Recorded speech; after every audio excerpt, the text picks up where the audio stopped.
In any case, my name is Paul Jenkins. I'm the CEO of the St. Thomas and District Chamber of Commerce.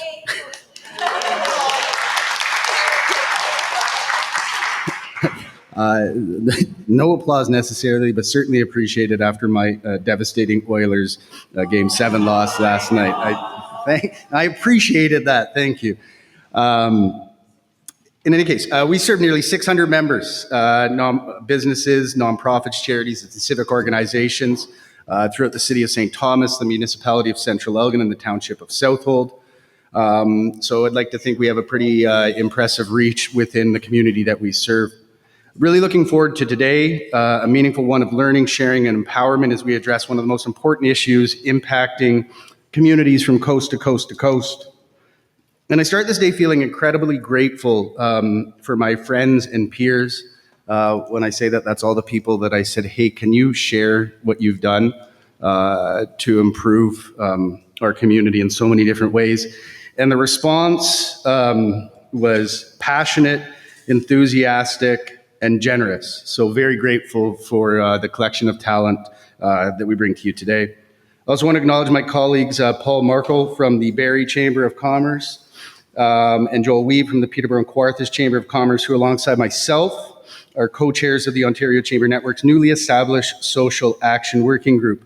I do want to point out too, we have people here from joining us in person from the Ontario Chamber of Commerce, from Sarnia, from Woodstock.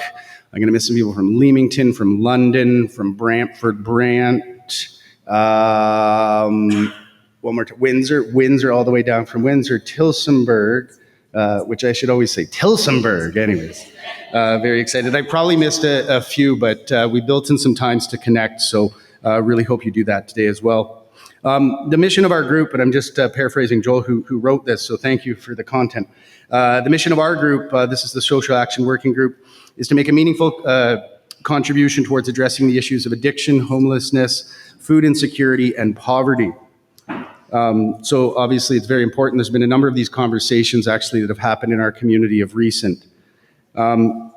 I also want to thank my incredible staff, Christy, who's not in this room, so this is great, and then Kiana, our summer student who'll be up here shortly, for pulling together this in-person and online event in 3 short weeks. It's great to be the one with ideas when you have people that are talented and can deal with your squirrel brain to execute things. And there's no doubt, sick of hearing this, but it's my firm belief that there's nothing more important that our organization could be doing than facilitating today's conversation. So thank you as well, real quickly, to the staff of the Queso Station. That's the beautiful building that we're in, 1885, for giving us this magnificent space for free. And just a few housekeeping items before we begin. For anybody here in person, you pass the washrooms on the way in the door. Coffee and breakfast have been generously provided by Las Chicas del Cafe, which is actually located in this building and owned and operated by the incoming chair of our Chamber of Commerce, Maria Fialos, who some of you might have met at the Ontario Chamber Conference. Lunch is provided by Chamber member catering by James Meadows, while the afternoon candy bar has been supplied by our board of directors. So we are going to amp you up on sugar to get you through this day. And then speaking of our board, I'd like to recognize Graydon Lang. Graydon, I know the people on video can't see you. And those applause are absolutely well-deserved. He's an absolute consummate community builder. He was at a railway museum last night, setting up a public viewing to watch Game 7 of the Stanley Cup Finals. So he didn't do much in terms of determining the winner, but he's fantastic at building communities. He's also incidentally the chair of the St. Thomas Downtown Development Board, and clearly is facilitating the in-person and online logistics of this event. For those online, thank you for joining us from across the province. About 10 minutes ago, we shared with you the various presentations that will be made today. Follow at your leisure. And then I'm personally going to be monitoring the online chat, and if time permits, I'll bring your questions and comments to the in-person discussion throughout the day. For those in person, again, if we have time for your questions or comments, I'll bring the microphone to you so we can properly capture the audio for our online friends. Now, when my peers and friends, when we first sat down with the group to plan this event, one of our first operating principles we agreed upon was incredibly simple. What is happening in our community is not okay. It's not okay for our vulnerable populations. It's not okay for economic prosperity. It's not okay for our community's future. So our goal today is to start with this unifying principle. Well, a 30% reduction in chronic homelessness in just 7 months is certainly something to learn from. I mean, it is the catalyst for why we're here today. There's so much more work to be done. As such, let us be leaders on these issues. Let us lead with compassion and empathy. Let us lead for the betterment of our families, friends, and neighbors. And ultimately, let us be impactful leaders guided by measurable results, common sense, and an unwavering commitment to housing, healthcare, and dignity for all. Well, I know many of you in this room, and I'm otherwise familiar with a number of your organizations. I'm excited to learn today, to be informed and empowered, and ultimately to better be able to serve as an ally and advocate on issues critical to our members. Thank you again for joining us today. Please welcome Simran Singh, the Senior Policy Analyst from the Ontario Chamber of Commerce, to say a few words.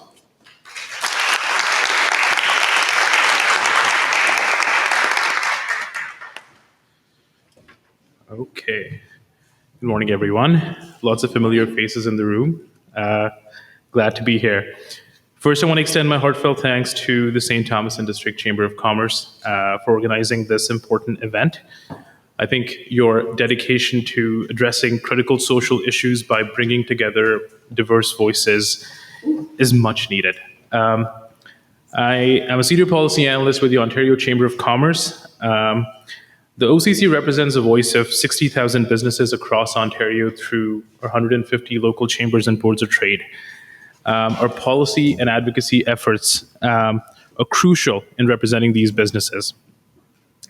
We've published several reports highlighting the urgent need for comprehensive strategies to tackle issues affecting our economic and social well-being.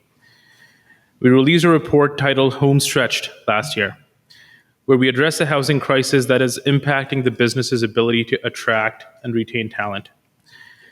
The lack of affordable housing is a significant barrier for potential employees affecting businesses across the province. That's what we heard. Similarly, we did a lot of work on mental health and addictions, starting with the mental health echo pandemic and the ongoing opioid crisis in the province, highlighting how these issues directly are impacting businesses and neighborhoods. In producing this work, our team at the OCC engaged with local chambers, boards of trade, community organizations, and the message we heard was loud and clear that social issues like mental health, homelessness, addictions, they impact businesses' operational efficiency and their bottom lines. So they are inherently business issues. We've all seen the impact of the escalating opioid crisis, in particular, how it's had a direct impact on businesses across the main streets in Ontario. All these businesses have been placed on the front lines and they're not equipped to deal with the challenge. I'm particularly reminded of this business that I talked to from Brantford, who shared how his business was located between two drug clinics and how he had to deal with folks battling substance use, sometimes passed out outside a store, and how he had to spend money barricading the front and the back side of a store, all of which requires money. And he told me, Simran, this is coming at a time when I'm still struggling to repay back the loan that I took during the pandemic to keep my lights on. And folks, this is one of the many stories that I heard, which is why I say these are not just health or social issues, these are fundamentally business issues. We've used our research and our consultations to advocate and create partnerships at the Chamber, and we'll continue to do so because we know that this is an issue that requires an all-hands-on-deck approach. Addressing them requires a collaborative approach with industry on the table, government on the table, and community organizations as well. Social responsibility and economic success, in my mind, is deeply interconnected. By working together, we can create an environment where businesses thrive and communities can be healthy and resilient. So I'm really happy to be here. I see today's discussions will delve into a lot of these issues, exploring how we can collectively address these issues and create a more inclusive and prosperous society. And I look forward to, the takeaways and insights that I'm going to get from these sessions. So with that, I'm going to pause and thank you again to Paul and all the speakers, and thank all of you for being here. Andre and I from the Chamber are here. If you want to swing by, chat, have any questions about the OCC, we'll be happy to answer. Thank you.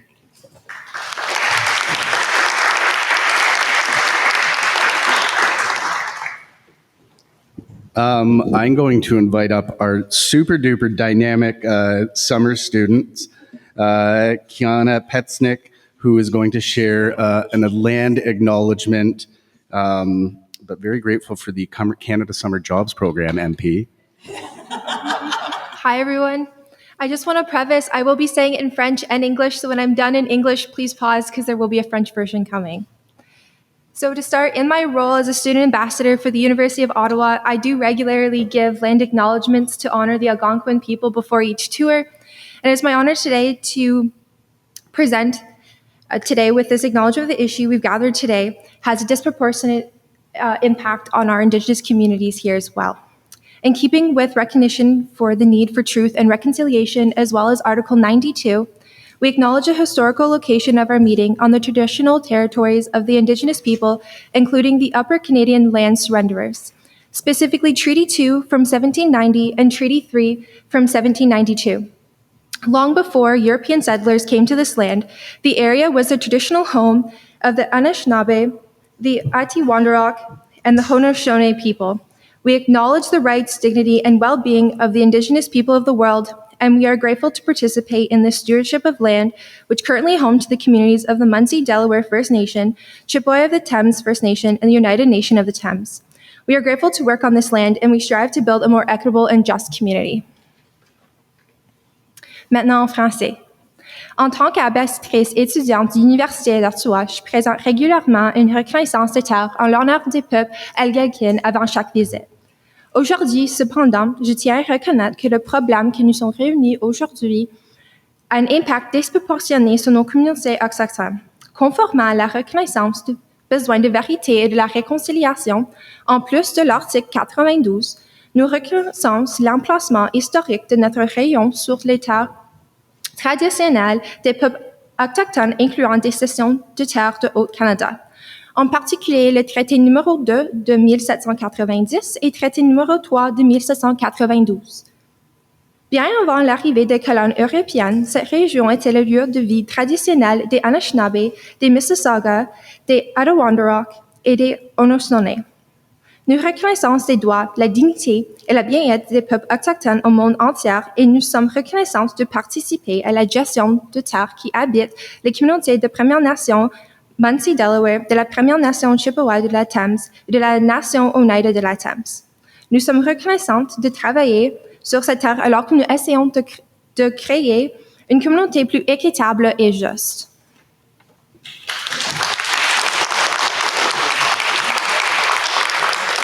Thank you so much, Kiana. We moved our office into this building about a year ago, not quite a year ago, mostly so we could corner some of our elected politicians.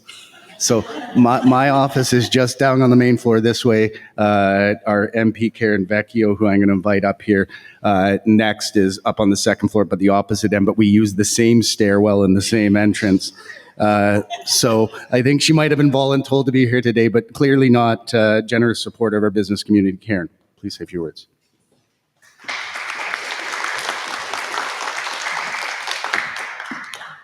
Thanks very much, everybody, and welcome to everybody who's come to our beautiful community.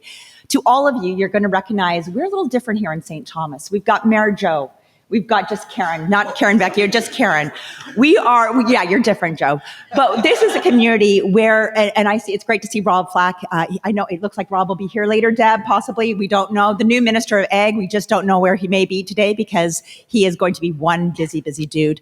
But what we do here in this community is really special, and it is about all levels of government working together. Whether we're working on amazing projects with the YWCA, or with our St. Thomas Community Foundation, or with our City of St. Thomas. It's all about us working together. And we know that when we're talking about homelessness and the social issues that are going on today, they're extraordinarily complex. For my years, I have been a member of parliament for the last 9 years. And prior to that, I had worked for 11 years for the guy over there that now is Mayor Joe. So during his time, I can look at the last 20 years and kind of give you an idea of what I have seen. And when people will say, well, politics, what's really changed? And I'll say, it's changed a lot. We see, and I'm sure every office sees there, the angst of so many of our community members, the concerns for their family and their children, the addictions and the violence that are also going out there. And all of these issues come together to create such a complex issues for us to try to unfold. And I think that when we're looking at this is such a huge onion. I am so glad to see, and I probably won't get this right. Is it Dr. May? Is that how? Dr. Mai. I am so excited to see Dr. Mai here today because I know across Canada when we talk about addictions, we have a whole bunch of ideologies on what it should be. And unfortunately, I can tell you from my own personal experience, ideologies get you nowhere. It's great to think that everybody should be drug-free and life should be perfect and, your children will go off to university and they'll get married and have children and everything's going to be beautiful. But that's not what the world is offering today. The world is offering a lot of conflict and it's offering a lot of opportunities to take the wrong path. And so we are seeing this next generation coming with issues that we've never had to deal with. I look at myself as a graduate from the 80s and 90s, right? I grew up when I think is probably the best time, the best music, all of those great things. And John Hughes, the best movies from the 80s as well. And I look at those times as so simple. And then I look at where we are in 2024. And I would not want to be a teenager today. I would not want to have to make the choices that some of our teenagers are having to make. And I would not want to view some of the things that our teenagers are seeing as well. And we have to understand with drugs and the epidemic that's going on there, it's something that our generation, I'm sorry, Dr. May, you're probably much better on this, but we seem to have this disconnect. I grew up in a time where cocaine, you heard about cocaine and you're like, oh, and now you hear of cocaine pretty much being normalized. You see it in movies. And I tell Jill this story all the time. When you see Scarlett Johansson as a mom in a movie snorting cocaine to go out for a party, this is Scarlett Johansson. She is a movie star, but she is also setting an example of what we see. And when young people see this normalized, why not? And I think we have to be very, very cautious of the role models that we're putting forward today. We know that we are seeing a lot of scary things happen out there. We are seeing overdoses on our streets, and we are seeing our police officers having to deal with issues that they've never had to deal with before. We know that when they're going there, that the mental health is a lot of times one of the most difficult things. But when it comes to homelessness and social issues, we can't just put everybody in the same bucket. We have to understand the complexities of it. I had a great meeting with the Mayor of London yesterday, and we were talking about housing. We were talking about what it looks like to get people housed and understanding that some people are on the streets truly because of economic reasons, truly because they can't afford the rent anymore, they can't get that home. And that food security, if you're going across to the food bank, their shelves are empty. They are trying their best to get food on those shelves, but the shelves are empty because people who have 6-digit figures cannot keep up, or incomes cannot keep up with the cost of living today. So we know that there are all of these things happening at the economic side for families. And then we have the mental health pieces. We know that getting a doctor in the city of Ottawa, 25% of people living there do not have a doctor. I know in our communities, we continue to try to work to bring doctors here to show them, hey, who doesn't want to go down to the Port Stanley Beach in the middle of the afternoon? We've got everything. So coming to St. Thomas is actually a really good thing because there's so much around here to do. But we know that people need family doctors. And so trying to get family doctors across Canada to deal with these complex issues is becoming more and more difficult as well, because we do know that we're losing doctors all the time. And so to all of those doctors and anybody working in the healthcare sector, thank you so much. We know that you're giving your time, your efforts, and every last ounce of patience that you may have as well, because it's a really hard struggle. So when we're looking at these issues, we have to understand the complexity. There's the economics, there's the mental health, and then there's the addictions and mental health side, because it all goes hand in hand. And understanding that those addictions can lead, and the mental health can lead to addictions. I understand the impact of small businesses. We speak to small businesses all the time. People having to shut their front doors. Those retail outlets where walking into a door, you have to unlock the key now to allow someone into your facility. Those were not the times that we had before.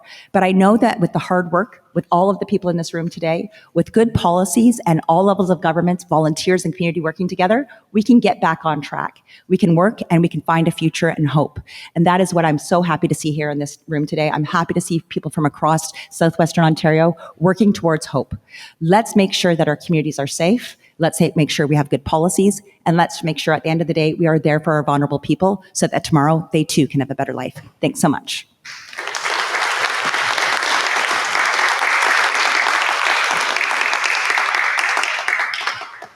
I'll do my bit to bring a little bit of levity. Dirty Dancing, I know it wasn't a John Hughes one, but I mean, like, some of the greatest cinema ever. I also want to recognize Councillor Gary Clark from the City of St. Thomas, who joined us.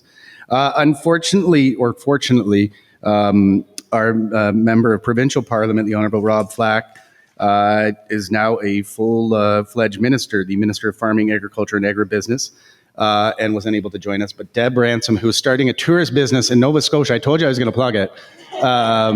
Anyway, she is going to bring a few words from our MPP.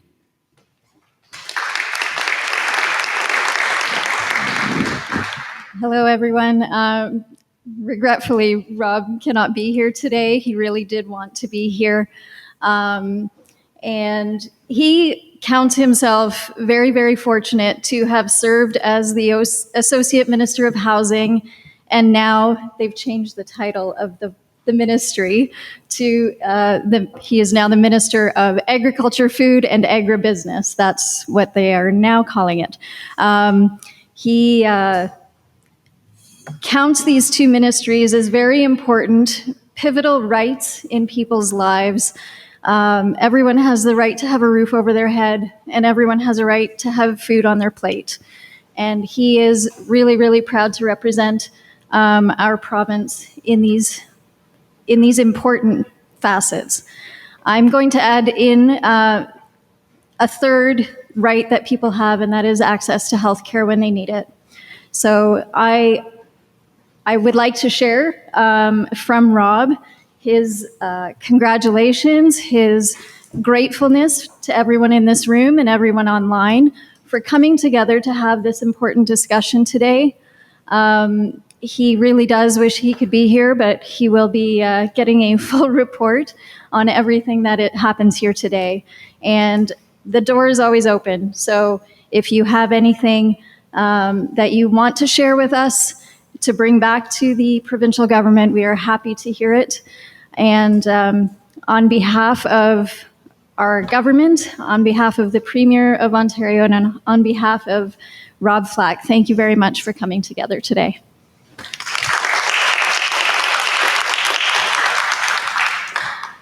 For those who really want to see Rob Flack, I think we still have a few tickets left over for our MPP luncheon, which is Thursday at the Railway City Museum. We like to take on a lot of work. I used to work at for the foundation of it, but the St. Thomas Elgin General Hospital, #1 ER wait times out of 74 facilities in the province, has been like that for a decade. Big fan, yes, of our local healthcare. It's the top performing community hospital in the province, full stop. In any case, dumb pumping the tires, we're into the meaty content of today, and Monica Lansky is the Vice President, Patient Services and CIO of the St. Thomas Elgin General Hospital, and is visiting us this morning before she heads to a strategic planning session for the future of local healthcare. Please join me in welcoming Monica.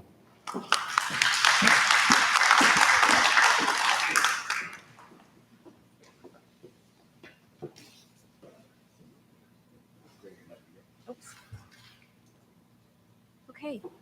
Good morning, everyone, and I'm honored to be here. Thank you. I'm doing a presentation on homelessness, which is why we're here today. And, it's homelessness, unsheltered, living without a home, couch surfing, whatever you want to call it. It's not okay. It's a travesty, and it's something that all of us here are collectively passionate about. And on behalf of St. Thomas Elgin General Hospital, we too are just as passionate about helping to ensure the safety of our patients that come into our organization. Get this right. I'm happy to share this, and I'm looking at Heather Sheridan over here, and she has been instrumental in our work. It has been such a collaborative endeavor, and truthfully, this wouldn't have happened without Heather and her team. So this presentation really is from Heather and I, and Heather, please feel free to jump in. But for me, it speaks to when you bring together thoughtful leaders, you can do exemplary work. At St. Thomas and Elgin General Hospital and St. Thomas Elgin Social Services, we created a program called the Community Access Partnership Program. And how this came to realization was I was at a Schedule 1 facility meeting, and London Health Sciences Centre was talking about their no fixed address project, which has been alive for about 10 years. And I was saying to our manager, how do we bring that into St. Thomas? What do we need to do? And that's how it started. And we brought together some very, very insightful leaders, and we were able to make some traction. So by way of history and some context, in our inpatient program, we service about 800 patients a year, which equates to about 4,200 inpatient days. And we were tracking our data, and on average, we were discharging about 10 patients per week to the streets, which actually I was very surprised when I saw that number. So it really magnified for us, we need to do something differently.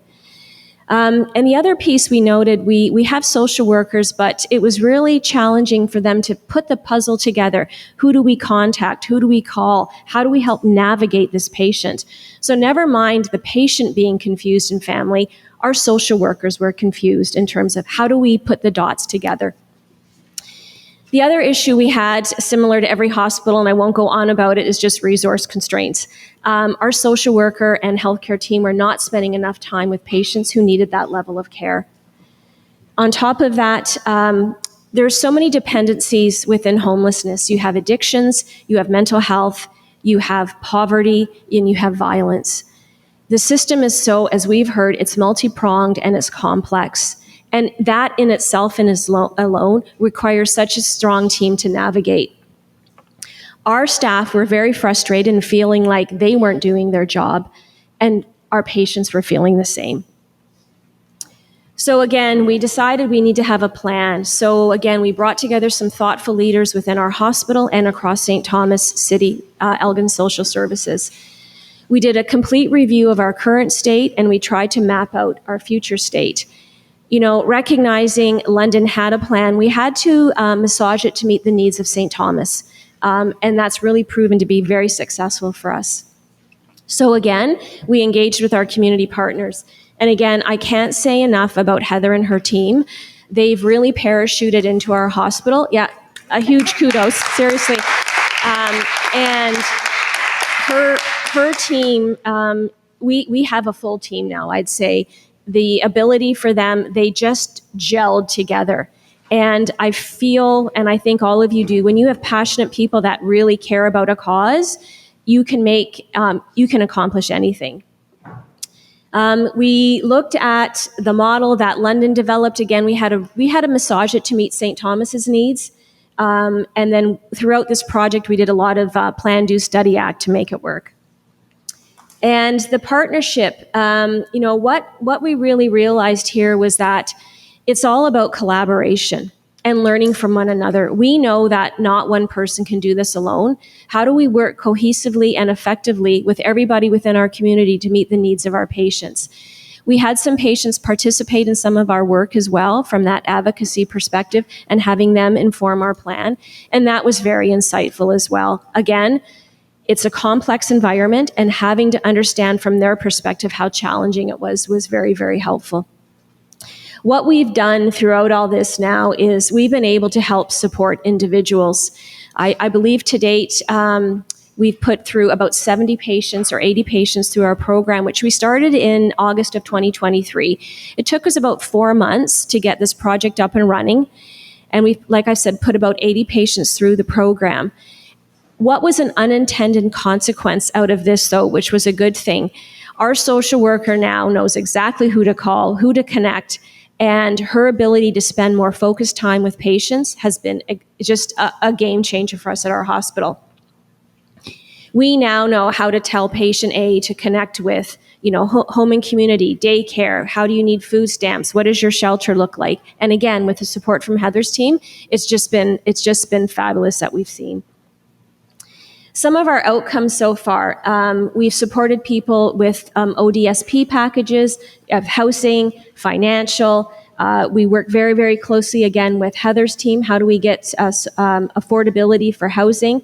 And again, this could have taken our hospital weeks and weeks to figure out. Now that we have Heather's team, they come in twice a week for about 3 hours. they connect with the care team, and they start to build up that navigation care plan with our patients. Some of the areas that we've been able to, again, focus on is financial support, access to housing, referral to legal support that we really had a gap with in our team. Referring people to community mental health. We were doing that in the past, but now we have a greater, I'd say, flow for outpatient support, setting patients up with referral, trauma management, and really advocating for our patients. And really, I think bundling care around our patients has been what's really important, because we only had a piece of the puzzle before. Now we're just bundling our patients, and that has been so helpful for many of our patients. I'd say what's come out of this is some quotes that we heard, is what's gone well is actually the amount of people that have been supportive into housing through our preventative efforts. Homelessness is a crisis, but it's further exacerbated when it's a medical setting. I'm very happy that these supports are available in St. Thomas. This is the most support I've ever seen one of my clients receive. We've had a few scenarios here where one of our patients actually, they got a job. They have a job now. They saw a caseworker walking down the street, and actually the patient yelled out of the bus, "I've got a job." We supported a patient that was transgendering, and they felt very not connected with anybody. And the mom and dad came in, and we were able to help this gentleman get proper housing. And she said she has never felt so supported, or her son, in their entire life. The amount of burden I think that the hospital was feeling trying to figure this out on our own has been lifted. Again, because we're networking with our community partners. We're looking at this as a phase one. Right now, we're seeing patients in our inpatient mental health only to get them into our community access prevention program. We will be looking at rolling this out into our outpatient program, where we have just as many volumes and as many challenges. Again, the support from St. Thomas Elgin Social Services will be key. But again, we're heading in the right direction.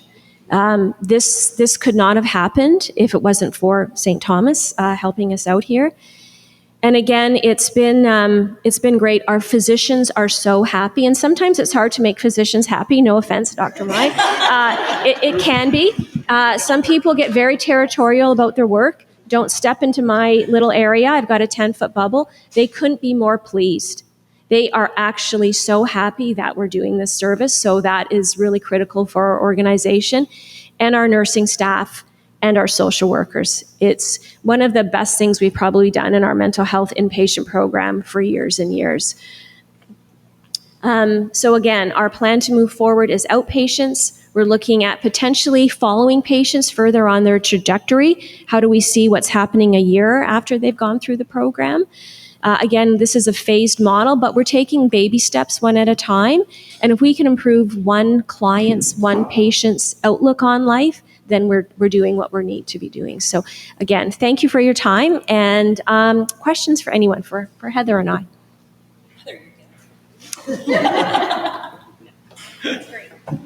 Any questions? No? Yes?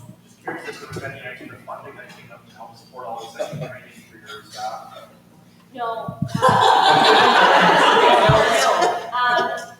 We didn't have additional funding. But what I would say is this on? Because we've been able to free up time for our social worker now, we were going to have to bring in additional resources, but because she knows who to call now, it's been more of an avoidance for us that we haven't brought in additional resources. But no, we did not bring in additional resources. Okay. Thank you, everybody. Thank you.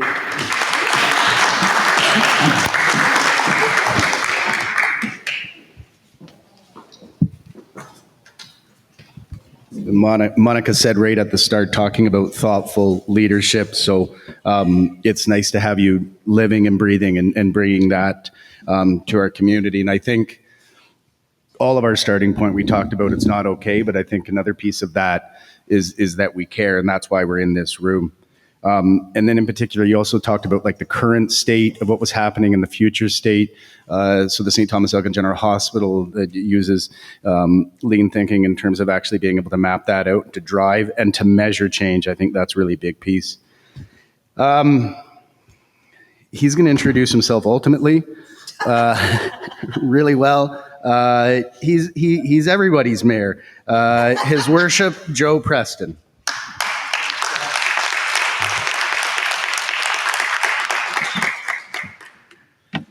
Thank you, Paul. And it's really quite unique to be here at a Chamber of Commerce event talking about homelessness and how the hospital works together with their community and how our housing department, by the way, I work with Heather.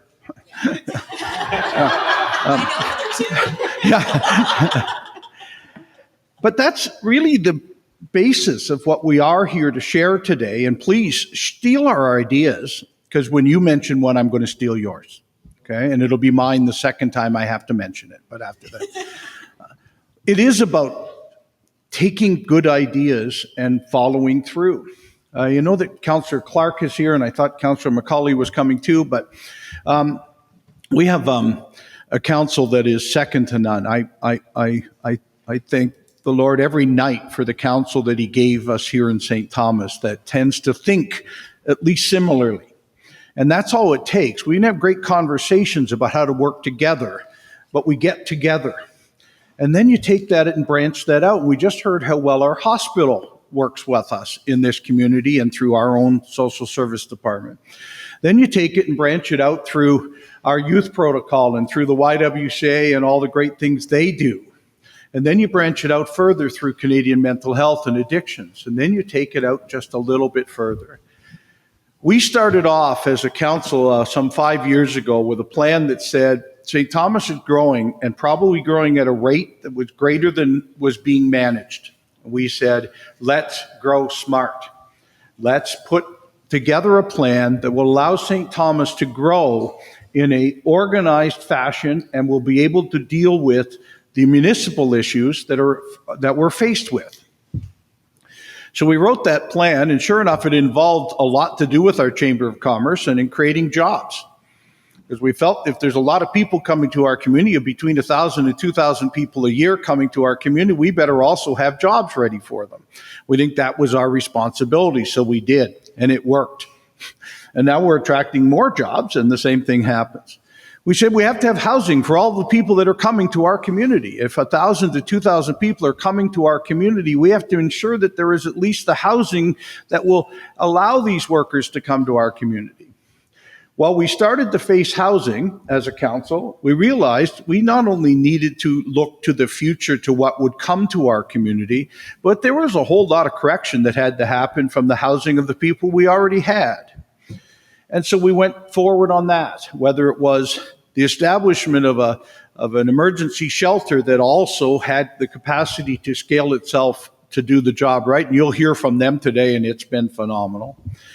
Our combination of working with Indwell and how to do supportive housing well in our community through the municipal government helping with it or asking our local developers and others to move forward on supportive housing. And it's worked. By establishing immediately a by names list so we knew numbers and names of what we're trying to deal with, what we had to correct in our community.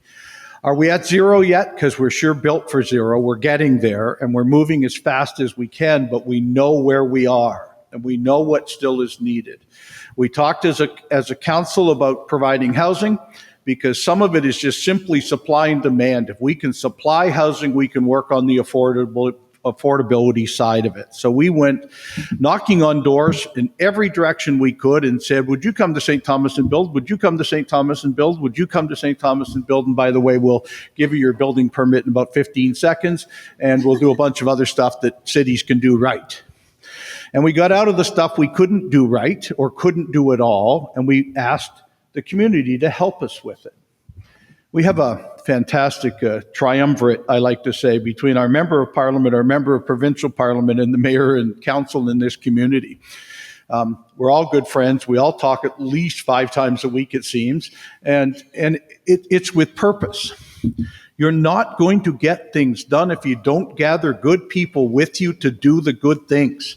It just won't happen. I spent time out in Calgary at FCM not that long ago, 2 weekends ago or 3 weekends ago, and it was a real 50% split of what was said out there from municipal councillors and mayors. One side said, boy, are we ever growing, and are we ever grabbing onto it? Are we ever going to accomplish things? We're creating revenue, and we're creating the ability to grow in a smart way, and we're getting things done. And the other half said, damn, provincial and federal government won't send me enough money. Which side do you think is going to have a success on every problem they're working on? The one that says, I can get a team together. Somebody asked, is there more funding for the hospital because they did a smart thing? Absolutely not in the beginning. It just doesn't work that way, right? But we make it up in manpower. We make it up in not two people doing it and only one person doing that job, and then there's room for somebody to do something else. And that's the cooperative nature that we've seen here in St. Thomas. I don't know if you can tell I'm a little excited. I have a lot of fun. And every day I wake up smiling because something new and good has happened in our community. And it might not always be a great new industry said they were coming to St. Thomas. Sometimes it's we dropped their numbers in our by names list. Sometimes it's we've got another project on the go and somebody else has joined the team, the big team that it takes to make it happen. So if you can help us in any way, send your people here. We need employees too. So. Send your developers here because there's home builders that aren't working other places, so send them here. We actually need everything built we can get built. But let's all work together. It's now become more regional. Karen was talking about being with Mayor Morgan last night in London, and he and I talk probably weekly also about the region, about what we need to do collectively and whether it's the other communities around us. This is not a problem that is solved any one place in a bubble. It is about joining hands and making it work across borders. Glad to see our hospital working on it. Glad to see a lot of other agencies now really helping us with it, but I can't brag enough about the team in St. Thomas. And I mean, we already pointed out Heather, so I'll quit pointing her out. But the whole team, it's just, have you got a plan? If we follow it, will it work? Who else can join us in making it happen? And so thanks for coming and joining us today.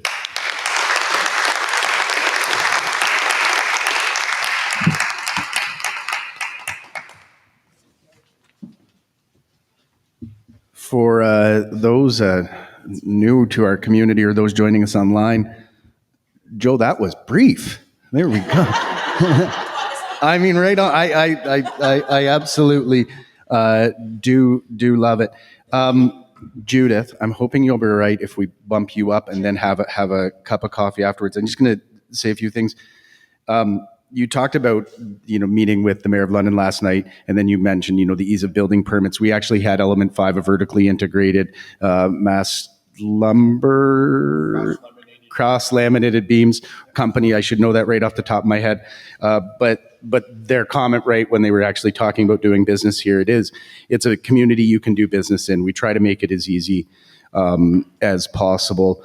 And I think, I'm going to be thinking about all day when I get to wrap up this entire thing with, some key points. But we've heard collaboration already a number of times, and I think it was made explicit this time though as well.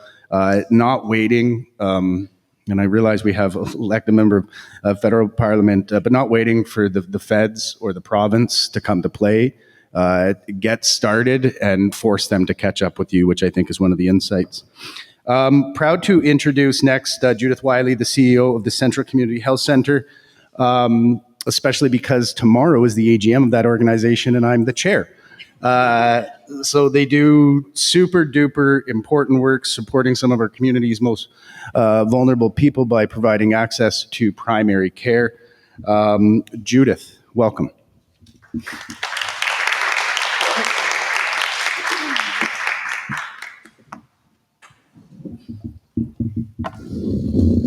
Thank you, Paul. It's just a real pleasure to be here this morning and to see so many people coming to hear about what we're doing in our community. I'm making notes from everything everybody's said so far to work into my remarks here. For the most part, I feel like I'm preaching to the converted. But you chose to come today to explore positive outcomes St. Thomas has had in addressing various social issues, and hopefully to go home with ideas and energy to tackle those issues in your own community. I'm going to take just a moment out of my remarks to do a little commercial for Central Community Health Center and for community health centers generally. For those of you who don't have community health centers in your location, they're really, I think the best way to describe it is it's a one-stop shop. And in my opinion, my humble opinion, I wish Rob was here, but Deb's here and she knows this, I think it's the solution to the healthcare crisis. I was invited actually to come from downtown Toronto 14 years ago to find a location, open a center, staff it, program it, whatever, and then retire. And to steal from Joe, I've had so much fun the last 14 years that I'm not going anywhere yet. I'm still here to challenge those other levels of government, et cetera, to give us that proper funding to do the really difficult work we do. We have 3,000 clients, many of whom face issues to their care and to their well-being. And you've heard a lot about partnerships so far. I'm going to talk about it more, but that's how we do our business. We partner with the hospital, we partner with social services, we partner with the police services, et cetera, and it really is the only way to get things done. So you're going to hear various examples today of what I'm about to address. And I was trying to do that, thank you. And that is the partnership approach to problem solving. There was a day when we expected government to take care of all of the issues, healthcare, education, housing, whatever it be. And we know from experience that simply isn't possible. We will talk about a triumvirate approach to problem solving and demonstrate how successful that's been in our community. In other words, private sector, public sector, and nonprofit charitable sector working together to share resources and vision for better outcomes and healthier communities. Healthy communities in which all its citizens can have opportunities to participate, and healthy communities where businesses can thrive. Let's look for a moment at what makes current and future residents and businesses want to locate, live, work, and/or play in our community. Evidence suggests that businesses and residents place considerable importance on community characteristics that go far beyond simply a vibrant community. There was a study called the Soul of the Community Project, conducted in 26 communities across the USA by something called the Knight Foundation and Gallup. And they found that there are 5 characteristics that most influence community involvement or community attachment. In order of importance, they were social offerings, openness, aesthetics, education, and basic services. That same study found that those communities that focused on these areas also had the highest rates of growth in local gross domestic product. Taken together, this and other research provides strong evidence for communities to pay close and specific attention to the social as well as economic conditions in their communities. While these are often related, the evidence suggests that businesses and residents are clearly looking for community characteristics that go far beyond a vibrant economy, as I have said. Perhaps even more importantly, it seems clear that a strong social and aesthetic foundation I'm sorry, I have asthma and it's working up with this weather, is critically important to building a healthy and sustainable economy, and not necessarily the other way around. I was fortunate to do some work with the Drucker Foundation and became a very big fan of Peter Drucker. If you don't know him, his book, The Age of Discontinuity, is worth reading. And in that, he argues that all sectors of society are affected with the public interest, but must operate in symbiosis, like an orchestra, each playing its own part in collaboration with other institutions. In other words, for businesses to survive and succeed in today's globalized, hyper-connected world, business leaders must be willing to embrace collaboration as a guiding principle, even more so than competition. I have had the great good fortune to work and or live in many areas of the world, and I can say with absolute confidence and pride, and Heather's smiling because I think she's heard me say this many times, that the manner in which agencies and businesses work in St. Thomas is quite unique. For the most part, they demonstrate a willingness to work together and to share resources, and most importantly, largely without ego. It really is a tribute. Traditionally, programs that address social change have been quite hierarchical in nature, where a government designs a program or a service and then engages, mostly a charity, to carry out that program or service. That power imbalance, I have no empirical evidence of this, it's simply my opinion.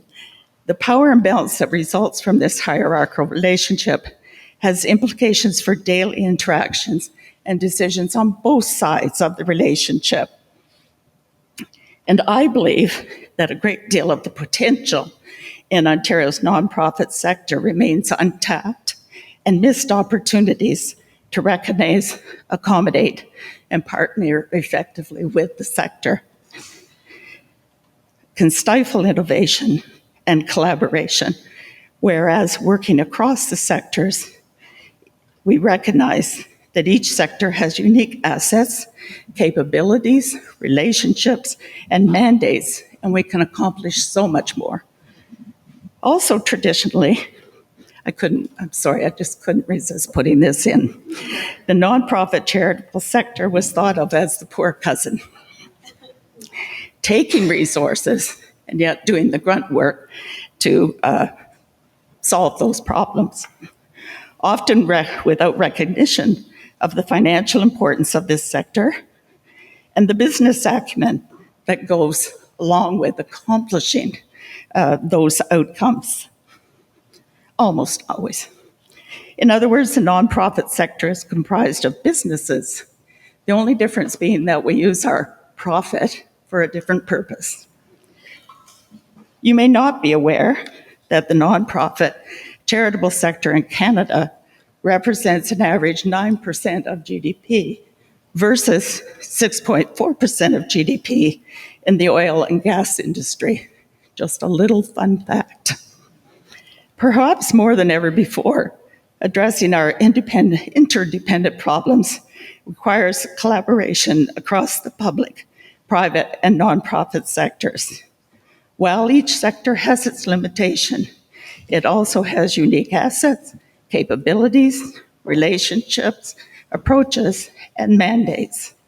In sum, where the public, nonprofit, and private sectors share expertise, new ideas, resources, and authority to address our most difficult challenges, social innovation can shift systems, generate high community impact, and create much-needed social change that strengthens the community as a whole and opens the door to innovation, change, and growth. Thank you.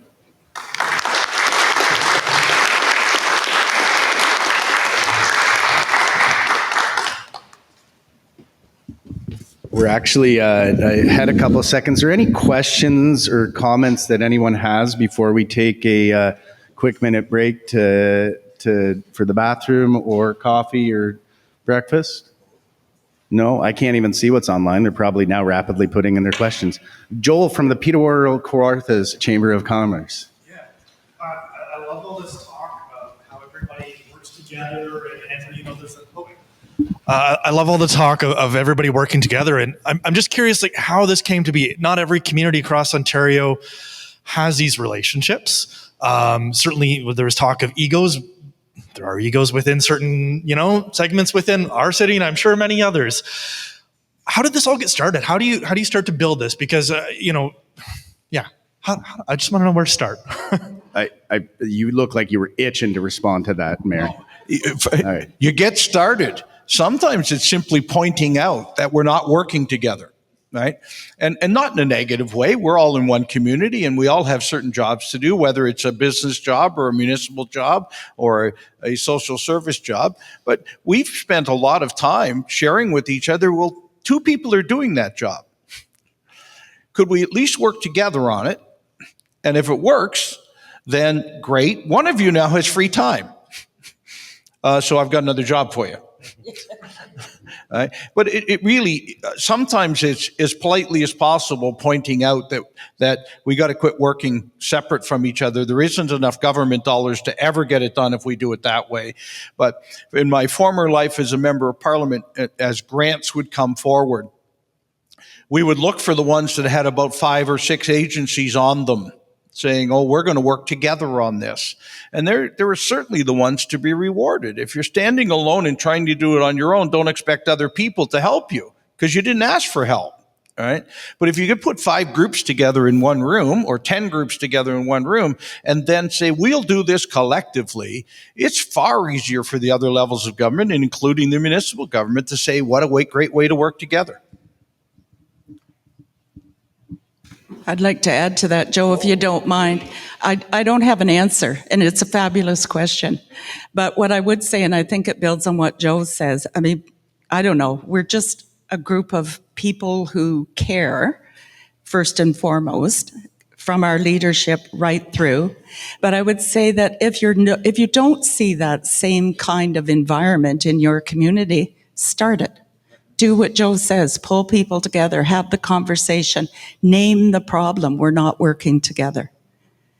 It is a great community and it is really unique. I've never seen it anywhere before.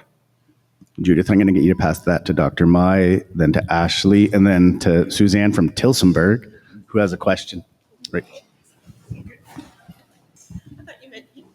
Dr. Mai had a question. I'm Suzanne from Tillsonburg. Ashley is here as well. My question when you began, Joe, and all through all of these, was Joel's partly, we are a municipality part of an Oxford County region. We don't have the bricks and mortar specifically of all these places inside Tillsonburg. It's a challenge to get to them for these people. I'm sorry, I didn't mean it that way, but you know what I mean, to help the sector that needs help the most.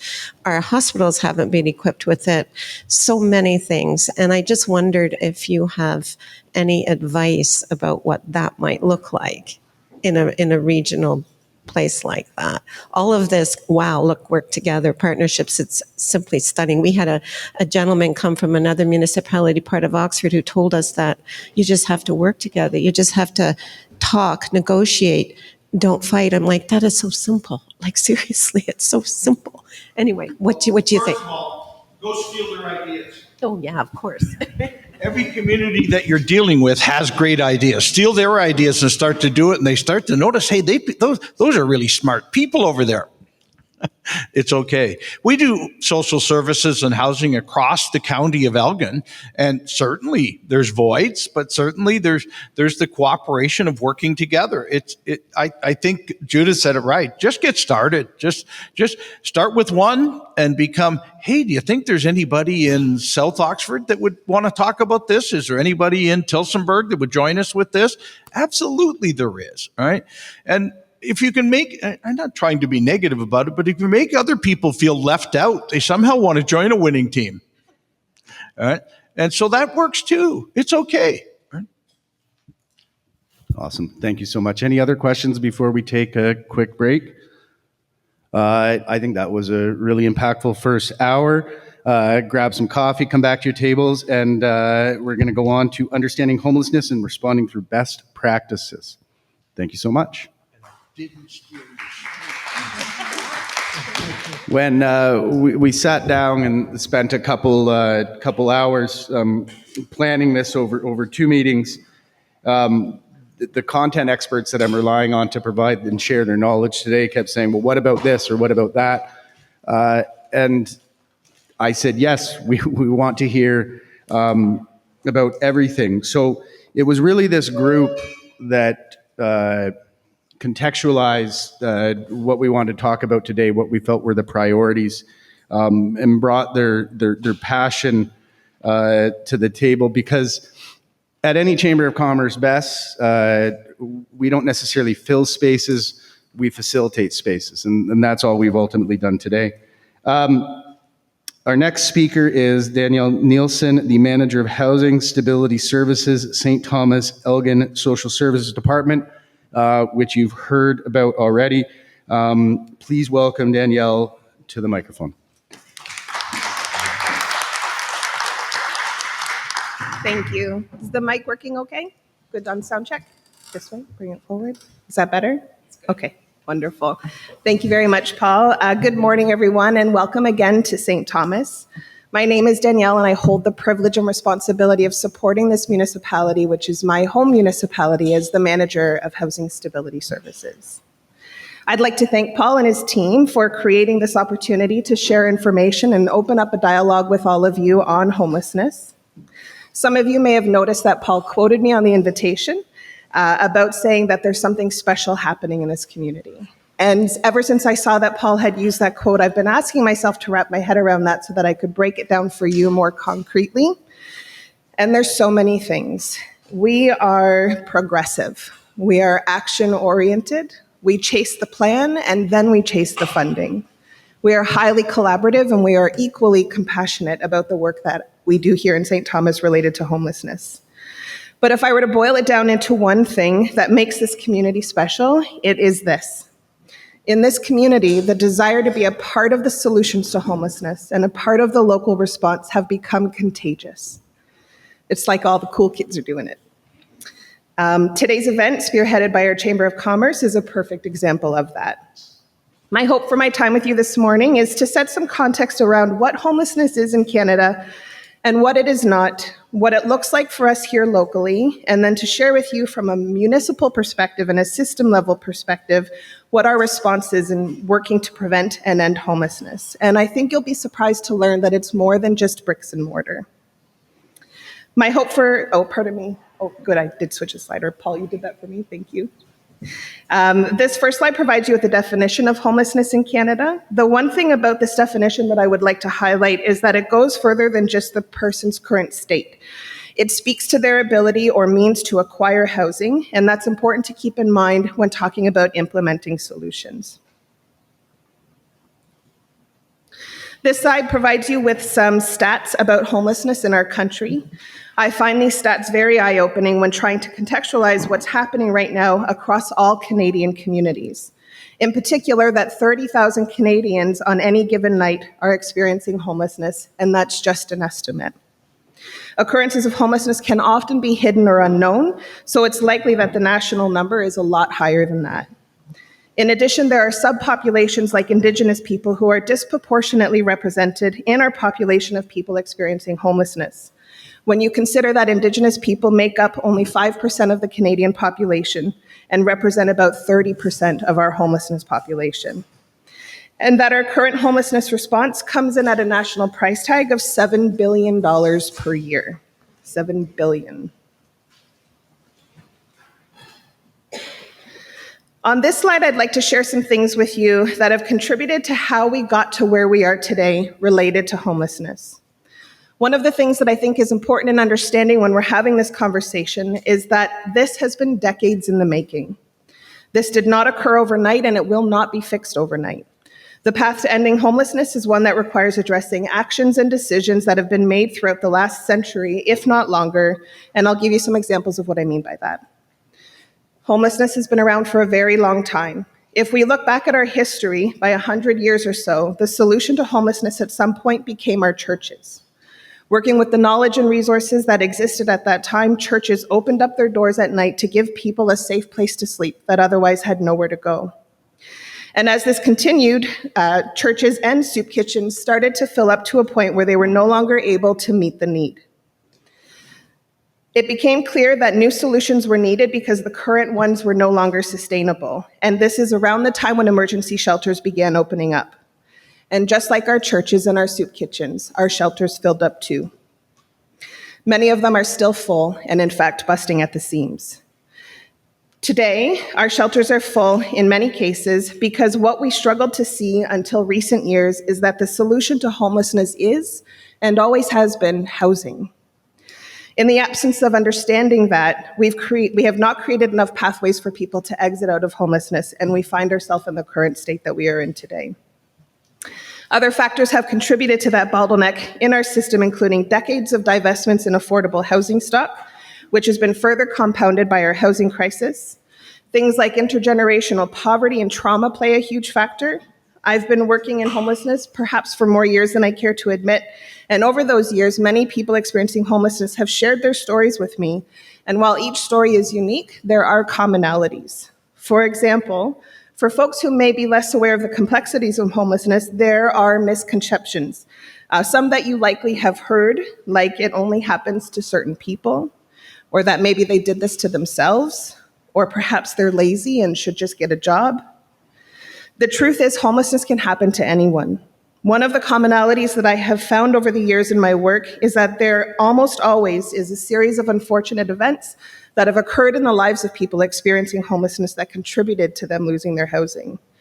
Things like childhood abuse, abandonment, trauma, family breakdown, the loss of a loved one, a car accident, a home fire, sustaining a brain injury, or living with disabilities or illness, including mental health and addictions.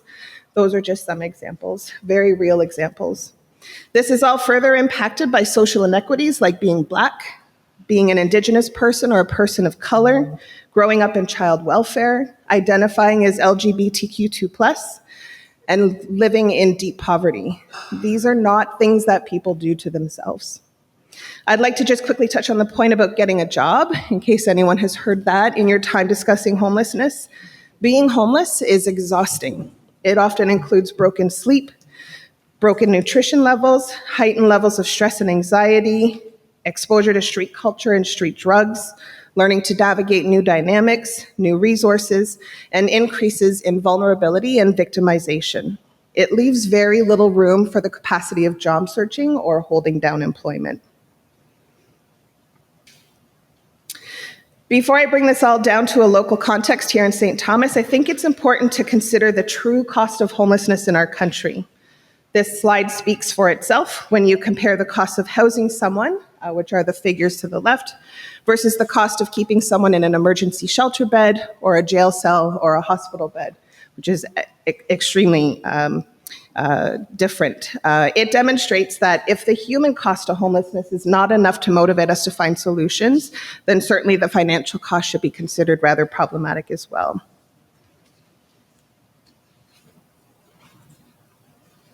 So let's talk about St. Thomas. St. Thomas is a small urban setting here in southwestern Ontario with a population of approximately 45,000 people. Our catchment area and social services, as you've heard, includes both the city of St. Thomas and the county of Elgin. So combined, the population that we're serving is approximately 100,000 people. This is a look at our by name list data. For anyone who may not know, a by names list is a tool that all Ontario municipalities are required to use in order to know who in real time in their community are actively experiencing homelessness. This list was implemented in St. Thomas in 2020, and to date it has identified approximately 730 people who have experienced homelessness in our area. This chart provides this data to you in three categories: active status, which is our figure in blue. This is anyone who's currently known to us to be experiencing homelessness, and currently it's approximately 130 people. It provides you data on inactive status, which is the gray area. So this is described by anyone who has not touched our system for 3 months or longer, which may mean that they have self-resolved their occurrence of homelessness, they've left community, or sadly that they have died. And then housed, which of course is our favorite. In all time, the data we have on our folks that have been housed is approximately 65%.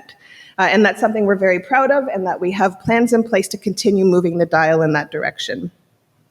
The smaller pies provide you with a breakdown of the data in St. Thomas specifically, and then in Elgin County.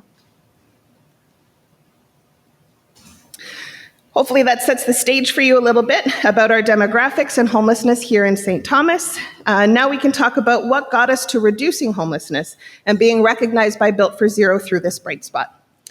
This bright spot was released by Built for Zero this spring and was shared by local media outlets, which caught the attention of people, including some of you in this room, and other communities, even as far away as New Zealand. I'd like to thank and give a shout out to our local media outlets and reporters for endorsing the good work that is happening here. I can't emphasize enough the power of a good news story in this sector. It builds will and hope, and it motivates service providers and communities to want to do more. It is, in fact, the exact reason why we're all here today together. The same holds true of sad news and bad news stories. And I don't mean to suggest that there isn't sad news and bad news in homelessness, because there most certainly is, and people should be informed. But I will share in my experience that the impact the media can have on this sector can be substantial. In the same way that it can build goodwill and hope, it can also flatten and diminish it. This is a picture of our mayor, Mayor Preston, who you heard from this morning, and our existing council, some of you who have joined us today. Thank you very much. I love this picture. We couldn't do what we have done and what we continue to do without the political will and support of our mayor and our councillors. Our mayor and our councillor are informed on homelessness. They share a vision of a healthy community with housing for all, where no one gets left behind. They use their positions as public-facing elected officials to support and endorse the work that we're doing on the ground. They trust the subject matter expertise of their public administration and their community service providers. Their trust builds our confidence, and our confidence is breeding results. The next component that I'll touch on in terms of our success in our community is that across our municipality, we share a vision across members of our community and stakeholders that the solution to homelessness is housing. We've worked hard to set up all existing resources to meet the needs of our vulnerable people so that we can take action and invest as much as possible into increasing housing. And what we are seeing happening in our community is confirming for us that this strategy works. We still have lots of work ahead of us, as you've heard from others, but we are confident that we're headed in the right direction.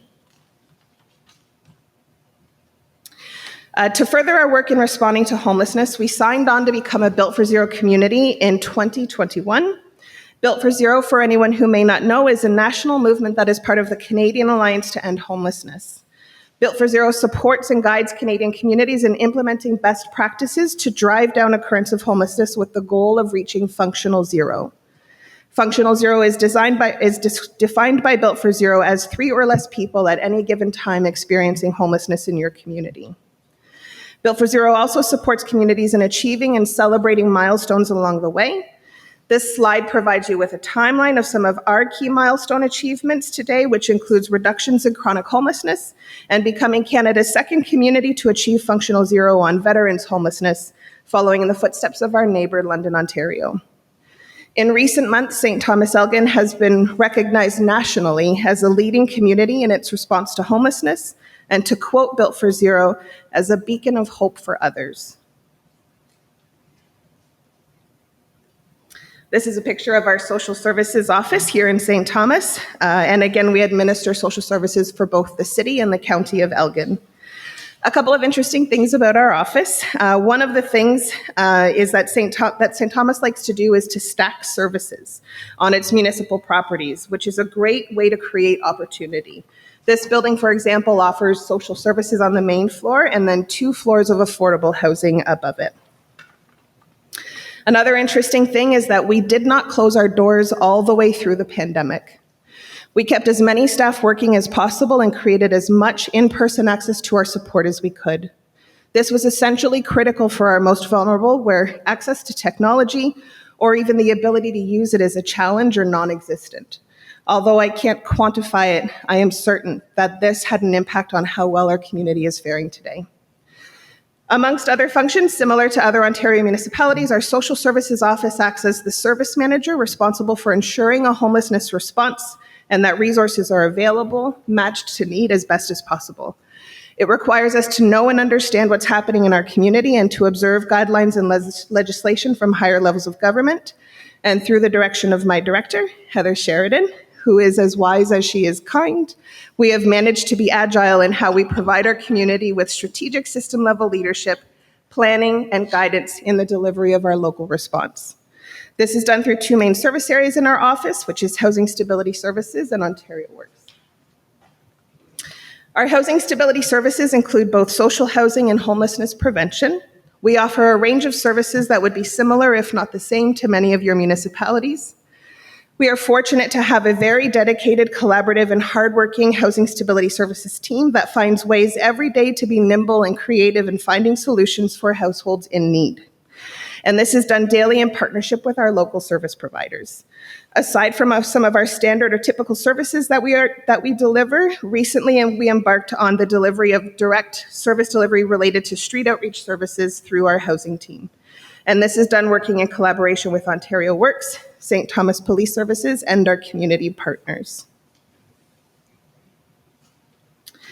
Our Ontario Works service area is also highly dedicated, collaborative, and nimble, as you heard this morning from Monica, with shout-outs to Heather. Through strategic leadership and dedicated resources, our Ontario Work staff are out in our community connecting with vulnerable people in places such as our emergency shelter, our public library, supportive housing programs, community drop-ins and food programs, and they've worked hard to bring resources into social services as well, including things like ID replacement and access to primary care and other supports and services too. This slide gives you a quick glimpse of local community partners who are involved in our homelessness response. Every time I use this slide, it seems to grow, sometimes by the day. I probably am going to need a bigger slide soon. And it includes partners from across sectors, including social, health, justice, and now business. In case you haven't noticed, my most recent addition includes the Chamber of Commerce logo as well. We have created a highly collaborative environment in working with each other. We are not perfect, and we are currently learning from each other and improving, but we support and respect each other. We cheer each other on, and each partner looks at its services through the lens of wanting to fill gaps and complement existing services with the same shared goal of achieving housing stability for all.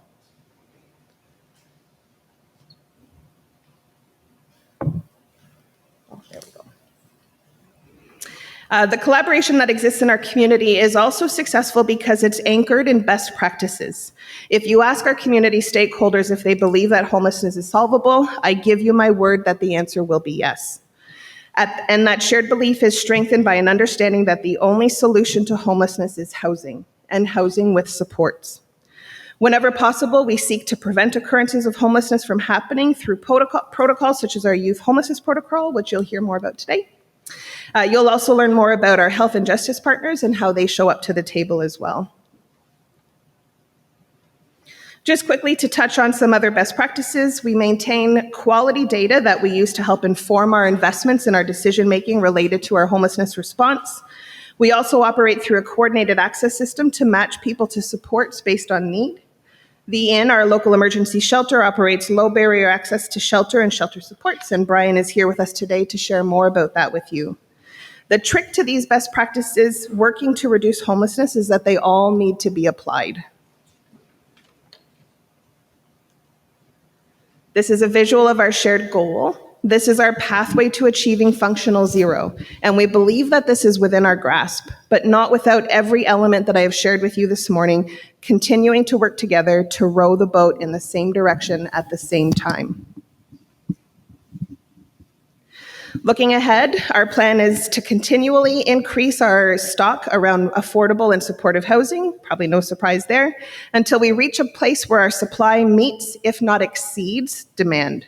And we intend to continually improve and advance our best practices on our way to achieving functional zero.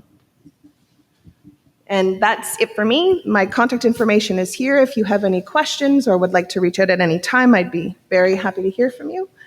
Thank you. And if there is time for questions, I'm happy to receive any. Sorry.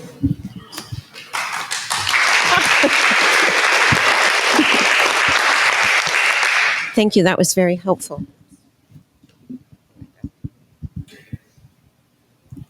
Thank you. No? He's everything. There we go. Thank you so much. So I'm Suzanne from Tillsonburg. So we are building, or there is approval to build. We're in the final stages of everything that has to happen with that. And there's going to be a 140 unit building in Tillsonburg with about 10 only for so-called affordable housing. But it's not directed to the homeless side of people. There's still a lower rent and all of that. So do you have an example of specifics about how that development is built? How big is it? We have had Indwell build a home as well. Just wondering if specifics could be shared as well. Related to our supportive housing programs. Yes, so Indwell, the YWCA, and CMHA are our most significant supportive housing providers in our community. They have also adapted best practices, which means doing very purposeful tenancy selection through our by names list. So we filter that list to determine who is appropriate for what housing opportunity and who needs it the most. Without best practices like that in play, I'm afraid you have lots of side door entrances, and it makes it very difficult to achieve something like reducing homelessness. So you said Indwell, and CMHA Thames Valley. Thank you. So, YWCA. Big difference. Any other questions, comments, concerns? Round of applause for Danielle. Thank you so much.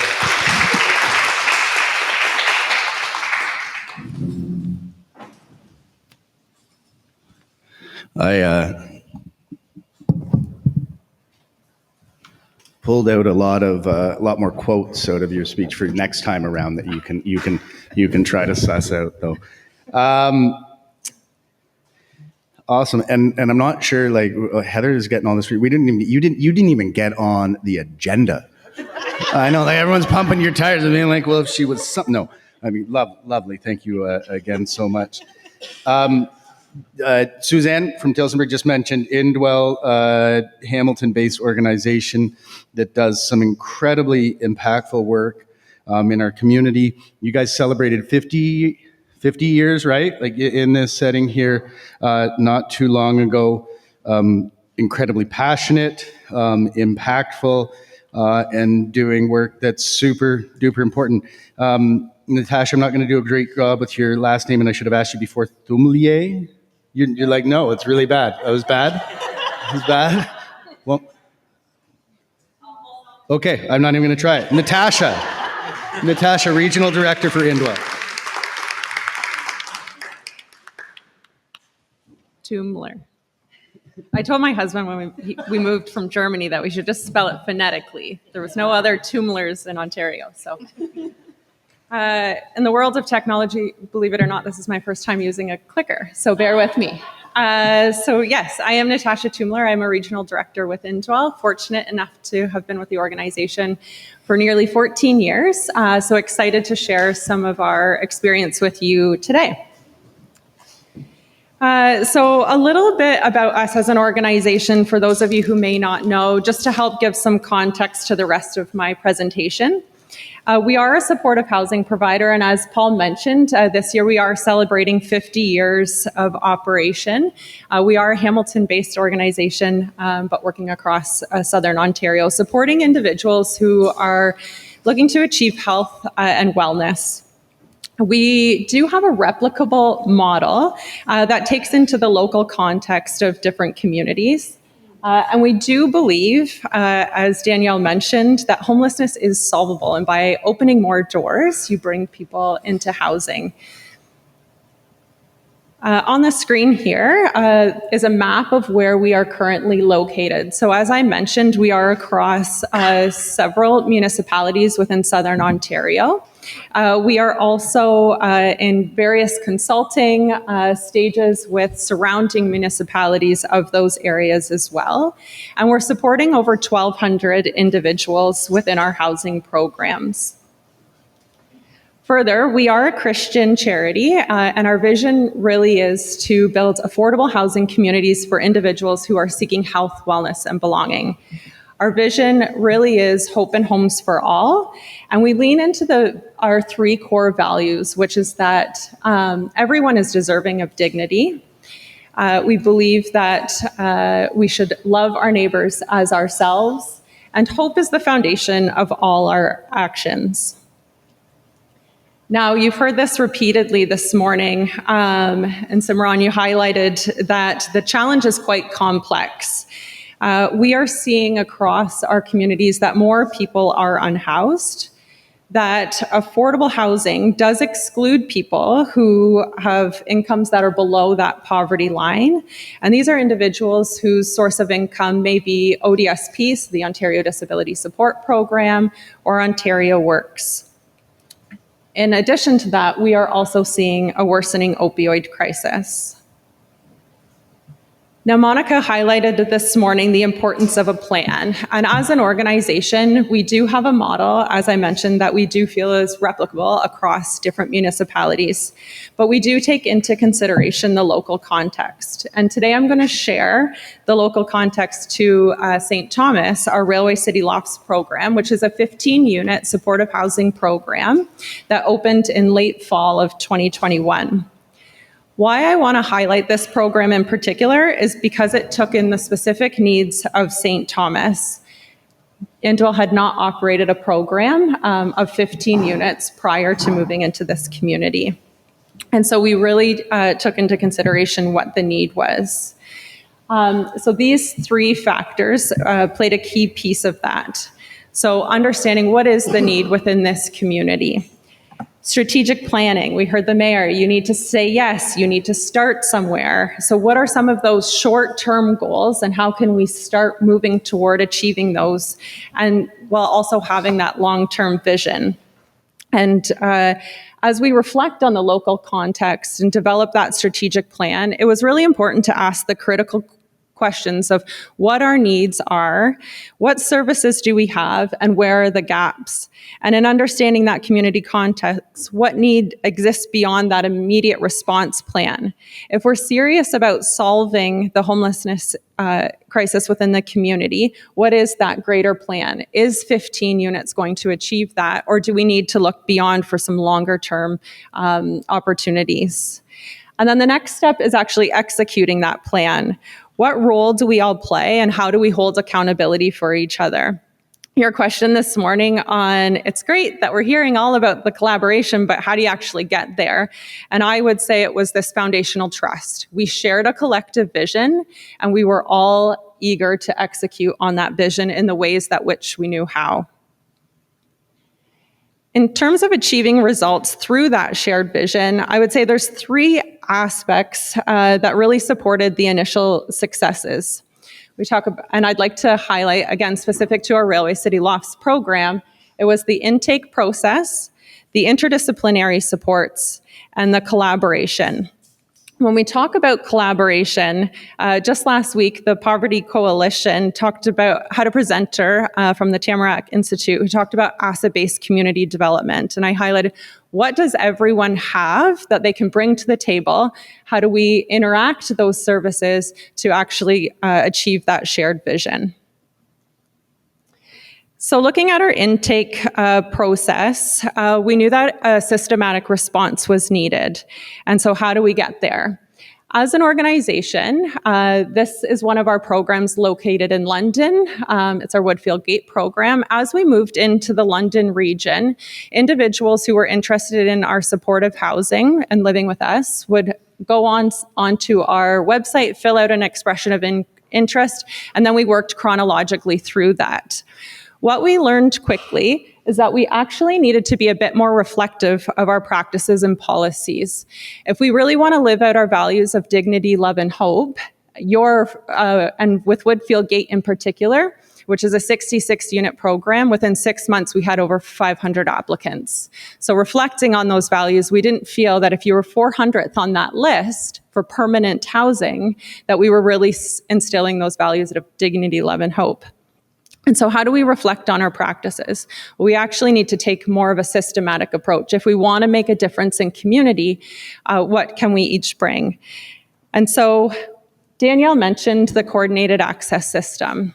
So from our learnings in neighboring communities, we adapted to the local context. What was the need in the community? How could we work together to ensure the right supports were being offered to individuals in the right type of housing? And so up here is a diagram of our intake process. So when we have a vacancy, we notify the coordinated access by names list.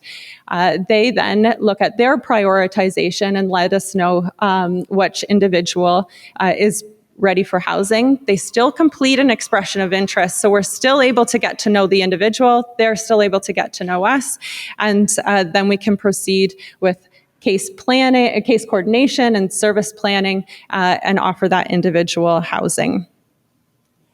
By working collaboratively, and again, Danielle highlighted this, we actually are achieving results. No longer is Indwell expected to manage a wait list. We're seeing system impact. We're getting more people housed in the right type of housing.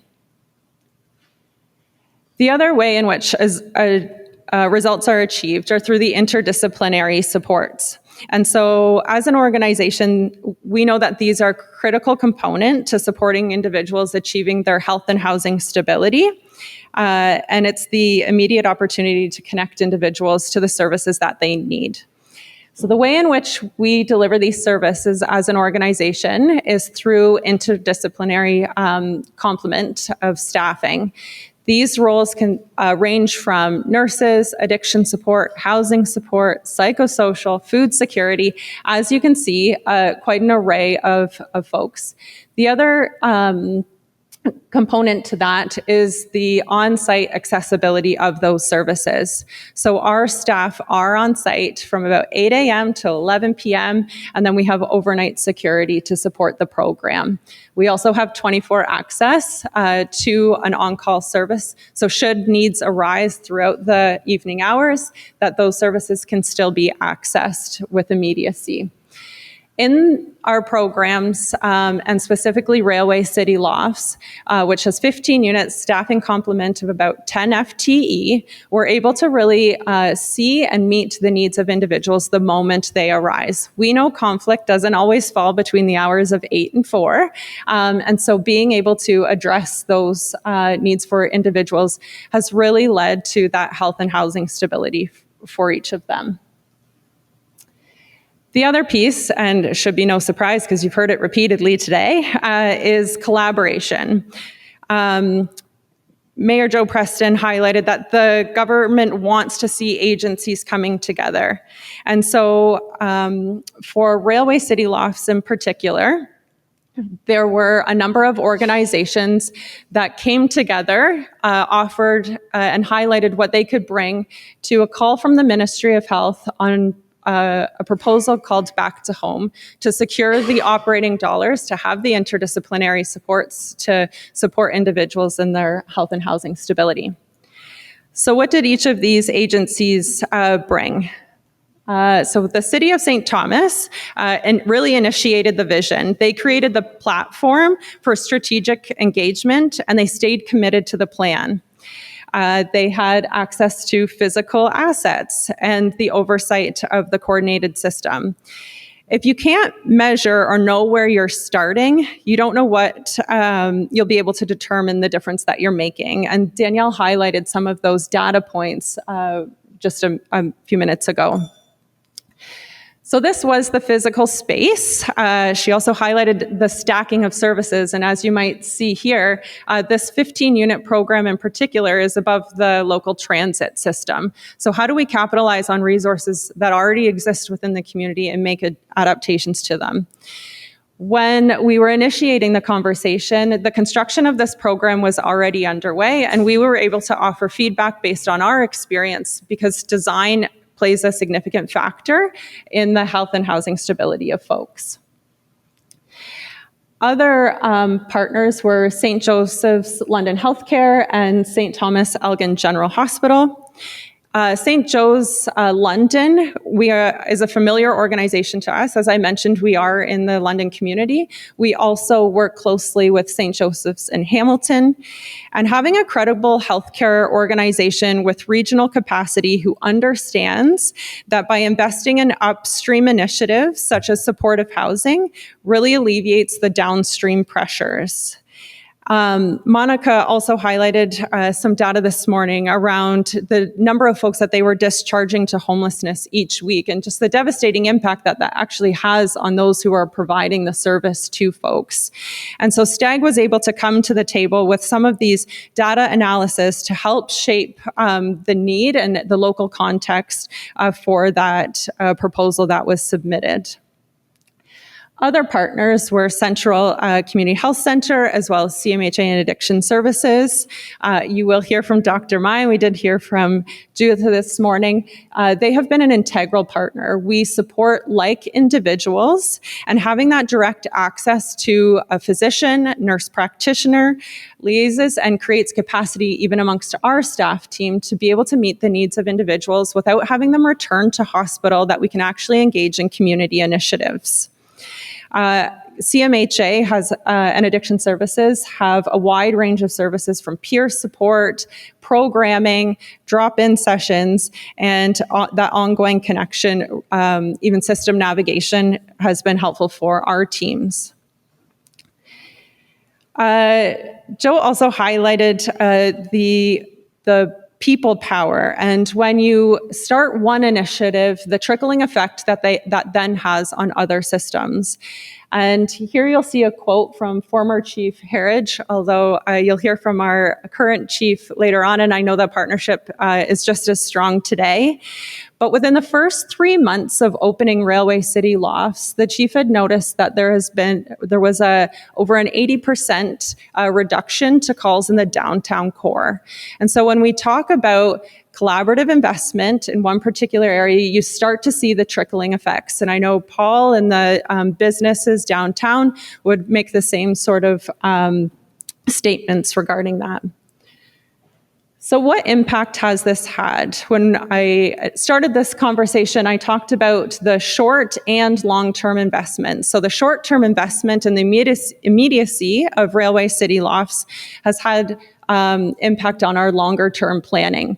So we're approaching 1 year ago, we opened the station, which is a 45-unit program here in St. Thomas, offering the same interdisciplinary supports, but there are 45 units. When that program opened, 40% of the individuals living at Railway City Lofts were able to transition to that greater independent program, which then frees up units at Railway City Lofts to continue to move people into the program. Pictured here is the station. And again, this leans into that grander strategic vision. Danielle shared the second bright spot of results that were achieved through this steadfast commitment from the municipality and the larger community and social services. And I know that we have visions to do even more within this community because we heard that the community is growing. So in closing, I hope I've captured how cross-sectoral collaboration can really help achieve attainable results. For anyone who has questions, if we have time, I'm open to taking some of those, but otherwise here's my contact information as well.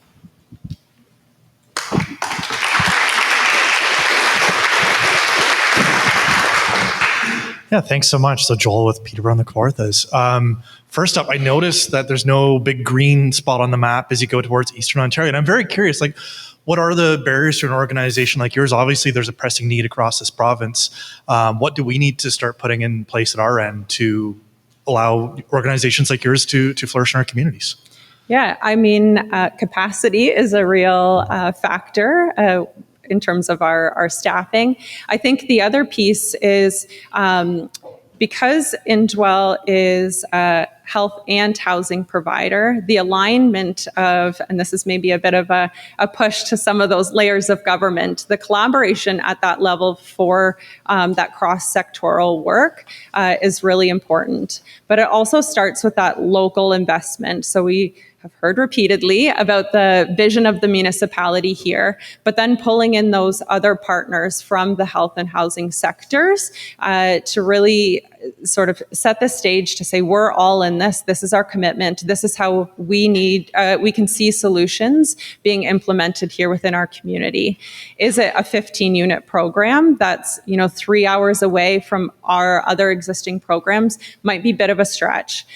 Is it, we actually are a larger regional center, we have a need for 300 units here. Here's how we can get here, and sort of putting that collective vision and plan forward makes a big difference. Yeah. None of the work that we do is in isolation, and so having that collaborative approach is really important. Well, I would definitely make use of 300 units in our community. And then I've got to follow up. You talked a lot about the way people get into your services.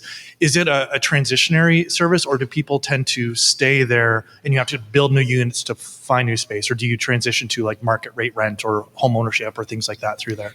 We fall within, so Danielle showed that spectrum of housing. We are really falling in within that supportive housing realm.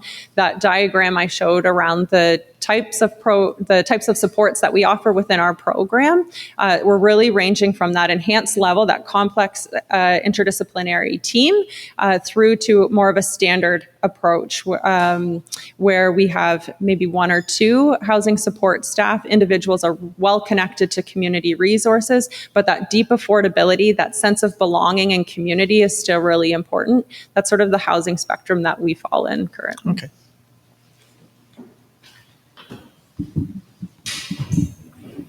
Thank you. Karen Sample from Woodstock. Just a quick question. You have a big presence in Woodstock.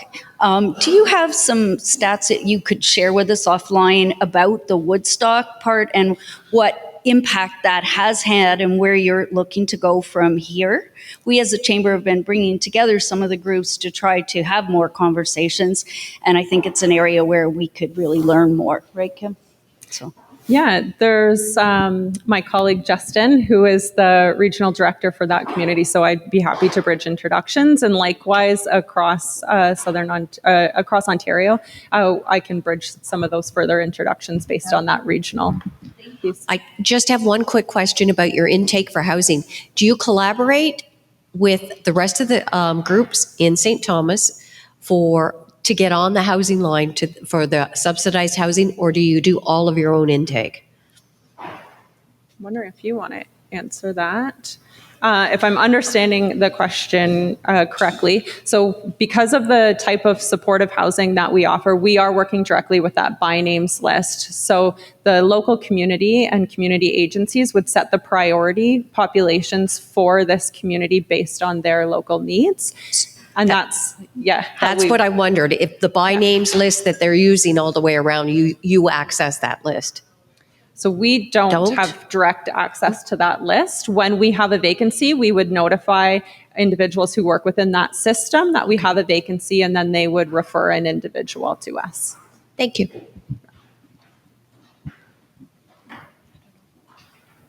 Thanks. You're on the big screen now. There we go.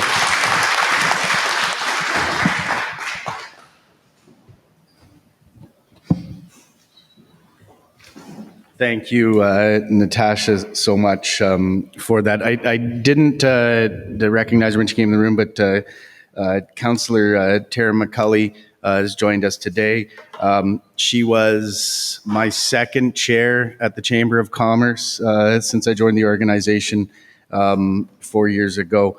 And I think we're getting a little bit, like we did try to kind of thread a bit of a narrative in terms of the continuum of housing and supports required. So, we're really on the one end of it. And as we get later on into the day, we'll be exploring more of the different pillars in place to ensure as best as we can that no one falls through the cracks. We are onto our last session before we break for lunch, and I'm very excited about this because I think it's a really unique approach to opioid use disorder treatment.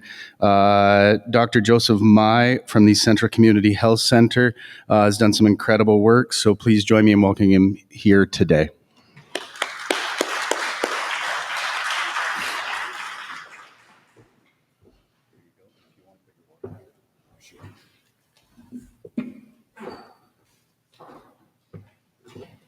Slide's going to be, there we go. Thank you so much, Paul. I appreciate that.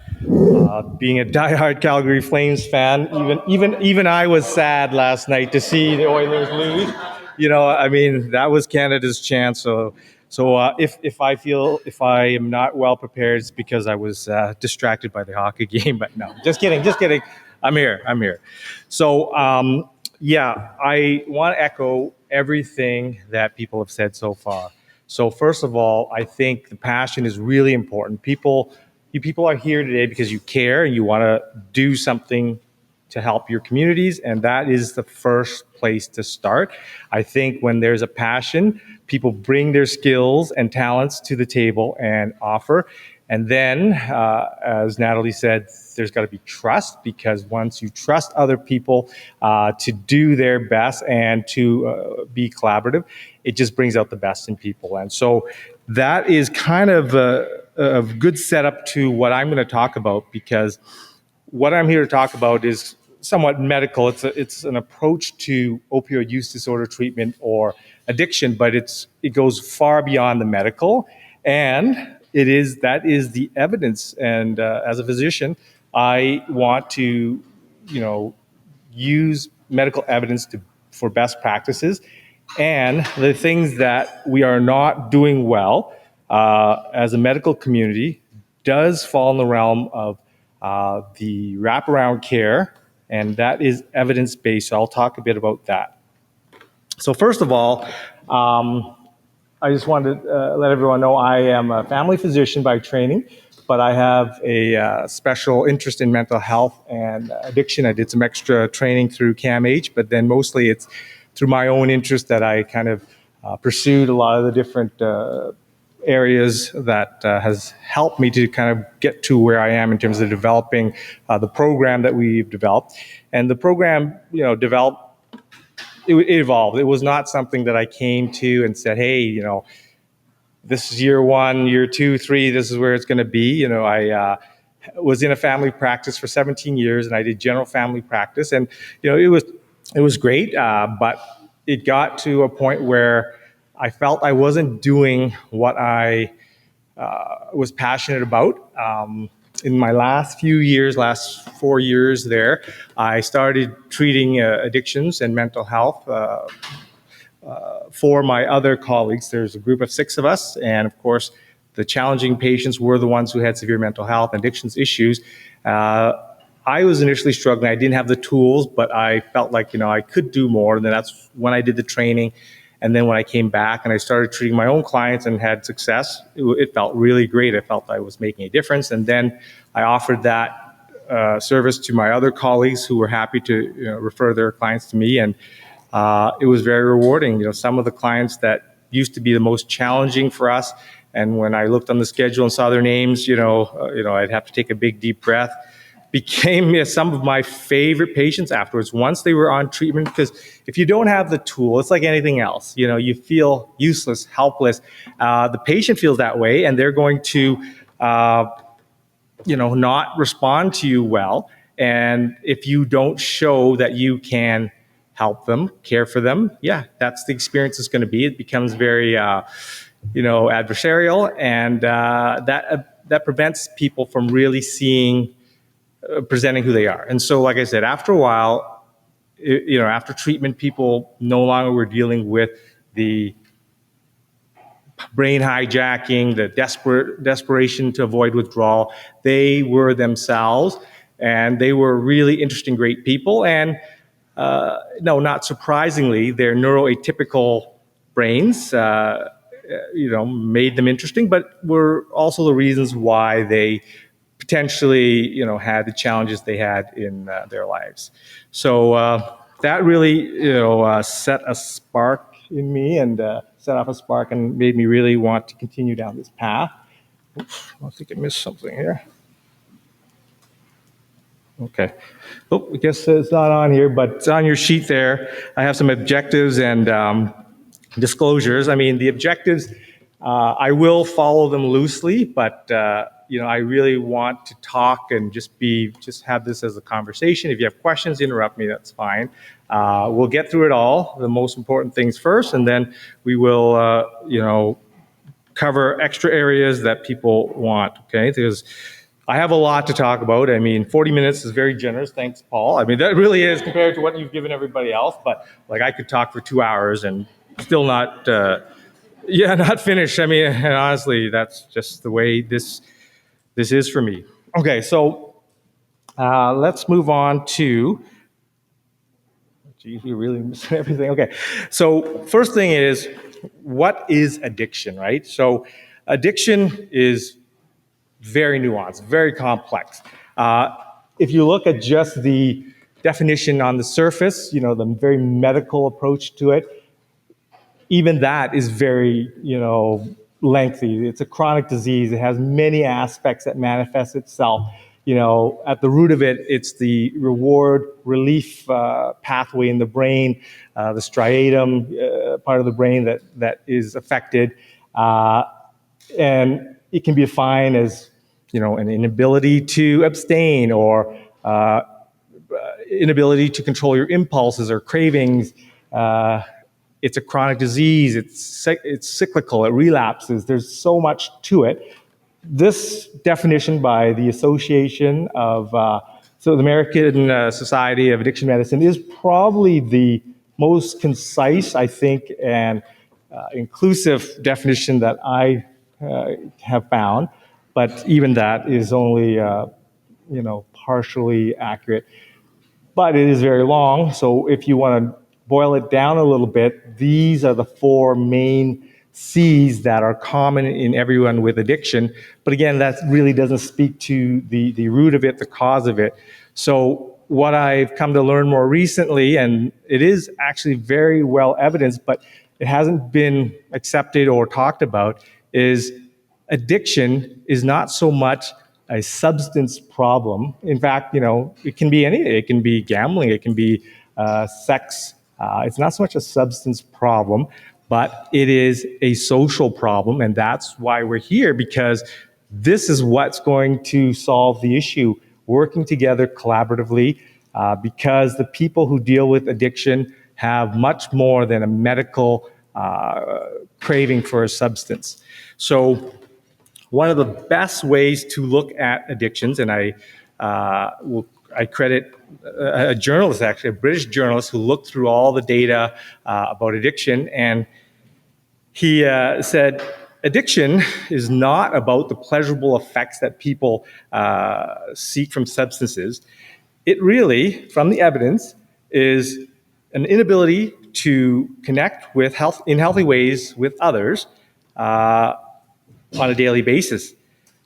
People self-medicate because they are unable to bear being present in their situations or lives. And this is not an exaggeration. There is physical pain that people feel from what they are dealing with. And that's why opioids work, because they deal with physical and psychological pain. So substances are used to escape or avoid the pain of disconnection that they experience. So the way to summarize it is addiction. What's the opposite of addiction? If you ask someone that, some people might say sobriety, right? Does that make sense? If you have addiction, on the other hand, sobriety, but that's not actually accurate. The opposite of addiction is connection, because the root of addiction is disconnection. That's why people use substances. So the substance itself, or whatever they're doing, is inconsequential, really. They are trying to connect in some way. Opioids happen to be very easy. Alcohol happens to be very socially acceptable. Cannabis now is more socially acceptable and legal. Whatever it is, that is what they're trying to escape. And unfortunately, the data is showing that disconnection is increasing in our society in North America for many reasons. The adoption of technology, the kind of breakdown of some family systems, whatever. But there are more and more people who are disconnected. And Karen made a very good point. It is actually more difficult being a teenager now than it ever was. It's not one of those things where people say, well, everyone says that, every generation says that. But when you talk about addiction and you talk about challenges socially, now this time is probably more challenging than it has ever been. Purpose is very important. A lot of young people are lacking purpose for whatever reason, and that drives disconnection. And disconnection feeds more disconnection and leads to ways of self-medicating, such as addiction. It's a two-way street. You can have environmental factors that lead to addiction, for sure, or exacerbate underlying things. And then addictions obviously lead to social challenges like homelessness and criminal activity and whatever else, right? So let's go on. I don't need to go over a lot of this stuff because my other presenters have done a good job talking about it. But addiction is about 20%, is identified in about 20% of the Canadian population, which is pretty consistent with a lot of other Western countries. The majority of addiction is alcohol and tobacco. However, 5% of people meet the criteria for opioid use disorder. 10% actually misuse opioids, and it can lead to some negative consequences. But when you talk about disorder, it's a significant dysfunction causing them significant social consequences, right? So 5% is small in terms of addiction, in terms of the 20%. Now, remember, this can be concurrent. You can have alcohol addiction, cannabis addiction, and opioid addiction. So that 5% covers both numbers. But the problem with opioids, as we know, is that it is a very potent medication. And, oh man, I'm kind of... That's not what I wanted to show you, but what I'm going to get through, that's not, I give talks to people who are interested in learning about the treatment. That's not something that I want to do today, but so here, opioids have a much higher morbidity and mortality compared to the other drugs that we see, and it disproportionately affects young people. And obviously, with young people, you can have long-term effects if they're affected at an early age. And also, if it causes them dysfunction or death, that is, significantly greater loss of potential, societal potential for them, financially and obviously in terms of human costs, right? So, opioid deaths have tripled over the past decade, and we've seen that pretty clearly in all of our communities. Ontario is no exception. 7 in 10 overdose deaths are due to opioids, and that's quite a lot considering it's only 5% of the population. So why are people so dependent on opioids? So like I said, when they are feeling disconnected, the brain becomes hypersensitized to anything that will give them connection. Any of the things I mentioned before will do it. Opioids are a very quick and easy way to activate that area of the brain, which we know is responsible for social connection. The receptors in that area of the striatum is also where the opioids work very strongly. So if you can imagine, people feel escape, but they also feel like they're getting some of their needs met when they take the opioids. Then the problem is the withdrawal, and that is the bigger difference between opioids and other drugs. The withdrawal is severe. Alcohol withdrawal can be severe. Nicotine withdrawal can be severe. People, who are jonesing to get a cigarette, but it's nothing compared to opioid withdrawal. If you use a certain amount and it stimulates your brain and your brain is releasing the dopamine, it feels good. You're at that 9 or 10 level of dopamine release, and then it goes away down to 0. You get everything from psychological to physical effects: agitation, anxiety, restlessness, tremors, body aches, can't sleep, you're yawning all the time. And the GI effects are really, really difficult for a lot of people. Diarrhea, people, lose continence, right? Which is very, embarrassing and undignified. And then, runny nose, watery eyes, all sorts of things that people will do anything to try to avoid after a time. And when I talk to some of my clients who have been able to move away from the grips of addiction, they tell me that, there was a period where I became a very different person, a very horrible person. When I was younger, I never wanted to do anything harmful to anybody else. I was very caring. But, when I had to rob my grandmother or, steal from, my siblings or beat someone up to get money, I realized, my life is not the same.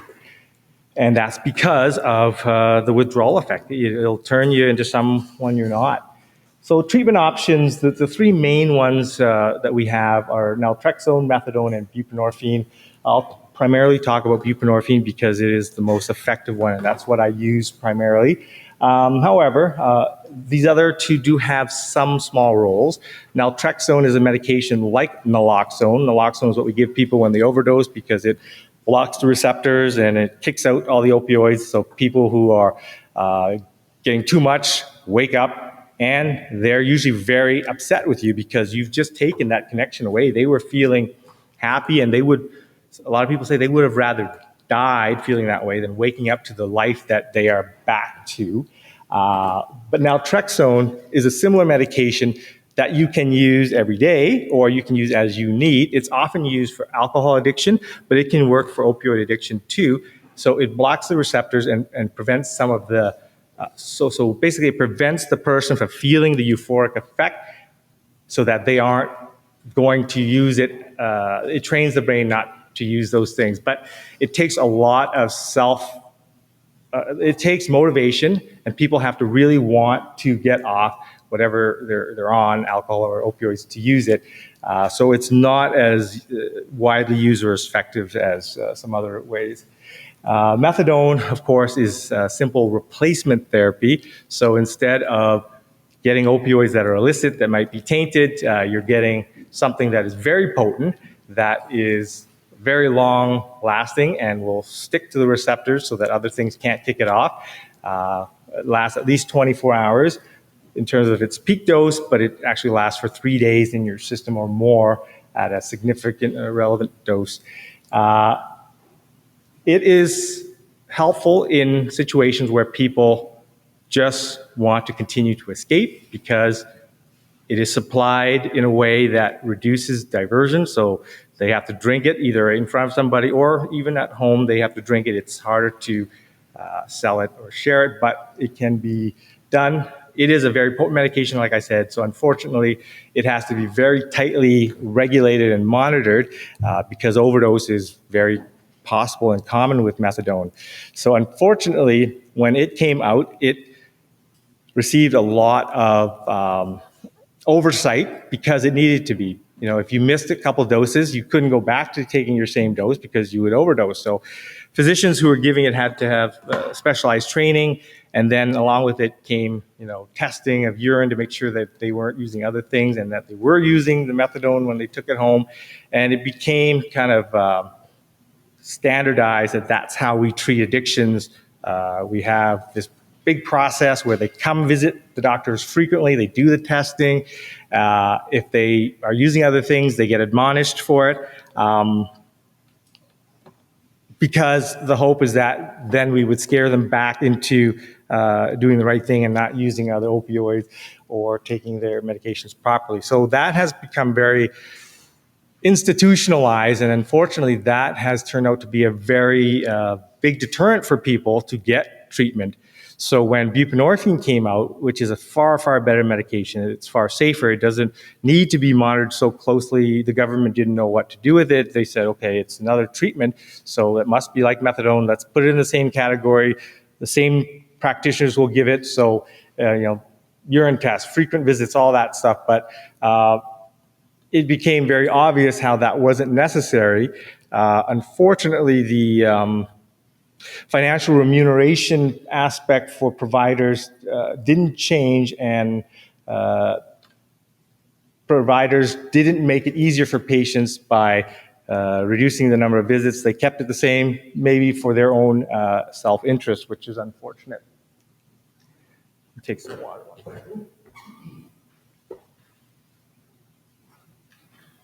Any questions, by the way, before I move along? Okay. So this is, I won't talk about all this because, partly because there's also another sheet in your package that talks about our program, and it has more detailed medical description about what buprenorphine is. But in a nutshell, it is not replacement therapy in the sense that it doesn't activate the receptors of the opioids the same way as methadone, fentanyl, and all the other opioids. It does activate it to a degree. So people who use buprenorphine, this drug, do get some stimulation of pleasure, but it's very low. It's like maybe 2 out of 10 compared to the other opioids where it's like a 9 or 10 out of 10. And so the advantage of that is that our bodies are very good at regulating ourselves. So when we are... We're just going to line your presentation with the handout we have because we've got a mixed up presentation. Yeah, I mean, I have my thing on... Oh, I also emailed the... Okay, sure. 18 seconds or less. Yeah, sure. No problem. No pressure, Graydon. No problem. I mean, I keep going. I mean, I want to talk about the other one anyway. So, so where was I? So buprenorphine activates the receptors like a 2 out of 10, but as a result, the body does not try to fight it. When you have anything that is activating at the highest level, your body says, oh, too much, let's dampen it down. For example, if your thyroid level gets really high, your body says, whoa, I'm not going to make any more thyroid. Or if your testosterone gets too low, like 0, then it starts to produce more. When you have like a 2 out of 10 activation, your body's like, okay, let's leave it alone. We're not going to do anything about it. But if you're using opioids that are 10 out of 10, your body says, let's reduce the sensitivity we have to this. And that's what tolerance is. People get tolerant to a certain dose of the drug, and then they have to take a higher dose the next time to feel the same effect. And that's, I guess, fine in a sense, in terms of they get the effect, but what are the adverse effects? So we all know that opioids have long-term adverse effects. So the more you take of it, the more adverse effect you get, such as dementia over time, depression, osteoporosis, which leads to teeth loss, lower testosterone, demotivation, all those things. And then also the higher dose you go, the more risk you have of overdosing if you reduce your dose temporarily, right? So if you work your way up to, I don't know, let's say 20 dilaudid 8 a day, and you were taking that regularly, if you stayed at that dose, you wouldn't overdose. But if you skipped it even for a day or two and then went back to the same dose thinking that's what you need, you could overdose because your body is trying to down-regulate it as much as possible, and it did a good job. And then when you use the same dose, you overdose, right? So let's get to where we were. Okay. So buprenorphine has been around for a good 15, 20 years. It started in Europe, and it's been used in Australia a lot. It's very long acting, so it lasts at least 24 hours, like methadone, and it prevents the withdrawal effect that people are trying to escape. So I say to clients, if I could, eliminate the withdrawal you have, even though you might not get the same pleasurable effect, is that something you'd be interested in? For a lot of people, they're like, yes, please, I don't want to keep going through this withdrawal. So if you start them on the treatment, they don't have the withdrawal. That allows their brains to downregulate allows them to be more relaxed and basically have better thought processes to make better decisions. The other amazing benefit of it is that it binds so strongly to the receptor, even better than methadone. So once it's in your system, even if you take other drugs, other opioids, the risk of overdosing is almost zero. I mean, you would have to be trying to kill yourself by taking another opioid in order to succeed. And most people don't do that. They're using enough to feel pleasure, or, even if they accidentally take something, they're not, spending $1,000 going to buy everything just to end their lives. They would probably find other ways to do it. So it protects against overdose significantly, and we've had many patients on it, and we have had no overdoses, zero, that can be attributed to the opioids. We've only had 1 or 2 overdoses in patients who I've been treating, and it was apparent afterwards that it was another substance found in the fentanyl that we were not protecting them against. And then finally, it also has far less drug interactions. So you theoretically could stay on this medication for as long as you needed without having those other long-term effects, because like I said, it's activating at a 2 out of 10, not a 10 out of 10, so your body can accept that. So, for example, people who are on heart medications, a lot of our clients have IV drug use history, they damage their heart valves. People who have liver problems, people who are concurrent alcoholics, can be on this medication far, far more safely than methadone or other opioids, right? And it's actually much easier to taper because it's only stimulating at that small level. So going from that down is far more manageable than going from the high level down. And so it is not approved in Canada for control of pain, but I have used it that way, off-label, and it is very effective in moderate to low-level pain. And a lot of clients are very leery of that, but if you think about it, just say your pain is at a 5 or 6 out of, let's say it's at a 7 out of 10. That's fairly severe pain. 10 out of 10 is like the worst pain anyone can imagine, right? If you're at 7 and you took an opioid, the regular one, and it went down to 1, you would feel great. Then when it bounces back up, it goes to 7 or maybe 7.5 or 8. You feel terrible. You got to use that cycle again. So I say to them, okay, so you're at 7. I give you this medication. It'll only take it down by 1 or 2. You're down to, say, 5 or 6. And then we can use other things like gabapentin, naproxen, other non-opioids, because then those things will work better because you're not in this withdrawal where your body's releasing all this adrenergic effect. So those other things actually can maybe bring your pain down by another 1. So you're, instead of 7, you're down at 5.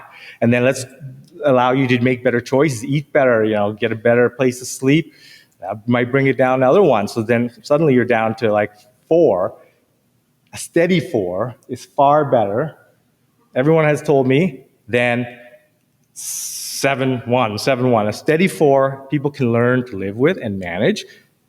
That fluctuation is very, very difficult, and that's what drives people to use other things to control their pain. So anyway, that's a little offshoot because I deal with chronic pain too, because a lot of my clients believe that they have chronic pain that led them to use opioids in the first place. And yes, they had pain.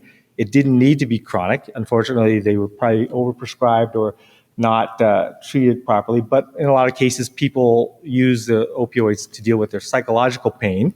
And then they develop something called hyperalgesia, where their body is very sensitized to any injury. So stubbing their toe, instead of feeling a 2 out of 10 pain for a few minutes, they get a 6 out of 10 pain that lasts them all day. And that is just an example. But if they have any other injury, it's very difficult to manage. And they feel that they have a chronic pain issue when they really don't, if you can get them their levels back down to normal.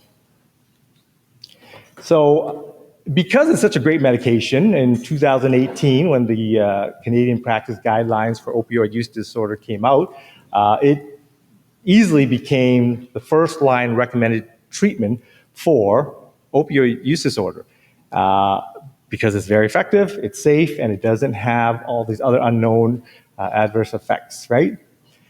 It currently comes in two main types. The first one is Suboxone, which is an under the tongue or film that you put on the side of your mouth way to get the medication. So you don't swallow it. It dissolves under the tongue. It gets absorbed into the bloodstream through the mouth. In the last 3 weeks, we were able to get the film version covered by ODB, which is actually very important because the way I use buprenorphine, there's lots of different approaches that can be used in order to get people on it. Starting buprenorphine is probably the most challenging part of the whole thing, and a lot of clinicians are leery about doing that. The film should help because then you can cut the film into different sizes and you can use it. And I'll talk a little bit more about that if I have time. But again, I'm not here to teach you how to do this. I'm just telling you what we do, okay? Unless you want to know, but I don't have time for that. I only have 40 minutes. So Sublocade is the main form that I use. So that is buprenorphine in a gel that is injected under the skin into area of fat. It forms a little pellet, and it's like a hard candy that your body sucks off of over the course of the month and more. Actually, it's been shown to last up to 12 weeks, but for sure, guaranteed to give you a certain concentration in your blood for 4 weeks that eliminates the withdrawal and also significantly reduces your cravings to use, as well as it protects you from overdose. And surprisingly and not surprisingly, it helps with other agents beyond opioids, because really that area of the brain is responsible for the euphoria, the reward from different medications. So people I have on Sublocade tell me, yeah, my desire to smoke has really gone down and I don't really like drinking anymore. Or crystal meth, which is a really difficult one to treat. We don't have a really good treatment. Even that, people say, yeah, it's reduced. Not completely, obviously, or not nearly as much as the opioid, which it was designed for, but there is some crossover, which is great. So, yeah, I talked about that. So, if it is such a great medication, as all these things have shown, why isn't it being used? We can clearly show that it reduces use and can lead to increased abstinence from opioids. You don't have to worry as much about the missed doses. Why is it not more widely used? Why isn't everyone who has addiction on this? So one part of the problem is acceptance from the clients. A lot of the initial use of this medication was problematic. Like I said, starting the medication is a bit challenging. And if you don't do it in the right order, people have to be in withdrawal already before you give the medication. And if you mix that up and you give this medication first, it will knock off all the other opioids in their system and they will feel horrible. They go from their 7 down to a 2 and they feel terrible and they'll never want to take it again. And unfortunately, that has happened to people. And it only takes a few people telling that story before it spreads and that nobody wants to use this medication. The other things are that, like any treatment, there's stigma attached to it, right? So if they're using opioids and no one really kind of knows about it, even though people know about it, they think their family doesn't know about it, they think their spouse doesn't know about it. If I go to treatment, it's a stigma. Now I'm an addict, I have a defect, right? They may be treated really badly at some of the clinics, some of the methadone clinics that provide this, treat them the same way as if they're on methadone, like, come every week. You don't get carries for like 3 months, which makes no sense. I mean, if anything, I would give them carries so that if they need to give it to somebody else who's in withdrawal, that they would, right? Because the dangers are so low. The only problem is the precipitated withdrawal if someone's already on it. But anyway, the other barriers are more on the clinician side, like I said, how they treat the client, their knowledge of the medication, their willingness to prescribe it. Even the so-called experts at the methadone clinics who have been in addictions for a while, they are reluctant to use this medication because it's more challenging, and rightfully they should not be seeing them as much, so they probably don't get remunerated as well for doing something that works better and is safer, right? So the evidence is clear that in order to increase access to treatment, we have to lower the barriers, and that is kind of what we focused on in our program. So in our own personal experience, we've identified these things. Stigma is very real. A lot of perception is that people are weak-willed, and if they just, had the moral strength, they could just stop opioids. Family members, want to help their families, and they have the best interest in mind, but they say things like, just stop it. You don't need to do this. You're better than this. All that says to them is that, no, I'm not, because the drug keeps telling me I need to do this. So it's just kind of the opposite message, right? And some people are told that you're just choosing this. Like, why are you choosing this life? And why are you choosing these drugs? You choose something better.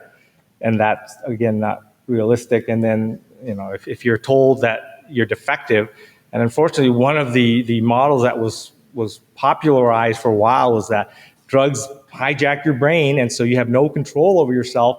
And so people who are sensitive to it must be defective because everybody else can fight it off, and why not me? And that is actually not true. The studies have been very conclusive. I don't know if you guys heard of the rat park experiment where, they took a rat and they gave it option of taking morphine-laced water versus regular water. So when it's in a cage, yes, it would take the morphine water until it killed itself. But then, a very wise experimenter said, is that why did they prefer it?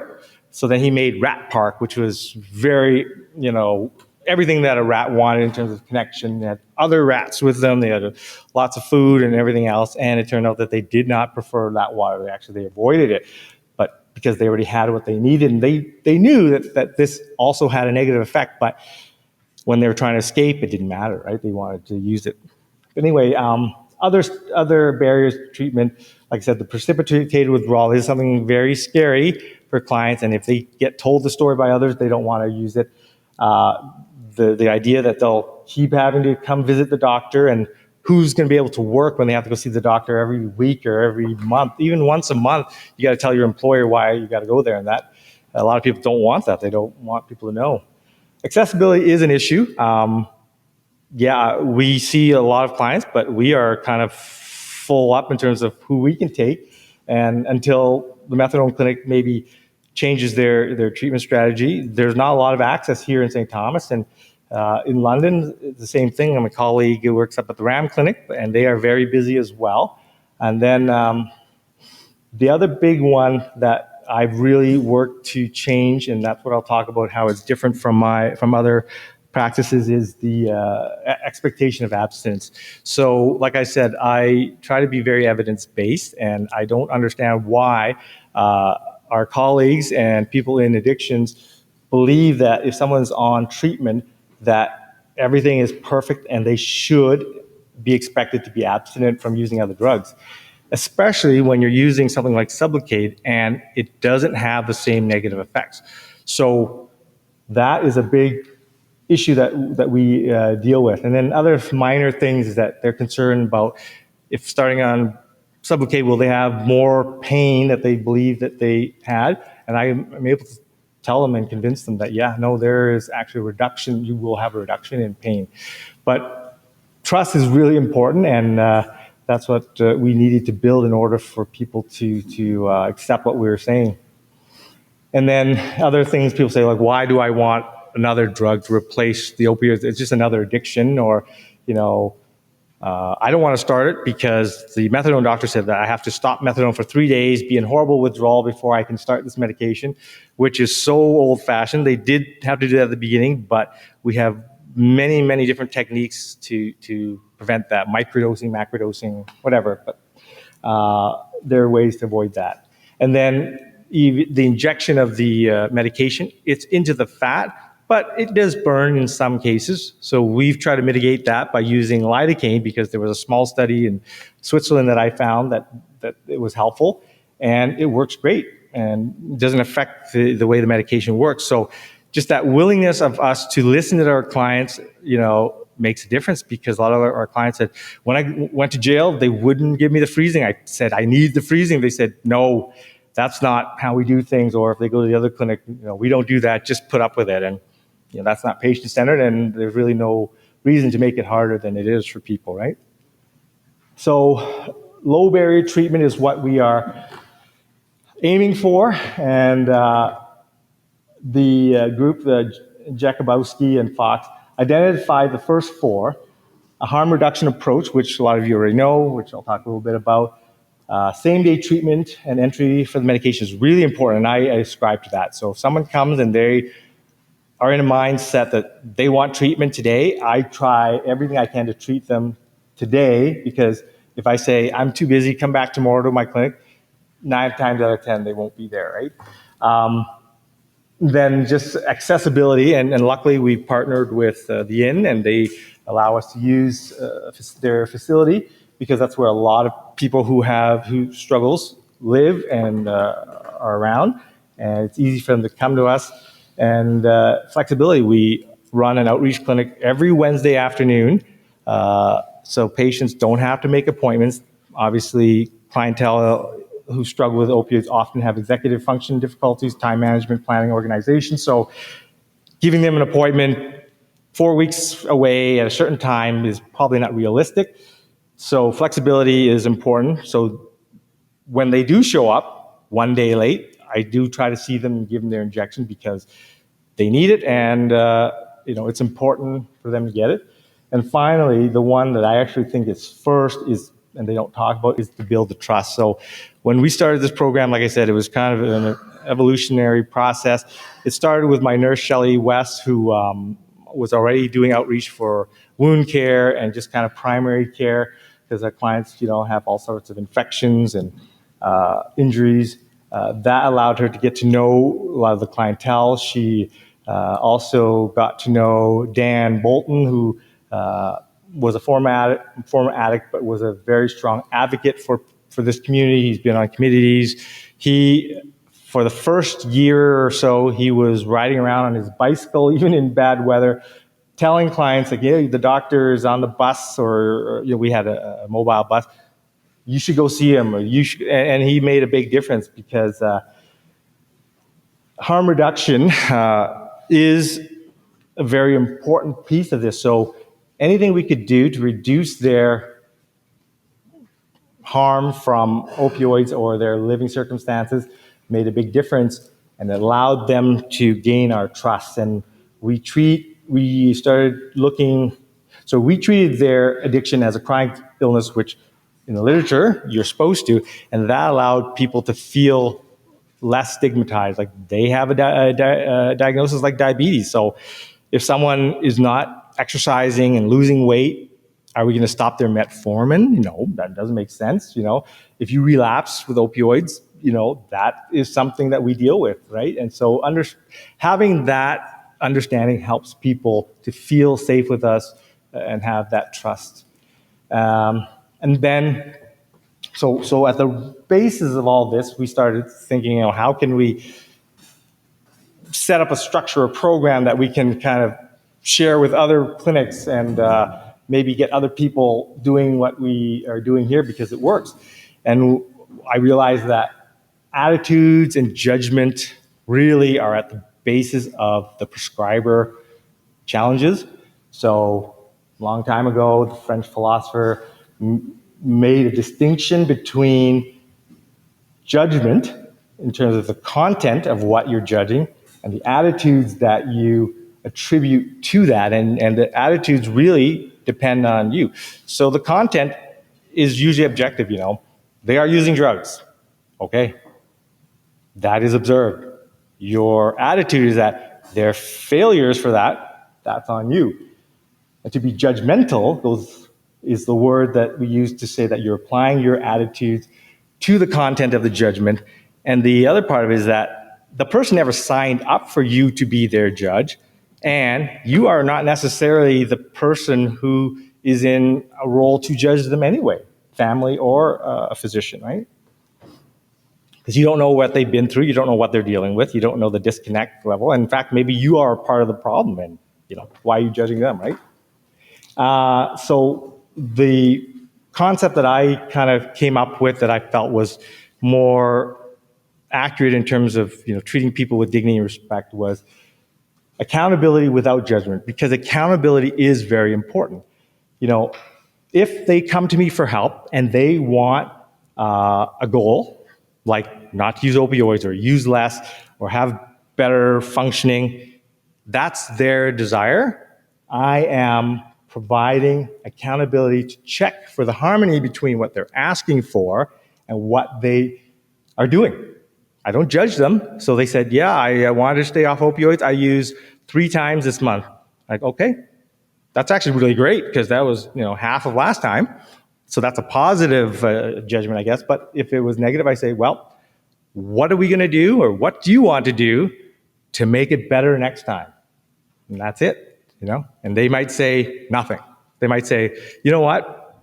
I want to do this for my family. I want to do this so I can get my kids back, whatever. We work on that, right? Maybe it's because their mental health. Anyways, accountability is important in what we do with addiction treatment. And that is something that I feel is lacking in simple substitution treatments like methadone or safer supply in London. You are replacing something that is safer for sure, but you're not actually holding them accountable to what their goals are. I mean, if everyone's goal was, I want free drugs, and I want to keep using it, then maybe you need to talk to them about why that is and how deep this disconnection is. But I doubt that.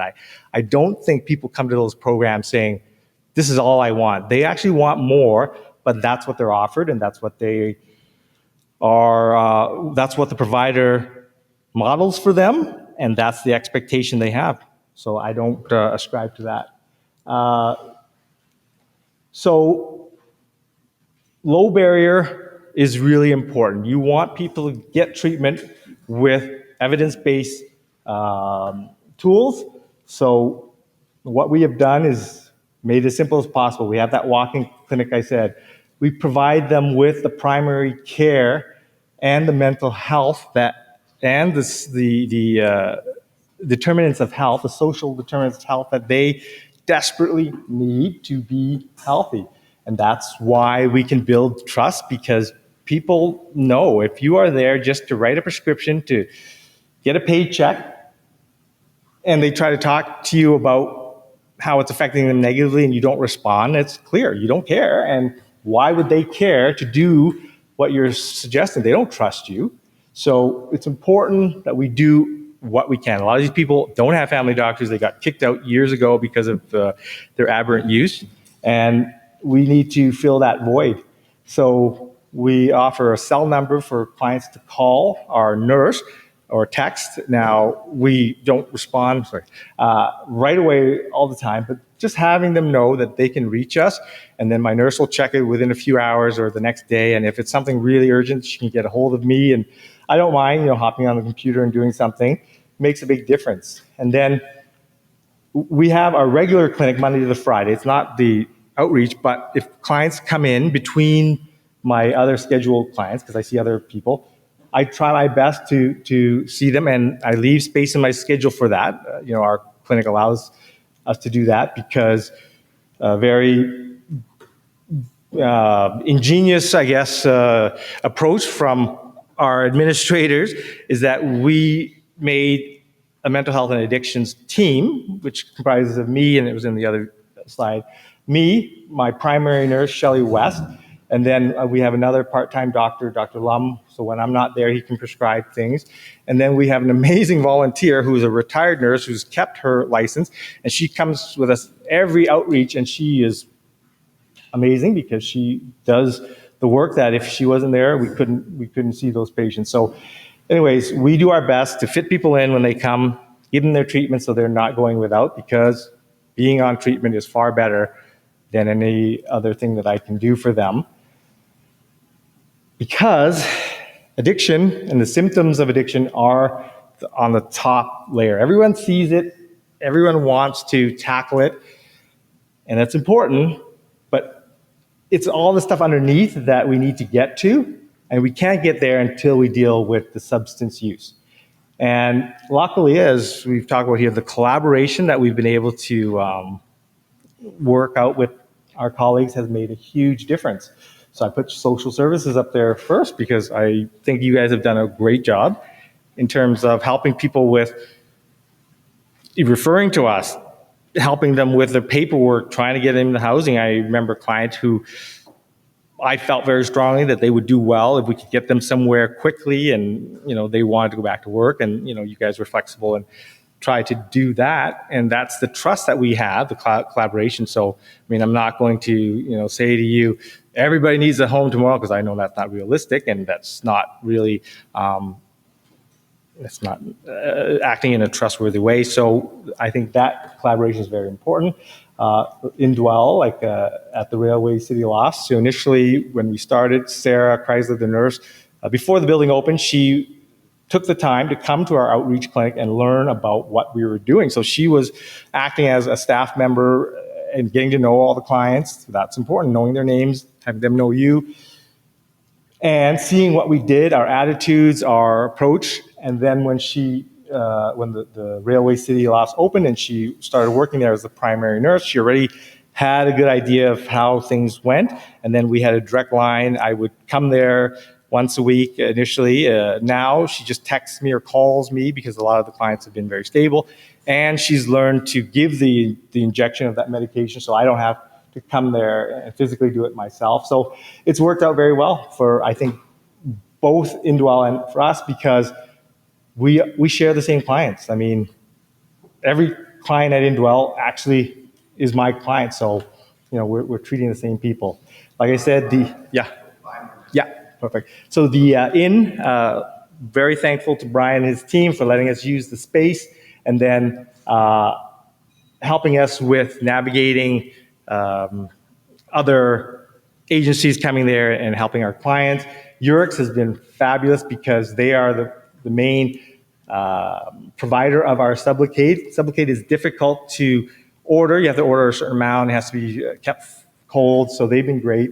And then, the city, the police, the hospital, they've all contributed in terms of giving that wraparound care that we need to deal with the disconnection, because when they come to see us, if we can provide that treatment, that's what helps them to deal with their addiction. It's not just giving them medication, it's having them come to a place where they feel we care, setting them up with people that feel they care, and getting that ongoing service, okay?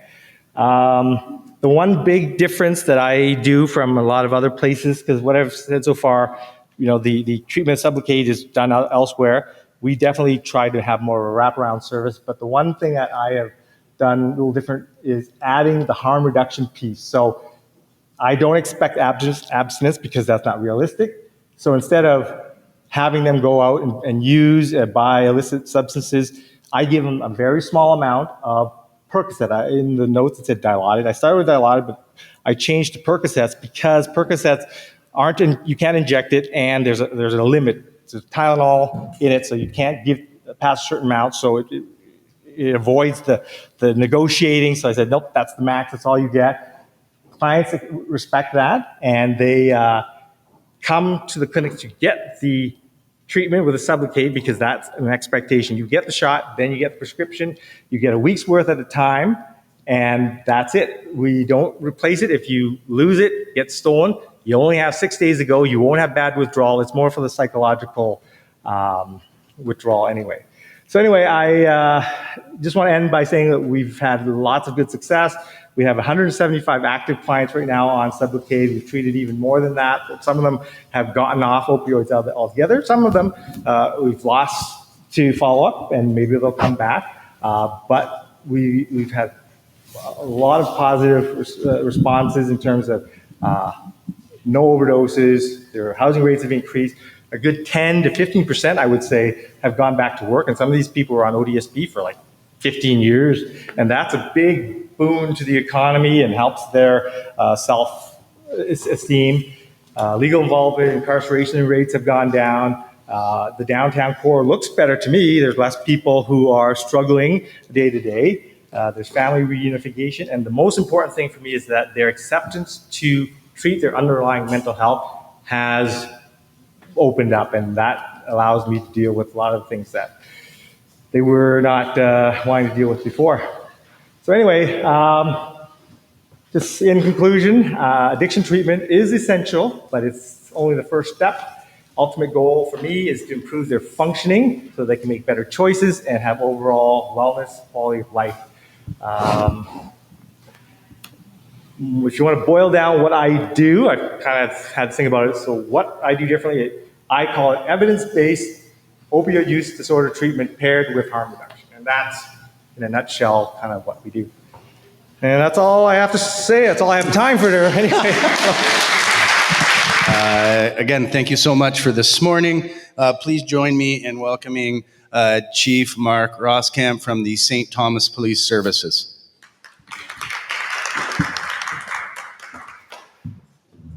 Well, good afternoon. Paul, thank you for inviting me today. I'm pleased to be here to chat briefly about some of the innovation that the St. Thomas Police Service has been doing over the course of the last several years, but specifically the last couple of years, to deal with some of the social and health-related matters that are affecting our community. I'll try to give you a snapshot of what has been occurring and our vision, and loop in one program that we've seen some tremendous results. There must be, and as you've heard today, collective recognition that a problem exists. Commitment yields impact. There must be a willingness to define those issues and commit fully and partner with the appropriate collaborators to find solutions. In St. Thomas, we've have extremely forward-thinking elected officials and a police services board. We had a mayor here this morning. We have 2 councillors here today. We might have councillors online as well. But these individuals have recognized the issues, actioned a plan both operationally and financially, and set a plan forward at a reasonable pace to reduce the impacts. The St. Thomas Police Services Board also has never hesitated to improve public safety and wellness conditions for St. Thomas and the residents of St. Thomas and all of our personnel in the police service. I'd be remiss not to also mention all of the partners that have presented today and that are about to present. St. Thomas Elgin Social Services, huge partner for us in what I'm about to speak to you about. Indwell, the CCHC, CMHA, the business community, the Chamber of Commerce, St. Thomas Elgin General Hospital, provincial and federal entities have helped us tremendously. They've stepped up, and I probably missed a bunch. Brian, over at the inn. The results are remarkable, and I suppose after you hear today where we're going with this, you'll agree with me. Our vision at the St. Thomas Police Service, but our collaborative has always been to provide community benevolence, to do no harm. Our community motivator has always been to strengthen the resilience of those that have challenges in our community. When the public and private sectors join together, the community benefits greatly. There are profound impacts from public-private partnerships, and you're hearing about those results today. I've come to learn that if lasting impact is to occur, there has to be collective recognition that we live in a growing community. And in a growing community, there is uncertainty and there is change. And the exciting realities of a vibrant community bring new challenges and a need to reimagine the services and how we collaborate in a multi-sectoral way. Strong planning from city officials and community leaders is essential in managing the growth of this unpredictable environment that we're all experiencing throughout the province. So what I'd like to do now is just set the stage for where I'm going to go and explain the one program that we're going to showcase today. I need to talk to you about the provision of policing. And the Community Safety and Policing Act is a new piece of legislation that governs legislatively and regulatory provisions for police services and the governance of police services. And it states that we must provide adequate and effective police services. The Act also states that police services boards may provide policing or other services, and I want you to remember this, or other services that exceed the standards of adequate and effective policing. The Act also states that police services boards must use their own personnel, we know that, or those assisting to provide policing functions. Keep these 2 points in mind as I explain one innovative strategy that we've implemented to support the vulnerable population in our community. Our focus is always to provide and exceed adequate and effective policing services in St. Thomas. I think it's important to note what the Act says. The Act defines core functions of police services. These are obligations we must comply with, police services in every jurisdiction: crime prevention, emergency response, assistance to victims of crime, public order maintenance, law enforcement, and any other policing function that is prescribed. Keep those in mind as I talk about the non-core functions that I'm about to speak about. Non-core functions or responsibilities of police, due to years of being the 24/7, 365 agency of default to answer these social determinants of health, these issues in our community that bring us here today. One example, those social determinants of health: the mental health disorders, the substance use disorders, the homelessness, those struggling with being unhoused, food insecurities, poverty, those struggling with destitution. These social determinants of health matters have manifested in our communities in recent years, some more than others, but we're all experiencing these challenges. We know that following the pandemic, access to social and health-related services was identified as an issue. And these issues have typically been more prevalent in larger cities, but now have migrated to all communities, including cities the size of St. Thomas. We accept that, and we have to accept that this is a natural progression that comes with growth. And that's what I spoke about earlier. A number of these social determinants of community health and development are affecting cities throughout Canada, and in particular in local downtown regions. Homelessness and poverty are social issues that are affecting a growing number of people. And we see many individuals struggling to find shelter, a basic human need for survival, and they're struggling with mental health and substance use disorders. What we have developed in St. Thomas and our approach and our vision is a right care, right person approach to support those that need it. I'm here to tell you, as the Chief of Police, we view these social and health-related matters as part of our responsibility under the community safety and well-being plans that we all have in our communities. They're not a core function of policing, but a responsibility that we all have to jointly take ownership and responsibility and collaborate and find solutions. And that's what's happened in St. Thomas. You heard this morning from Danielle about something special happening. This is exactly what's happened. We've decided to take ownership. We've identified that there's a problem, and we accept responsibility, whether it's a core function of what I'm to deliver or not. When it comes to community safety and well-being, the Act that governs policing says that all municipalities must develop a plan, and the police must take an active role in that plan. St. Thomas does have a plan. St. Thomas Elgin does have a community safety and well-being plan, and we accept our role in that plan. And these are challenges for which the police do have responsibility, supporting the community and those that need help. Now, we'll get to the good part. What has been our response? In addition to the core service delivery areas that we must provide, the frontline policing services, so that's our emergency response, criminal investigations, law enforcement, the things I discussed with you, we've developed what we call a community response or community resource unit. So in recent years, our police service determined that a new approach was necessary regarding these growing health-related disorders in our downtown region. Businesses in our downtown were being impacted negatively by the rise in the social determinants of health. And we saw these crimes of opportunity occurring, these non-violent crimes, these property crimes were on the rise. And I can tell you between 22 and 23, they rose 12% in our community. We needed to find a solution.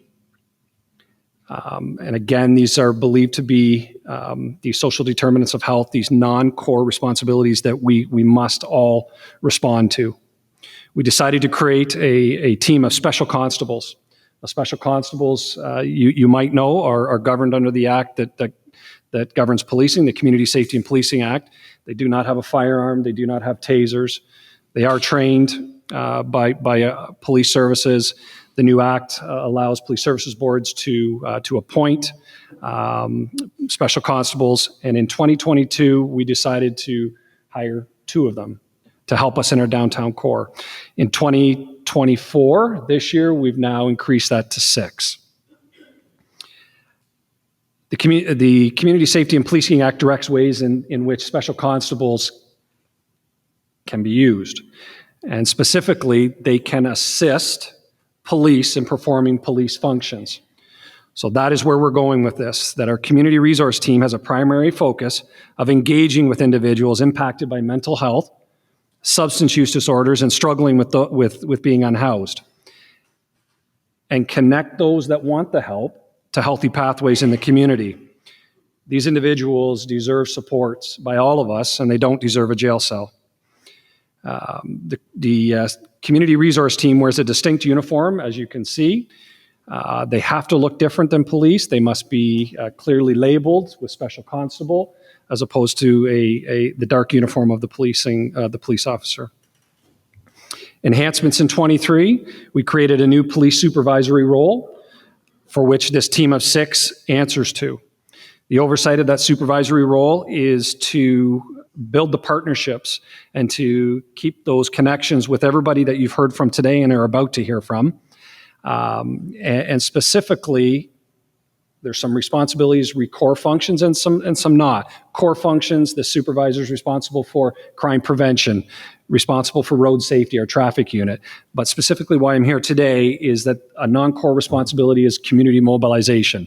We're mobilizing all of the efforts to have a multi-sectoral approach to address these social determinants of health that have become an issue for our community. This individual has direct oversight of the community resource unit and that team of special constables who assist in the responsibility to maintain a coordinated, collaborative partnership with those agencies that are here today. The role of the CRU unit is just this: assist in connecting the vulnerable individuals in our community to the complex consortium of social health related supports. We take a compassionate and a supportive approach, and that's our mindset of this team. This team assists in collaborating with partners to prevent social and health-related disorders from becoming public safety concerns, and therefore becoming a core function requiring a police officer presence and a police officer response. They assist in reducing our vulnerable population's exposure to the criminal justice system. They assist in responses to the needs of many business owners, restaurant owners, and shoppers to our downtown and throughout the city. We rented an office in the downtown corridor, right in the heart of our downtown, 584 Talbot Street. You'll see it on your exit of the city if you didn't see it coming in today. They're standing in front of it now, an old building we renovated to suit our needs. They work out of that office, the 6 of them. So this is one innovative way, in addition to a number of other strategies that we've put in place. But specifically today, Paul, I wanted to bring forward this team to show the successes that we've had. We have had a reduction in a number of areas, and I can tell you there's peripheral positive with the reduction in property crime trending down in the year of 24. This approach has removed police officers directly from the daily interactions of persons in crisis. And we know over several years we have heard that. The world has told us, and we've been listening, and we learn from mistakes of the past, and we are removing police officers from dealing with persons in crisis. And we've adopted that practice with the support and the assistance of the use of special constables. We recognize that we as the police are well connected to that complex consortium of mental health, professionals. And we feel that the multi-sectoral collaborative approaches that you're hearing about today has created an environment where very little falls through the cracks. Those untreated or ill-managed cases that used to frequently become involved with the police or the hospitals are drastically being reduced with everything that's in place, including our special constable team. We know that when persons are experiencing a crisis, they typically do not know where to seek the help. And police, as I indicated, were the default agency, and we always stepped up to support and help resolve the matter. We feel we found a solution to reduce this pressure on the police service and other community agencies that returns police officers back to core functions and better serves those that are experiencing crisis and these social determinants of health issues. We have been very fortunate, and I'd be remiss not to mention the support of the Police Services Board and City Council that understand public safety modernization. When it comes to the health and wellness of community and the professional standards of our members, my expectation is always to ensure community satisfaction, trust, and the confidence in the services that we provide. All citizens in St. Thomas and all guests to our city deserve to feel safe and to be safe. And our vulnerable population deserves a right care, right person approach from those of us that can support them. And that's what we're trying to do here. So I'm going to leave it right there, Paul, but it's subject to any questions. That is my brief presentation.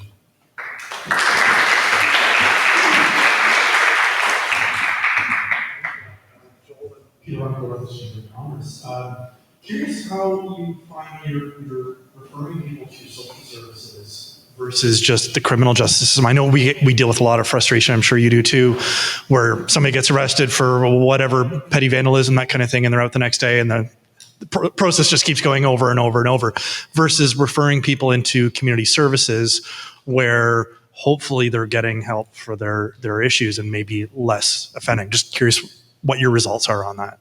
Sure. Well, we could go offline and I could give you some data on that.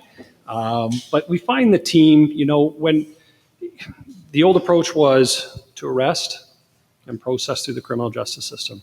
Now our vision and our strategy is to take a knee with the special constable team and to work with that individual that's under a blanket outside of the business. And if it takes hours, that's what the special constable role is to do. And to connect that individual to healthy pathways, whether it's with social services, whether it's with CCHC, whether it's with the inn, it starts to have an effect. Spending that time. They don't deserve a jail cell. And you just have to find ways, you have to commit, and that's what we found. A few years ago, we found there was a commitment and a willingness to fund a program like this, and we had to find ways to navigate through the law and what we can and cannot do as a police service, and we feel we found a formula that works with the special constable team. Eventually you start seeing results. Great. Yeah, thank you. Hi, Wendy Parsons, Leamington District Chamber of Commerce. The special constable, is this just in the St. Thomas area or is it throughout Ontario? Sure. So I can tell you a program like this, to my knowledge, for the strategy and the mandate that we have, is only in St. Thomas. But I can tell you there are other special constable teams in the province, and they do other duties. I can tell you this program is similar. There's similar programs to this out west in BC and out east, but in Ontario, specific to that mandate right there, I think it's fairly unique. Okay, it would just be really nice to see throughout Ontario. Yep.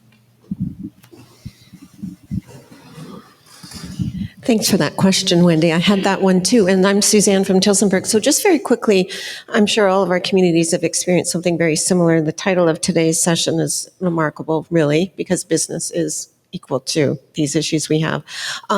With what you found, we have businesses that have said, I could go out of business. I get phone calls from my repeat customers, and they're afraid to come to my store. They're asking me, is it safe to come? Is anyone camping out there right now?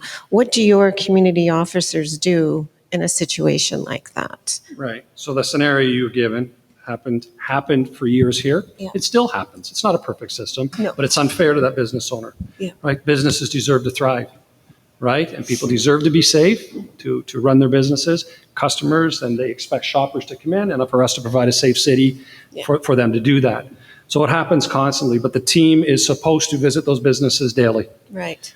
Interact. They have cell phones. They have email addresses that if a business wants to call them directly, the entire team will go down. Members of that team, there's 6 of them, will walk down, Right. address that matter, so they don't have to call into the St. Thomas Police Communication Center, the non-emergency line. Right. But when they're on duty, their cell phones, there's ways and means for them to connect with this team, and it's right now we have that team specifically addressed and deployed to the core. Okay, when we see the core fixed, then I will branch them out throughout the city to other areas. But right now, until that core is cleaned up, and we are seeing improvements, like drastic improvements. That's nice to hear. So I hope that answers your question. It does. but- It helps a lot. I think it is a process. It's not going to happen overnight. Yeah. Thank you.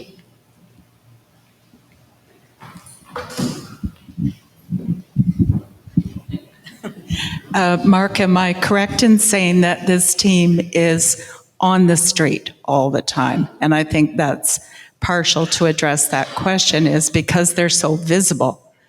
That in itself, I think, has an impact. So they are. So their job is strictly on foot, boots on the ground, 7 days a week. We're not touching all the hours with 6, but that is their mandate. We found that, as I indicated, we were the only 24/7, 365. And until social services and health services are funded and are staffed to the levels they should be and not overwhelmed, the police will always have to step up to support community. And for now, we're trying to remove ourselves from person in crisis. But on the after hours, when this team isn't on, it is still police. And I would like to reduce the amount that our frontline officers are dealing with persons in crisis. But, I give the scenario, that individual under the blanket that needs help, that spent the night on the street, that hasn't eaten, that hasn't had a shower in days, that's for the special constables. But the moment that individual presents a weapon, that's immediately a core function. That's a police response. So this team's been trained to back off and to radio over a police officer. So that's how this works, and it's working very well. Now, I'm not suggesting that happens often, but if it does, they know what to do, and it becomes a core function. But it is a boots-on-the-ground team, and I would love it if there were other agencies that were boots on the ground to be out there with us.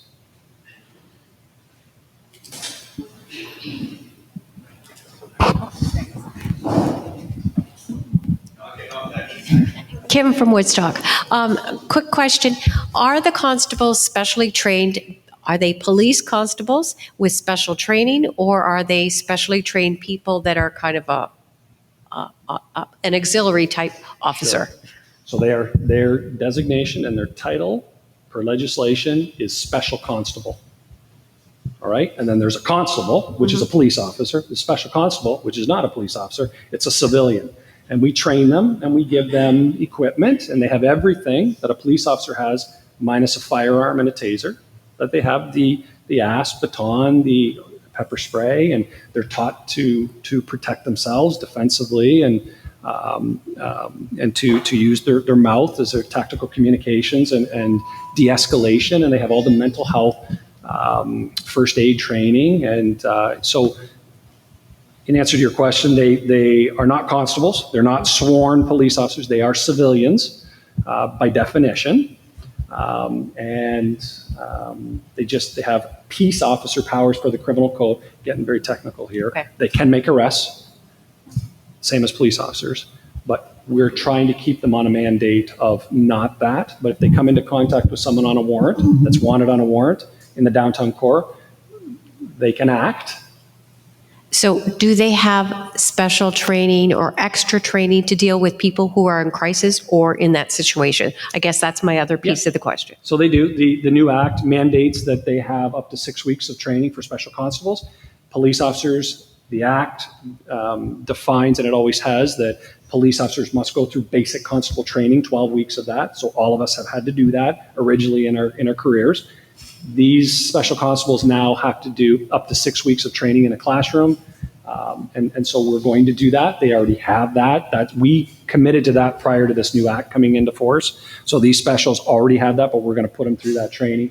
But part of that training is mental health first aid. It is de-escalation training. It is use of force training. It is, it's a step. Our officers have that same training, but we want them to have to be enhanced. Now, I didn't say these individuals come from a variety of backgrounds. There's a nurse on that team. They all have educational. They're carefully selected for character traits, that compassionate kind approach. They have social justice degrees, and there's a criteria that we look for in a candidate to do this job. And they want this and not policing. So, so that's a formula we found to keep them in this role. We need to retain this team as special constable civilians. Thank you.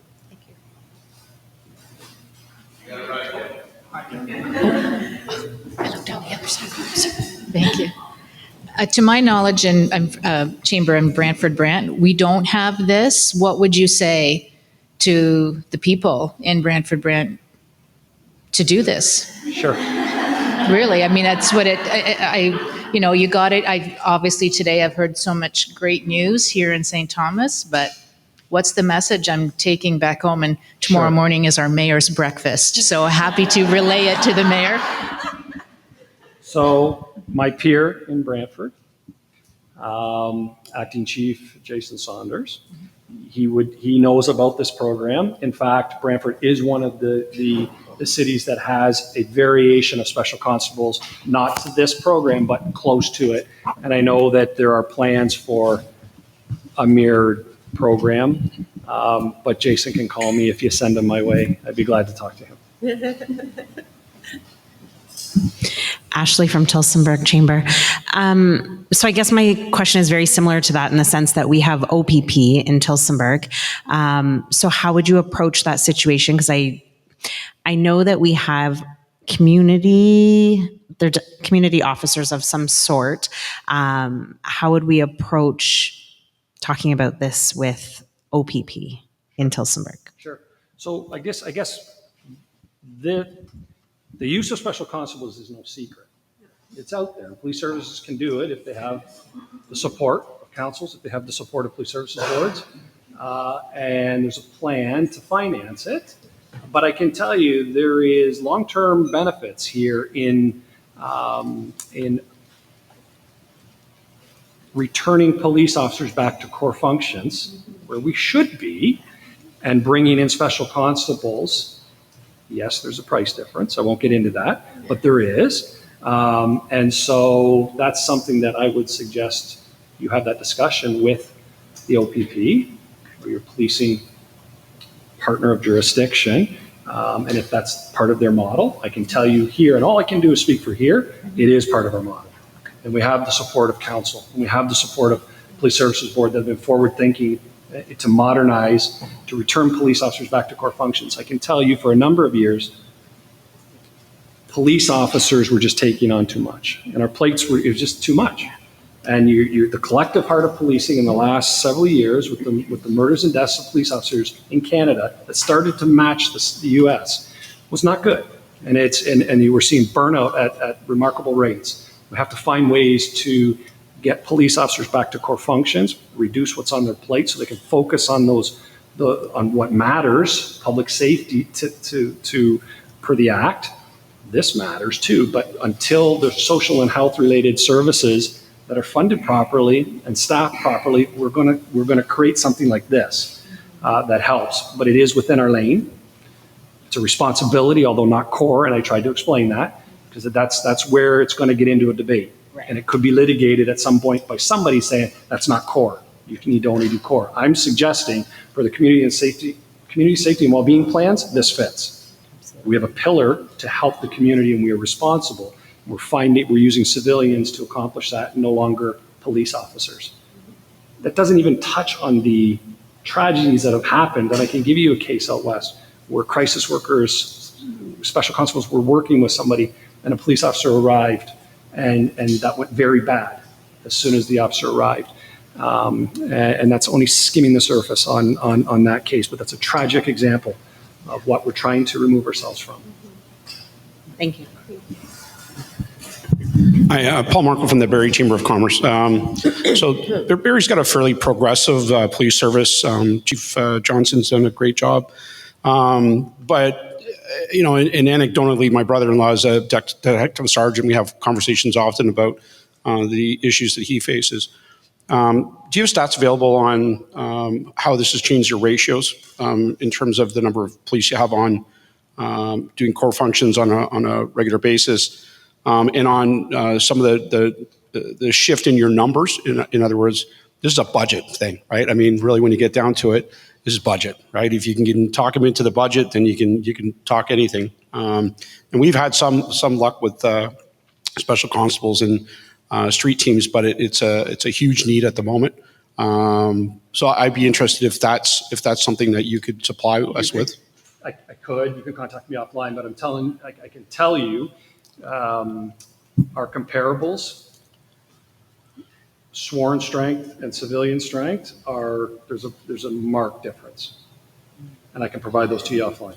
Yeah, and again, it's because of programs like this. Yeah, and it's needed. It's needed. Civilianization, where it's appropriate only. Right. You're never going to get away with, and I would never advocate for civilianizing core function. Right. Right. But there are some peripheral support duties that could become civilianized, and we have done that.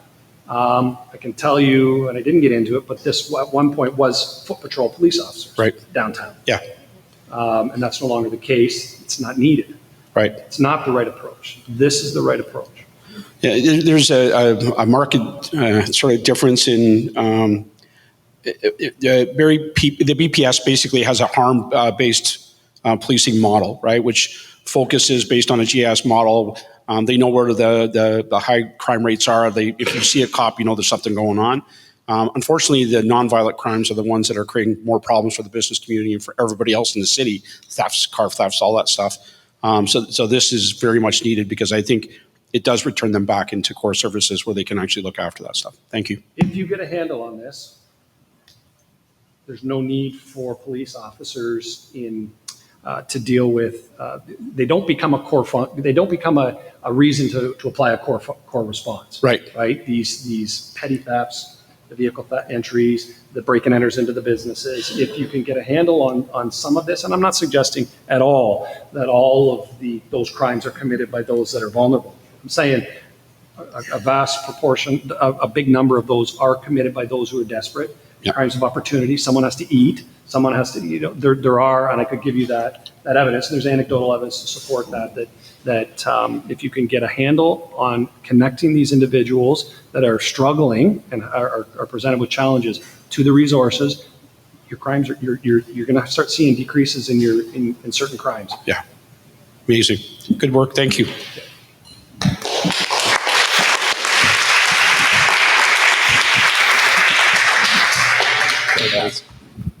Yep. All righty. Thank you so much, Chief Ross Camp. I think we're going to be with our next speaker, Brian Elliott. Just a little planning group joke. We're going to see some of the impact of some of those changes as well, and learn what we're doing with our emergency shelter. Let's please welcome Brian Elliott.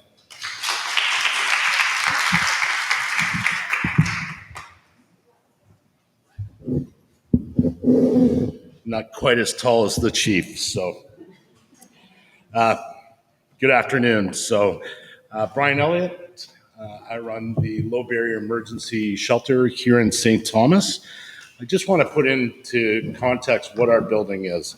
So we are a 3-story building, 3 different businesses converted into one. We are a 40-bed facility with 15 spaces available for overflow. Our upstairs, our dorms are broken into 10 that identify as female, 20 that identify as male, and then 3 different what we call flex spaces. And those are really about being able to adapt to emerging needs. Our laundry facilities and staff offices are all upstairs. Each bed comes with its own locker. We control the locks, but they're able to put valuables and things of special nature to them locked away. And it also means they don't have to pack up and move every single day. So each morning they are not responsible for collecting all of their goods, leaving, and re-signing up each day. As long as we can identify and they sign for their beds and they're using them, then they have a space. We have 24-hour security on site. I bring this up because our security, one of the requirements is that they are trained in de-escalation as well as trauma response. They are not meant to be a hands-on group. Our overflow is in our dining space, which is on our main floor where we serve 3 meals a day. So we help with that food security. And we have a community room. And the great part about this is so many of our community partners are here today, and we've talked a lot about them. But not only do they do great work at their own facilities, but they make time and energy to come to our space to meet the homeless where they're at. And we'll talk later on about the impact page around what we are seeing.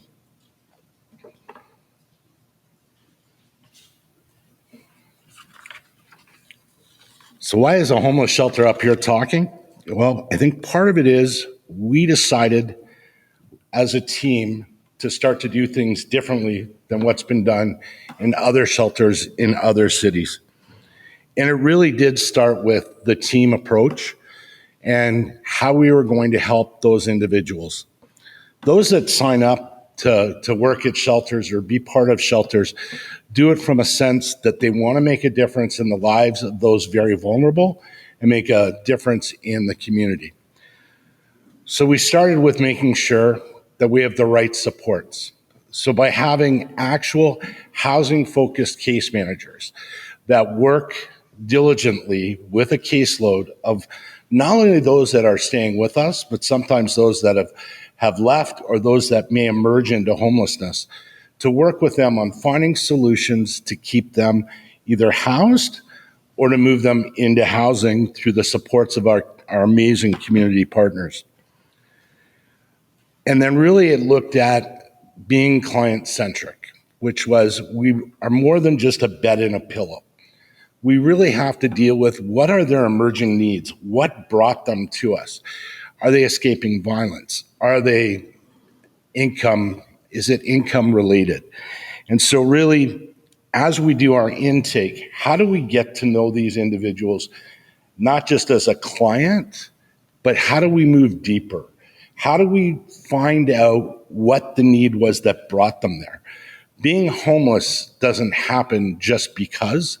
There's a catalyst. So how do we find that, and how do we start working towards it? Because it's great if you just want to get them housed, but that won't lead to longer term success, because what's the trauma they may be overcoming? What are those other things? What are the supports that we can do so that when they do get housed, they're able to stay there and be more successful long term? So it's about making those connections. It's about the trust.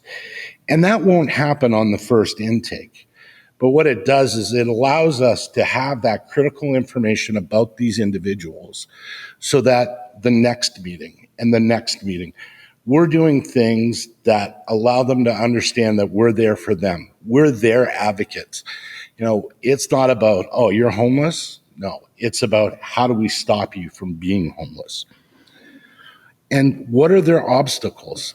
Because once you can solve for those, then having them in the right headspace to talk about housing becomes possible. We certainly can't do it without our partners. So the client has to be there to work with our partners. And so when we started to look at what gets in the way of having the homeless there, it really was around restrictions. This is a population that will sometimes have verbal disputes, other disputes. They may have medication issues. So many things that can change how they interact with others. We're a congregate living facility. You don't get a lot of privacy. There's not a lot of places where you can go to be alone. So people will get on each other's nerves. Just think about your own house on Thanksgiving, right? First few hours are great. After that, it's a free-for-all. And so we really wanted to reimagine what restrictions look like. And then how do we help those that may even have a restriction anyway? How do we keep them engaged? And part of it was around reimagining what our shelter break process looked like. It's really easy to issue a restriction. We see it all the time. I talk to other shelters in different cities, and it was, how do we overcome it? An example we'll use is, you can give someone a restriction, let's say 3 days, because they got in a fight with somebody. 30 minutes later, they're both restricted, sitting on a park bench across from your facility, because they've already made up. They're already over it. But we're going to make them spend the next 36 hours trying to be mad at each other because they both got a restriction. So it didn't make sense. If they're not there, you can't deal with them. So we started to listen not only to our staff, but feedback that we were getting from our clientele. That's not fair. That's not fair. And sure enough, when we started to look at the timelines for different breaks, it didn't make sense. And so we started to go with, take a walk. That 1 hour or 30 minutes away from the shelter, away from that other individual, really allowed us to let cooler heads prevail, to have a conversation.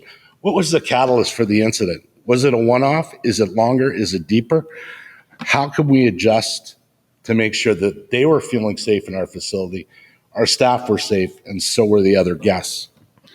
Sorry, I use guests and clients interchangeable. Part of it is when you're called the inn, guests seems to come through. And they really are, because we don't want them there long term, right? The goal is to continue to move them on. So that word really does give you an image of they are short term until they can move forward.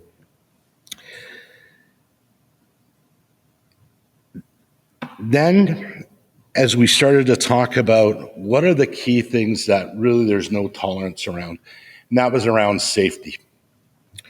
So internally, we knew the process, but how do we get it out externally to the group? So we just started printing and posting in our center, this is our restrictions. So during intake, we are very clear with our expectations. And it's not a huge list. It's not a 5-page document. It's 2 pages, because we want them to understand it quickly and to be able to adapt. And if they're new in the shelter, you have to give them time to adapt, because we are different than other places. And again, one of the things that was getting in our way was when people had a restriction and they had no access to the shelter, how do they come in and see our community partners? How do they get the shot from Dr. Mai? How do they get wound care? How do they meet with housing? How do they meet with any of the mental health and addiction supports? So we create amnesty events. So if they're able to meet with one of our community partners at our facility, during that time, they are free to enter our building under that. And that made sure that we were able to keep them closer to our center. How does it relate to our business community? We heard often, Chief talked about it, Danielle talked about the importance of our downtown and our core. If we continue to kick people out and restrict them from our services, their only other option is to stay in the business community, in the downtown core, in doorways, and in alleys. That didn't benefit us as we tried to work with that community. It certainly didn't make it easier for the homeless community to get support and get the help that they required. And so by having smaller restrictions, more partnerships, we are able to keep them closer to our facility where they could get the support, not just from us, but from their peers. I think the theme for our city has been around collaboration and working together. And certainly at the shelter, we are no different. We look different, and it is about just starting, right? One partnership at a time and grow it from there. It doesn't have to be perfect. A lot of the things that we do, you can't wait until it's 100% or 90%. Start at 60 and build from there. When you look at our partnerships, it really deals with kind of the key elements that our populations struggle with, whether it's the mental health and addictions, whether it's basic pain management or opioid addiction that we see from CCHC, Dr. Mai, Shelley West, and the team. Income and ID replacements. We provide free birth certificate ID for those in the homeless community. Housing stability. Danielle and Heather and the social services team there are outstanding at finding ways to bring support workers to our facility. Are they on the right income? Are housing individuals there, meeting them in person, continuing to have dialogue around how do we move them to housing?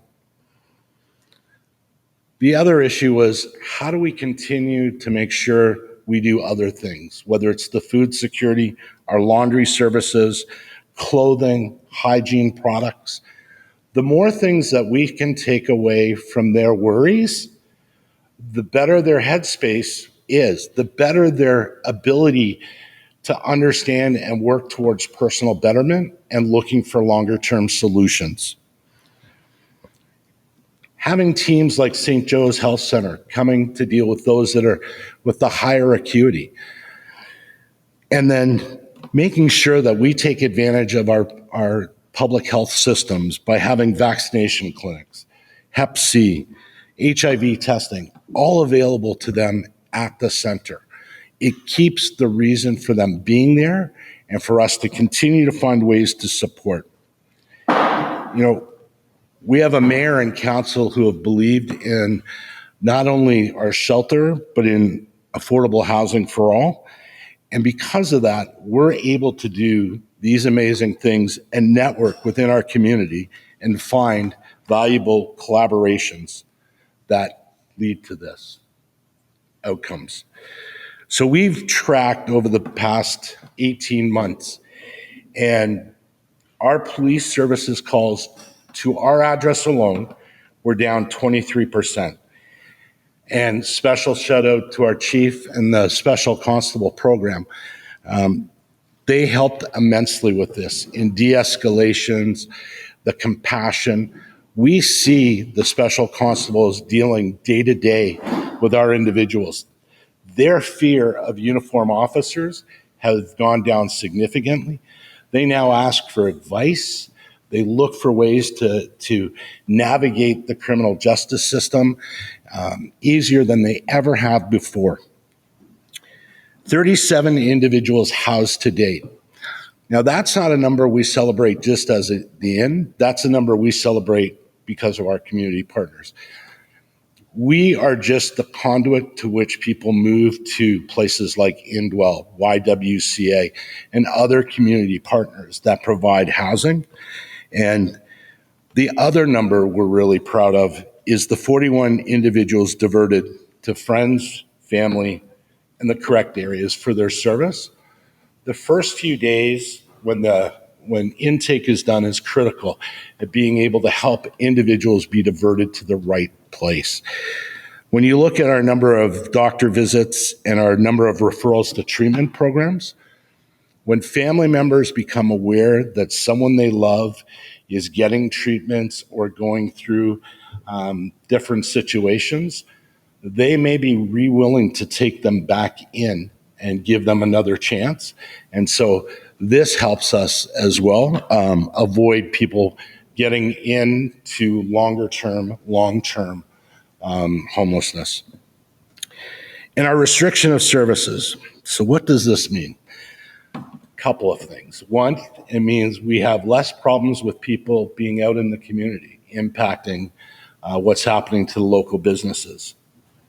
What does it all mean? It means we build capacity inside our system so that our teams can focus on being housing focused versus writing reports on who had an argument with who has what restriction. This allows them to really concentrate on the things that matter so that we can make sure that they're getting the right supports, the right activities, so that they can be more successful long-term and a betterment to our community. So we always have to look forward.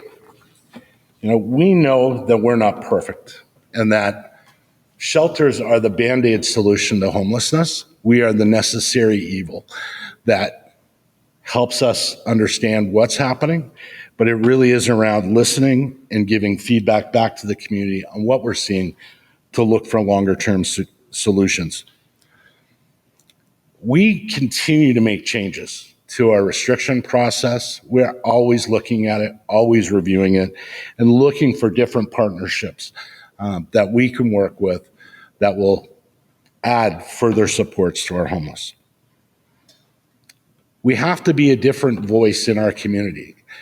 One of the things that we really strive with is making sure that not only are we a voice for the homeless, but when individuals in our community call us about something they're seeing, that we can help provide either advice as to the next call or how do we let them know, perfect, we will contact someone to go out and talk to that individual that might be at your business or might be around the corner.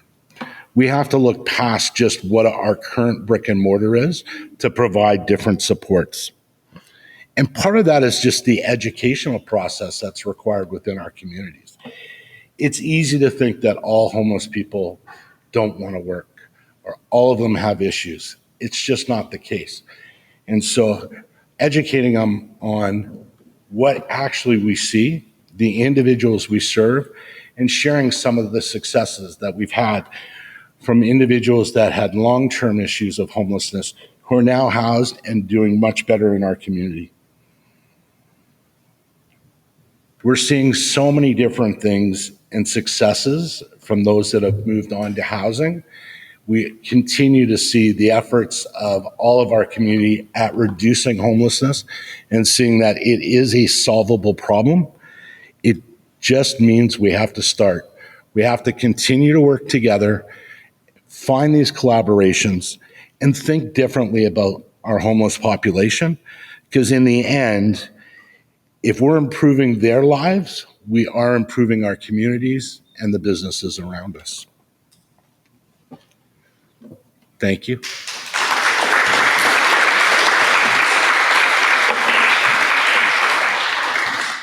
Any questions for Brian? So surprised. Always with a question. Appreciate the presentation. And I'm curious, we have several shelters in Peterborough. We've been dealing with a fair bit of conflict around one where same idea as you, in that, you're trying to reduce those barriers because you want the people to be there so you can provide the services, but they've reduced the barriers to the point they don't have security on site because they found that too intimidating for clients. And there's open drug use within the facility so that, again, those people don't have to leave to an alleyway by the business to do the drugs, but there's other issues that come with it. I'm curious where you found that line between low barrier is a fairly objective thing compared to no, and where that gray area ends, where it becomes where you put that barrier. I'm just wondering how you found that in managing safety within your facility. Sorry, I'm rambling a bit. No, that's, we've had that question before. I think part of it is making sure that when you have security on site, you make sure that you set up what the standard operating practices are For us, we never want our security to have to go hands-on. And so it's making sure that when we met with them, we wanted to make sure what was the different types of training that they've gone through. Because for a fair amount of the individuals that would use our shelter, if a security guard puts their hand on them, that becomes a triggering event and it escalates. It doesn't de-escalate. Our staff are always front and center so that we will try and make sure we have those conversations. And it was interesting, one of the side benefits we saw from the restrictions being changed is that, and the fact that they're posted, their peers will go, hey, don't do that, you'll get 3 days, right? So now they have their peers reminding them, don't do this. There is a fine line between over comfort and making sure that individuals still have that want to become housed. And that's why it ebbs and flows. But certainly if they're around your facility, you can support them. If they're not there, you can't have any conversation. And so if your security does their job right, making sure that we have amnesty bins so they can put items in, their contraband items into, so that they don't make their way into our facility. The screening is passive screening. There are ways to work with a security firm because everybody has to feel safe. Yeah. Thank you. Is that it? Hopefully that answers it. Yeah, I'm just adding on to what's your line on drug use within your facility? Is that tolerated or is it? It happens. Yeah. I would say I'd rather us be able to watch it on camera and help should anything go sideways. But again, we will continue to work on getting them to abstinence if possible. But we also have to be realistic in what can be done within that population. Yeah. Oh, thank you.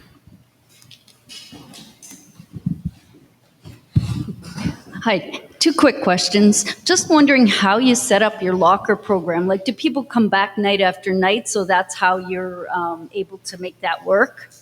Yes. So if someone is only there for a day or two, then they would take their possessions and the belongings from their locker with them. If they don't use the bed, then their possessions would be taken out of that locker and stored.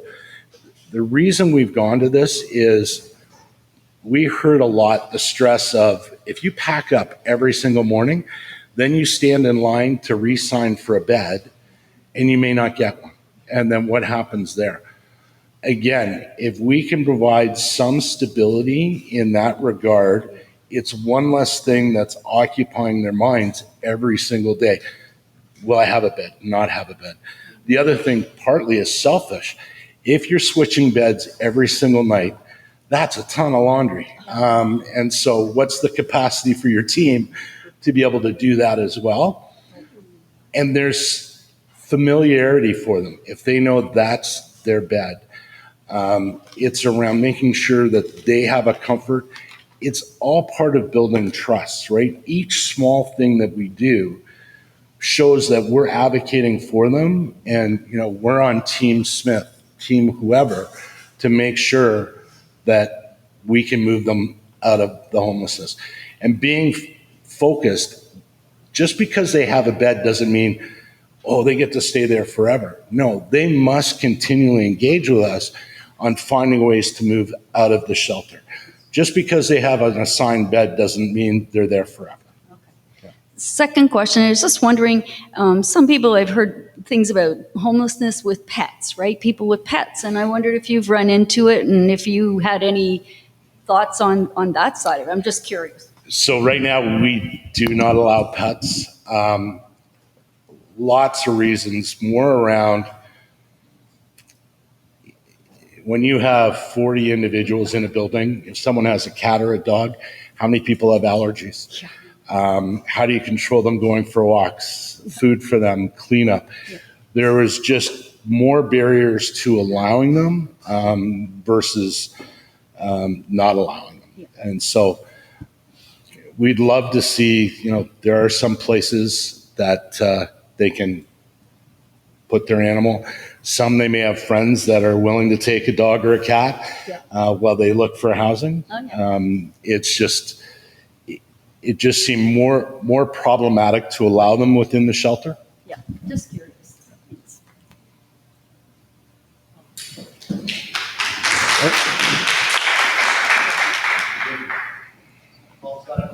Yeah, really quick one. I haven't heard much about encampments in this area. And that's a huge problem in Barrie area. And there's mobile outreach teams. Is that a service that's provided through the inn or any wraparound services in St. Thomas, or is it a problem here? That question would be better answered by Danielle or a Heather. We certainly will help, but you want to take that?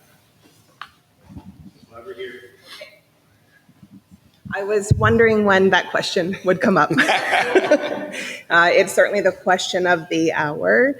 St. Thomas is in a position that other municipalities may not be finding themselves in right now for a number of different reasons. One is because through Brian's leadership, we have been really creative with how we use our emergency shelter services so that we can tell you with full confidence that no one gets turned away. And because we have indoor space, we've maintained the position that it's not okay to live outside. It's not okay for the person living outside, and it's not okay for the surrounding community. So through a very robust policy that involves a number of different city services, we are engaging with people living unsheltered and maintaining the expectation that it's not okay to live outside. It's tricky. It's not straightforward. We can talk about it like it's straightforward, but every single situation is unique and requires a ton of brainstorming and creative solutions to find opportunities for people to come inside. But that is the goal. So we do not have very much unsheltered homelessness in our community. We have some, and it changes every day. But for the most part, we've stayed on top of it. I know other communities are experiencing a bit of a bottleneck around unsheltered homelessness, so our policies and our approach may not be applicable to you now, but if you get started in time, you could find yourself in a very similar situation to us. You're in a very lucky position, and I think part of that is because of the great work that I'm seeing you doing on supportive housing. We don't have that. There's 36 beds for 150,000 people on the supportive side. It's way out of whack, and what it means is that people find that being unhoused, not homeless in their mind, is a better way of surviving because they're on their own and they're not relying on other people. It's nice to see, and it's a good model for us to follow. Thank you. Thank you.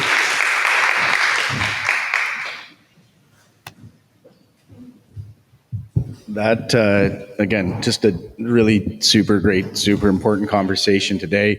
I hope we're not done, but I do hope people are finding for value, especially those who have traveled to be with us today. Lindsay, our next speaker, is actually taller than me, so I'm going to put the microphone up here. And just to note, we're like 20 minutes behind on the agenda, but there was a typo. I'm not rocking a 35-minute closing speech. So I'm going to give you 30 of those 35 minutes back at the end. If you need more coffee or sugar to power yourself through the remainder of the day, please have at it. Otherwise, Lindsay Rice, the executive director, is going to actually do the next session on her own, and then the last session in combination with our good friends at Doug Terry Homes. Right now, she's going to discuss the youth homelessness protocol. Thank you. Thanks, Paul. My son is the valedictorian tonight at his grade 8 graduation.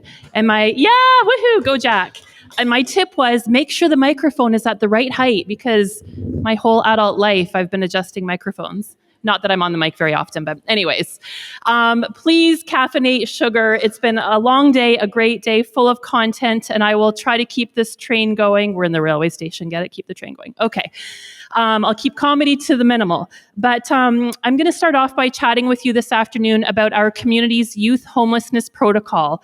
And a very common analogy or story is of a couple of people walking down the river, enjoying a Sunday afternoon walk.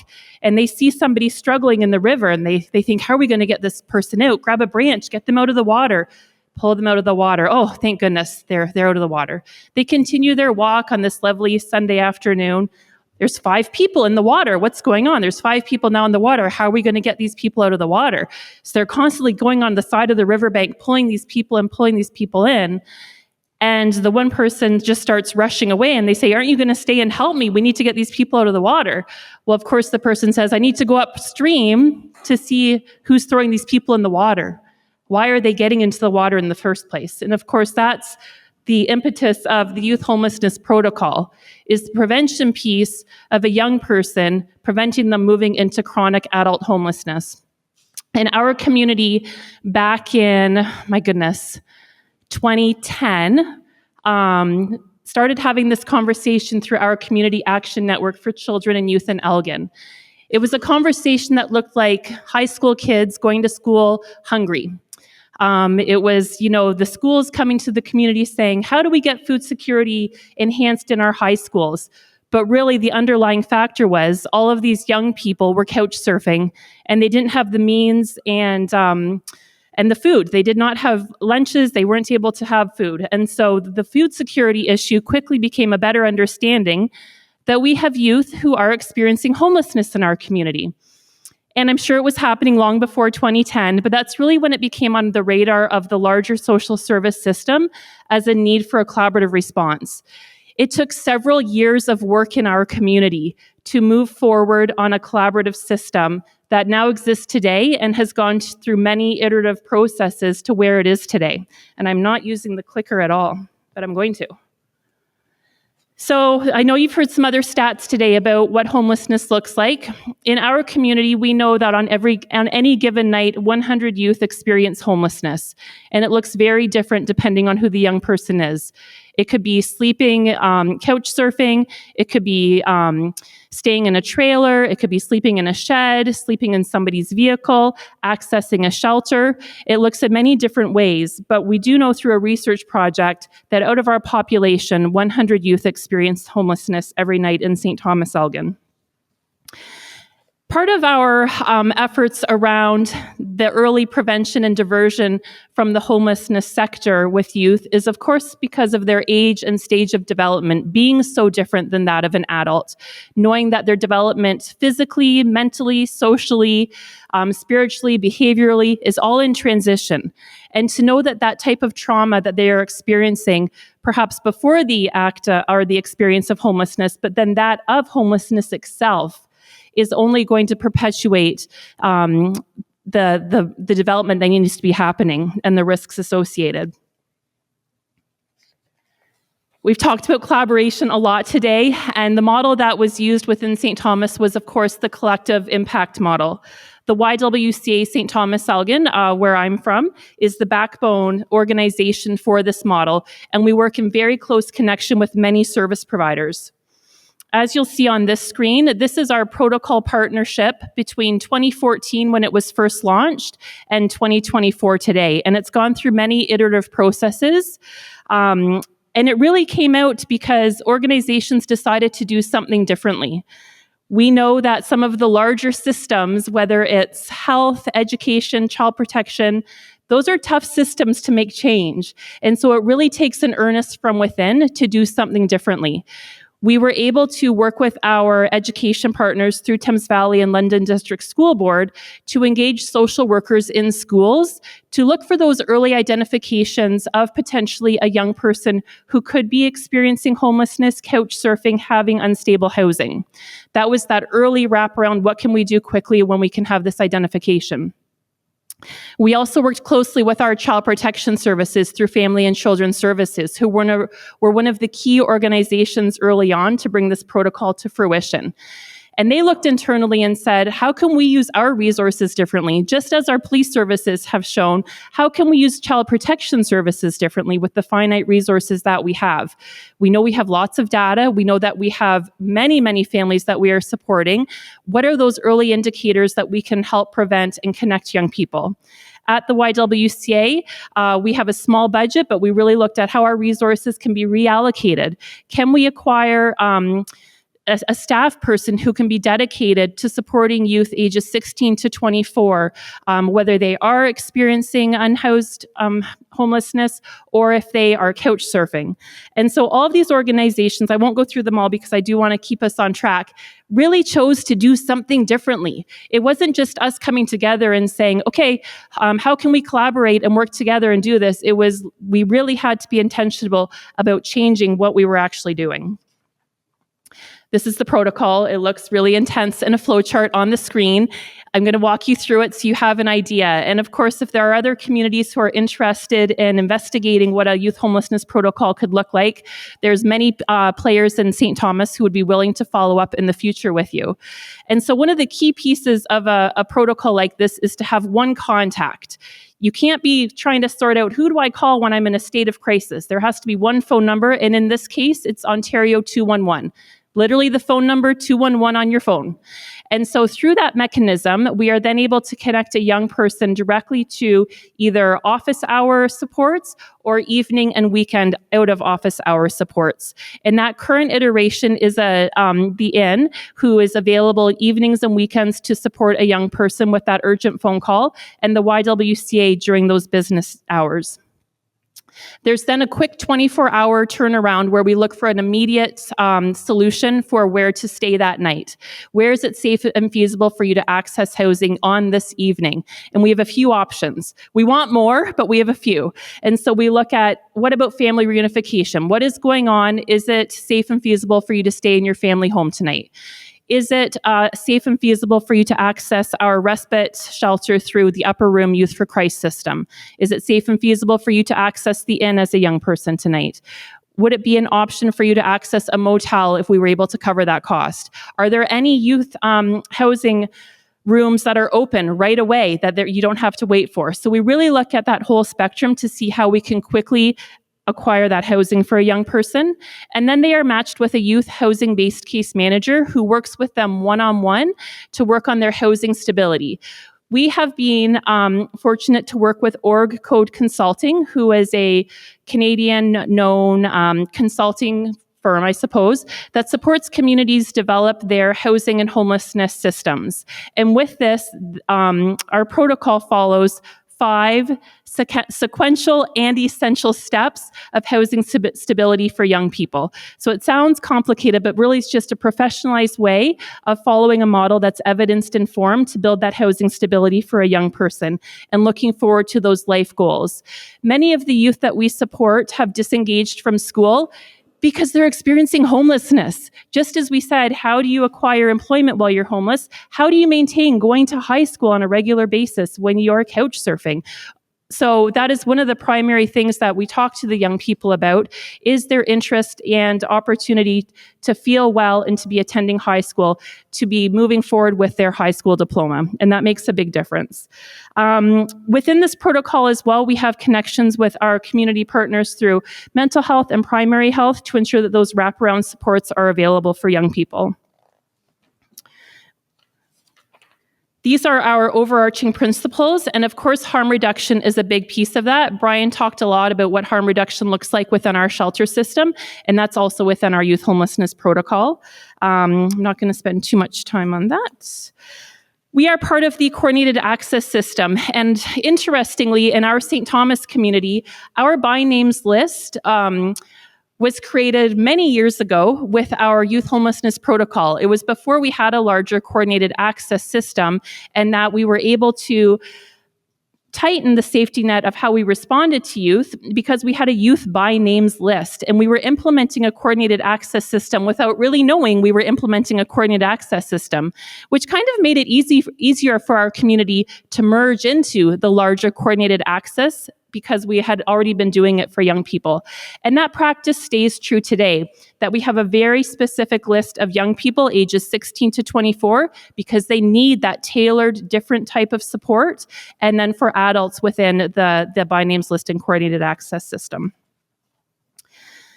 All of this really was, evidenced of innovation from a lack of resources. And I love the quote, "Absence of abundance breeds innovation," because that's truly what the Youth Homelessness Protocol started out as. We've been fortunate to have, as I said, many iterations come into play. We now have regular funding from the City of St. Thomas. We've had funding from Community Foundation, from different grants and whatnot, to help continue stabilize and build and grow the Youth Homelessness Protocol. But it really was not because we had money to build a protocol or to create a system. It was because we saw a desperate need and a desire to make things better for young people in our community. 533 unique youth access the Youth Homelessness Protocol since its inception in 2014. And on an average month, we support about 53 local youth. I can't reiterate this enough, and I know I've mentioned it a couple of times. And this really goes to show why St. Thomas is a standout community. It's when organizations will do things differently. And we've talked about leaving that ego at the door. We've talked about doing something in an interdisciplinary model. But truly, the Youth Homelessness Protocol has... Without it, I think our spectrum would look very different, and the pressures it would put on the adult system would look very different.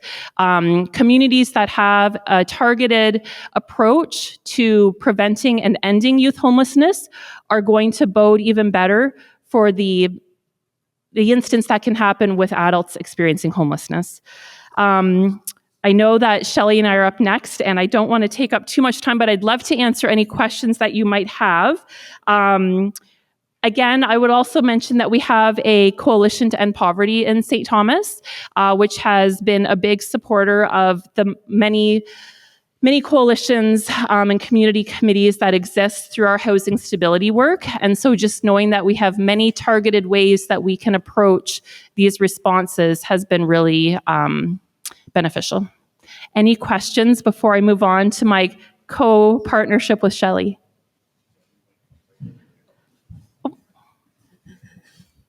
Hi, thank you, Suzanne Tilsonberg. Is there any tracking of evidence from when children are in primary grades?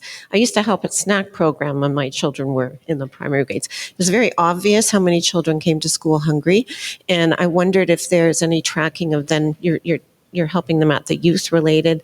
They've become homeless, maybe their family environment deteriorated more or whatever. Is there any tracking like that? So back in 2017, the YWCA was fortunate to receive a 3-year research grant to determine what kind of impact are we having, and when we're partnering with education or other systems, what kind of impact is this protocol having? So we do have a full research report on our YWCA website that you could take a look at. It really showcases the impact we had on those young people who access the protocol. As far as the direct correlation between a young person's food insecurity in elementary school to their risk of homelessness, we don't have indicators around that.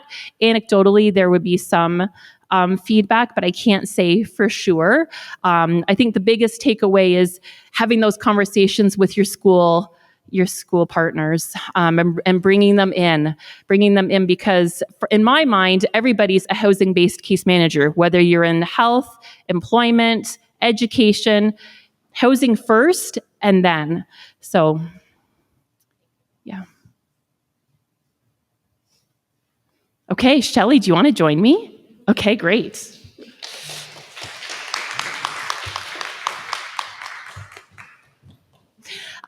So as mentioned, I do work at the YWCA St. Thomas Elgin. There are 29 YWCAs across Canada. We sometimes get confused with the YMCA. That's okay. Our community is very fortunate to have both organizations here locally, which is wonderful. We've been providing services since 1902, so we've got a long-standing history in St. Thomas. And I'm going to be sharing with you today one of our new exciting expansions into the world of small house living. In 1928, we built our first women's residence in downtown St. Thomas. It was intentionally built with a third story to allow for communal living of 21 women, and it still is there today. So today we have about 55 residents that we support within St. Thomas, and of course our downtown residence was the first foundation of that housing. All of our housing is deeply affordable housing. So it's very rare to find housing that matches the Ontario Works and the ODSP housing rates. Oftentimes, folks need to access a portable housing benefit or to have top-ups. And so we are able to provide deeply affordable housing at those rates through our congregate housing. We also offer 4 youth houses in the city. We have single-family dwellings where youth between 3 or 4 youth live together. It's a resident advisor model, so it's not staffed, but there is often somebody who's graduated from the program who lives on site, who can kind of keep an eye on things, call the on-call phone, and each of our youth residents are matched with a housing-based case manager who work one-on-one around life skills and goal setting. We also have some scattered site apartments within St. Thomas that are also at the deeply affordable rate, which allows us to see some transition. So we work really closely with our partners at Indwell, at the Inn, Second Stage Housing, our women's shelters, that, as you remember that spectrum that Danielle showed, that we can see some transition pathways of individuals, and having a spectrum of housing allows folks to be matched directly to where their best fit is. And sometimes that changes. Sometimes it goes this way or that way. So about 2018, sounds like a long time ago now, about 2018, Doug Terry, who is from Doug Terry Homes, he came to the YWCA, and he'd been a longtime supporter of the YWCA and the work that we've been doing with housing. And he came to our board of directors and said, we've been building houses in the St. Thomas community for a long time. It's a family business, and we want to be part of the housing crisis solution. We sell, family homes, full market value family homes, and we want to be part of the affordable housing solution. What can we do? We thought, wow, this is great. What can we do? And then Doug, of course, said, well, let's build tiny houses. So that conversation started in 2018, and here we are in 2024, 6 years later, proud to say that we have acquired a property at 21 Kane Street in downtown St. Thomas. It was tricky finding property for us in St. Thomas, especially property with intention of access to services on the transit route. This property, of course, was old rail land, so you can imagine it's a brownfield. It needed significant remediation, which is probably why it sat vacant for so long, because it did need a lot of work, but it was well worth it. The YWCA was able to remediate the property because of a generous donation from Doug Terry Homes to fund that initial work. The property is 2.1 acres. I've got some other photos here that you can see, and it is owned by the YWCA. We were able to purchase it because of a donation from another charitable organization, Sanctuary Homes. And those 3 organizations, YWCA, Sanctuary Homes, and Doug Terry Homes, are the community collaborative known as Project Tiny Hope. All of these houses are going to be rented by the YWCA to many walks of life. Last May 2023, we had our groundbreaking ceremony, which was really exciting. We had met all of the Ministry of Environment requirements through all of the remediation work that happened. We were able to have a really successful town hall with our City of St. Thomas Mayor and City Council, talking to the neighbors who back onto or face 21 Kane Street. It was about a 1-hour town hall meeting that we had with our neighbors, and there were some tough questions and some concerns being posed at the outset of the conversation. And by the end of the conversation, I wish Joe was here for this part of my talk, people were volunteering, people wanted to know how they could donate, people wanted to know how they could spread the word. There was a full 180 on an understanding and a desire to be part of the solution of Project Tiny Hope. So it's really exciting, and we're really excited to be neighboring so many fantastic people in that neighborhood. With the underground servicing completed, that happened probably May 2023 to about November 2023. Our property is now being prepared for our first dig on Thursday, which will be the start of our first tiny house, a one-bedroom accessible bungalow at the front of Kane Street. Here is the site plan of our property. And so within our property, there's a mix of 1, 2, and 3-bedroom homes. 50% of the houses will be for women and women-led families. 25% of the houses will be for youth, no surprise, 16 to 24. 4 of the units will be for Indigenous, and 4 of the units are going to be in partnership with Community Living Elgin. Central to the property is going to be a YWCA program house where we hope to have other services and programs offered along with YWCA programs and services. And the real intent of that, of course, is to build connection. And we've heard that a lot today, is that prevention model of connection, sense of belonging, intentional neighbors is so important. And so that will be part of our build as well.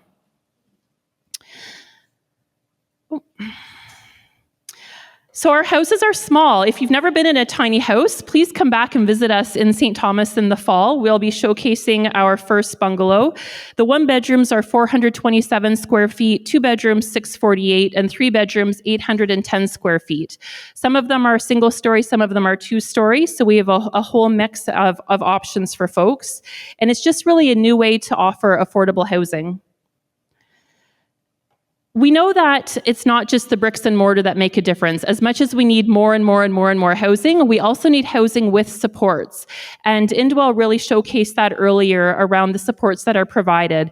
And the YWCA will also be providing supports on site at 21 Kane Street and building those opportunities for connection, looking at options for economic security, life stabilization, pathways to goal setting, whether it's through family reunification, social connection, employment, education, very unique to each individual. All of the houses are going to be built to net zero ready standard. Again, I know Doug wasn't able to make it today, but he always says to me that these houses can be heated with a candle. I know he's joking, but I like the idea that they're going to be very affordable to heat and to cool, and they're going to be well built, as we know, and fully understand the Doug Terry method of that. Down the road, we are hopeful that there will be solar energy, but that's going to take a little bit of time. But the whole build will be prepared and primed for when that day comes. There's going to be a lovely naturalized playground on our property to provide outdoor activity for the residents and guests who might be visiting residents of 21 Kane Street. And we're also going to be including raised vegetable and fruit garden beds on the property. This property is very close to our Horton Street Market, which is a thriving farmers market in St. Thomas. And there's such a great opportunity for residents to plant fruits and vegetables, harvest them, use the program house learning kitchen to can, jar, create, cook, do whatever their heart desires, so to say, and perhaps even build some entrepreneurial opportunities with the proximity to the Horton Street Market and have some sales and a booth and whatnot. So we're really excited about the food that's going to be grown, not only because of the food security, but also because of the collective cooking opportunities and working together and building some of that economic stability. I just mentioned our learning kitchen, so that's going to be exciting. We've also had some outside organizations keen to come access our program house when it's up and ready, and so we're excited to partner with others as well. For those of you who are considering looking at opportunities for building affordable housing, it takes many, many funding sources to bring this to fruition. And so the YWCA has had a capital campaign running for about 3 years now, raising funds, cash, and also gift in kind. We've been really grateful to have different providers come forward and say they will donate flooring or windows or concrete, different building materials. But also knowing that we've had a very generous support from the City of St. Thomas to support the project as well. And we continue to work and advocate with our provincial and federal governments for funding support, because it takes all levels of funding to get this project off the ground. So our goal, of course, is to provide individuals with the stability of a home, with resources and opportunities to build their lives and to build connection. And we're so close. We have 55 residents currently. This will more than double the folks that we can support, and just continue growing that affordable housing with supports in our community. And I'm going to pass the mic, or you have your own mic. No, I'm going to pass the mic to Shelley to chat. Thank you.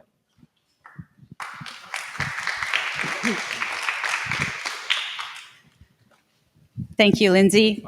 Yep. I'm going to hand you that. Okay, great. So first of all, thank you everybody for your patience this afternoon. It has been a big day, a lot of information sharing. I must admit, I feel a bit like a fish out of water in this forum, given so many subject matter experts in the room around homelessness, housing, youth support. I come from the private industry as a home builder. And I wanted to share a little bit with you about Doug Terry Homes before we get into our presentation. Last week, we celebrated our 70th birthday in business. We are a family business run here in St. Thomas. Thank you. Thank you. And we have been community builders for a long time. And so we don't consider ourselves home builders, rather community builders. Lindsay mentioned about Doug bringing this idea to the board at the Y about building tiny homes. But I wanted to provide some context around that. Our legacy of hope work, and in this case, Tiny Hope, actually started back in 2017 when Doug rallied the community around a project where we constructed, Blitz built, a single family home with the proceeds going to a local family who had recently lost the dad.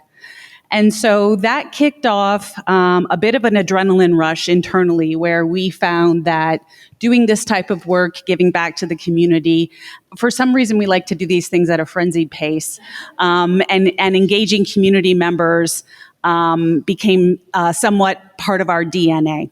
So since that time, we have completed 3 more Hope missions abroad, where we were able to bring homes to communities that were ravaged by climate change.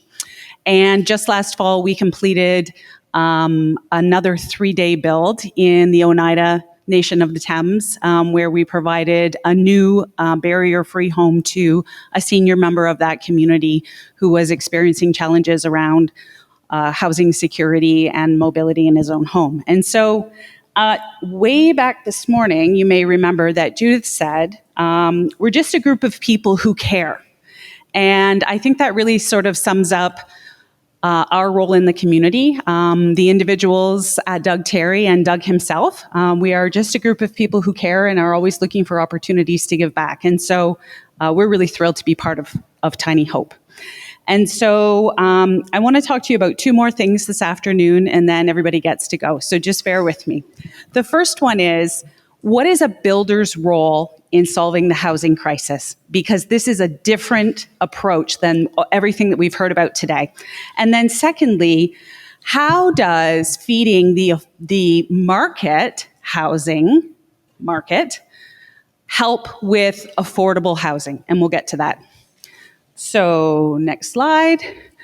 So builders can help to solve the housing crisis for a couple of reasons. Number one, we are subject matter experts. There's a ton of experts in this room that know about social policy, wraparound services, harm prevention. We've heard all kinds of wonderful things. But what we know about is housing. And so we understand codes, regulations, the permitting process, the budgeting, the requirements to obtain the right building materials, soil remediation. We really have a lot to offer to this conversation. And so one of the takeaways I'm hoping that this group can go home with today is curiosity to reach out to your local home builders association and engage in conversations about how the home building community can partner with the social community to resolve some of the housing crises that are happening across the province. The home building industry has a long history of doing community work. I'm sure you're well familiar with your local home builders associations who will sometimes go and build a ramp for an old lady who is in a wheelchair or something like that. This is what builders do. We build stuff. We're really good at it, and we would love to help. There's a lot of us. The other thing about private industry is that we bring private industry thinking to the equation. And so, with no disrespect to the folks in this room, undertaking a project through a private industry channel allows us to sidestep some of those government procurement requirements.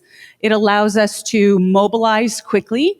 It allows us to tack on to our existing business unit. And so creating a project like Tiny Hope isn't a full mobilization for a social agency that doesn't know anything about construction. We're doing it anyway. We're just going to send our best guy over and get it done. And so it's really quite a different undertaking for us. It's not quite as much of a burden, and we know how to do it quickly and efficiently. The other thing about engaging a private builder is we have access to resources. And Lindsay talked a little bit about donations of gifts in kind. So the building community often rallies. You see this after climate change events, and we talked about those community engagement exercises. But builders are really non-proprietary. We talk to each other. We want to continue to raise the bar in the building industry.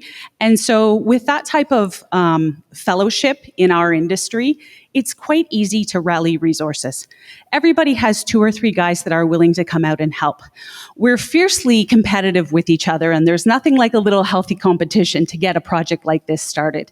And we issued a challenge to our fellow home builders a few months ago at a home builders meeting where Doug stood up. Doug's very good at doing this. He issues challenges on our behalf and then says, guys, look after it. And we do. So he issued a challenge to fellow home builders saying, who wants to come out and do a race? We'll put together the kits. You come out and build them. We'll do some fundraising. We'll cook some hot dogs. We'll get the music cranking. And there was a room full of people that volunteered. It would take months or possibly years to sort of muster up that type of engagement in other industries, but that's the type of camaraderie that exists in the building industry. And folks were quick to reply and quick to say, I'm on board for that. We also have an access, we can also access a network of trades and suppliers. And so as Lindsay suggested, the minute our trades and suppliers, some national brands, found out that we were supporting this most worthy project with the YWCA, our phone started ringing. How can we help? What can we donate? When do you need it? Can we get someone else on board? And so what started out as an idea, a what if, turned into folks lined up waiting to get involved with this project. We've tried, together with Lindsay, really hard to keep that excitement and momentum going as we've stepped through some of the funding challenges and regulatory pieces around getting the soil remediation completed. But make no mistake, people are excited, and we are digging our first hole this week. It feels like this day has been a long time coming, but we're very, very excited. And so our intention is to build a demonstration home this summer and get our ducks lined up for the fall. And we have issued this challenge to our fellow builders, and we plan on blitz building 10 more homes, probably in like 2 days or something crazy like that. But we know we can do it. So that's the benefit of getting builders on board. Lindsay talked a little bit about the site plan. One size does not fit all. We're perhaps not subject matter experts on social policy, but what we do know is how to build homes for people. We are really good at figuring out where that very thoughtfully placed closet should go, or what the right room configuration or size is for a family with children. And so again, leaning into the subject matter expertise of the private industry, builders in particular, really yielded a better product in the end for the why, or perhaps for your projects, as opposed to what can sometimes happen when you work with an architect through a public procurement process. And sometimes things get a little bigger than a bread box, a little bigger than they need to be. And in the case of this tiny home project, that just simply wasn't necessary. We needed safe, affordable, and appropriate housing for a variety of of residents, and that's exactly what we got. So we talked a little bit about cost management in the project and a little bit about the private industry and the financial accountability. In the private industry, if you don't turn a profit, you don't get to come to work. And so it's we are programmed to look for cost-saving opportunities.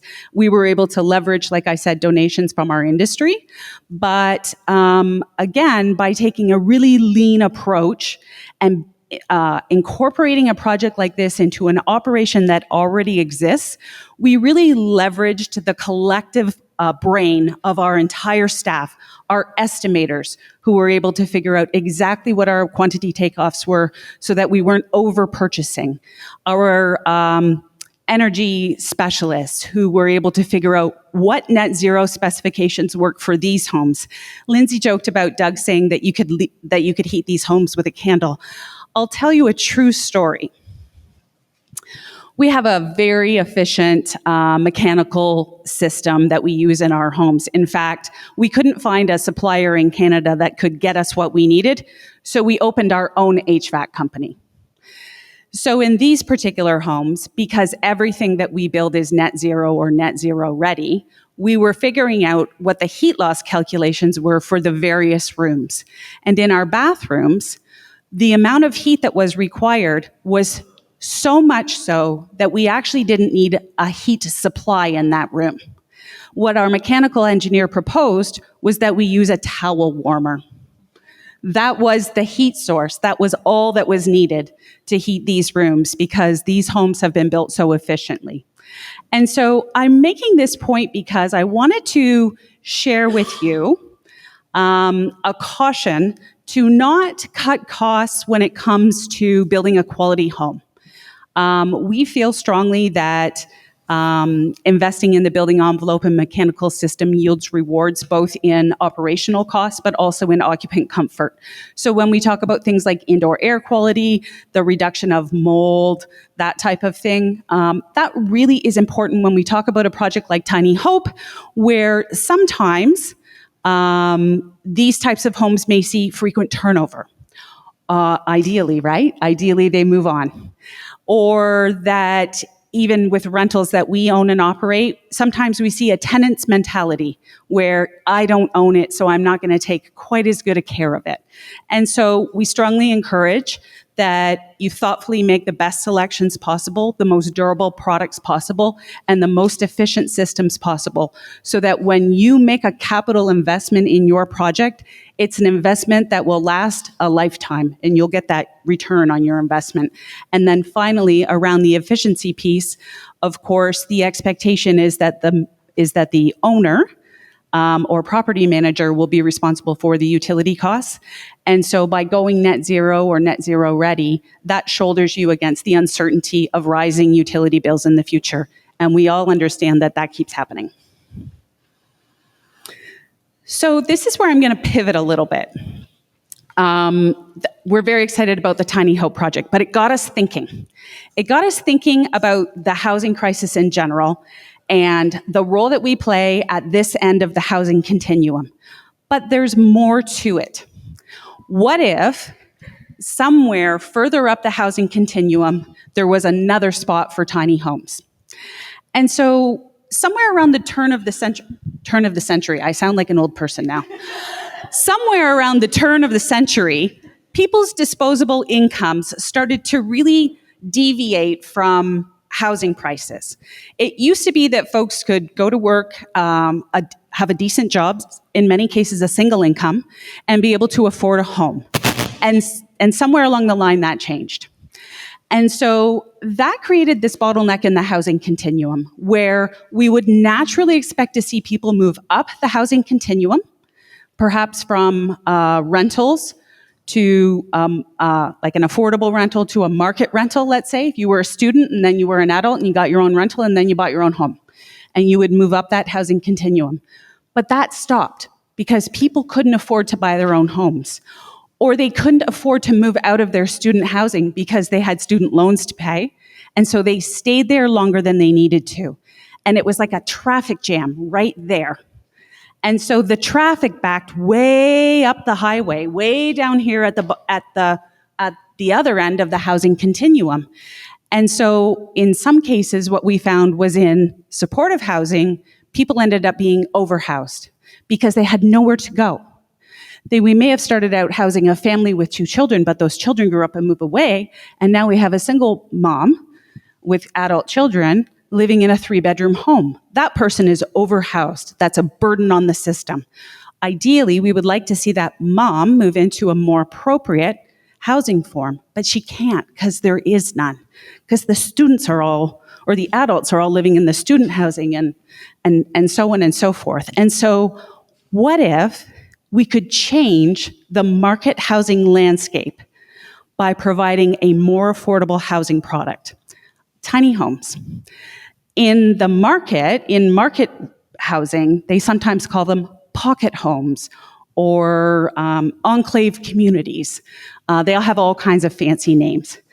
But small homes can make a big impact. And there are really 3 generations that I believe are target markets for tiny homes in the market housing community. And those are our baby boomers, whom we know are healthy and wealthy.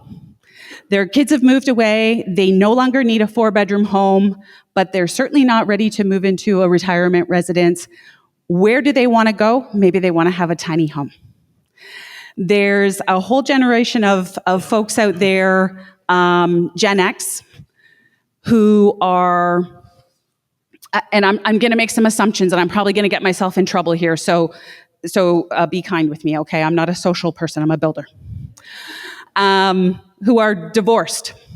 They're educated and divorced, and their kids have grown up and moved away, and they want to travel. And so a tiny house would be great for them because it promotes a community lifestyle and it's very low maintenance. And then there's an entire generation that my children belong to, this Gen Z generation. Marriage is not even in their vocabulary. They don't want children. They don't even want a dog. They just want to socialize in groups. They want to travel the world. They want a work-life balance. I'm quite jealous.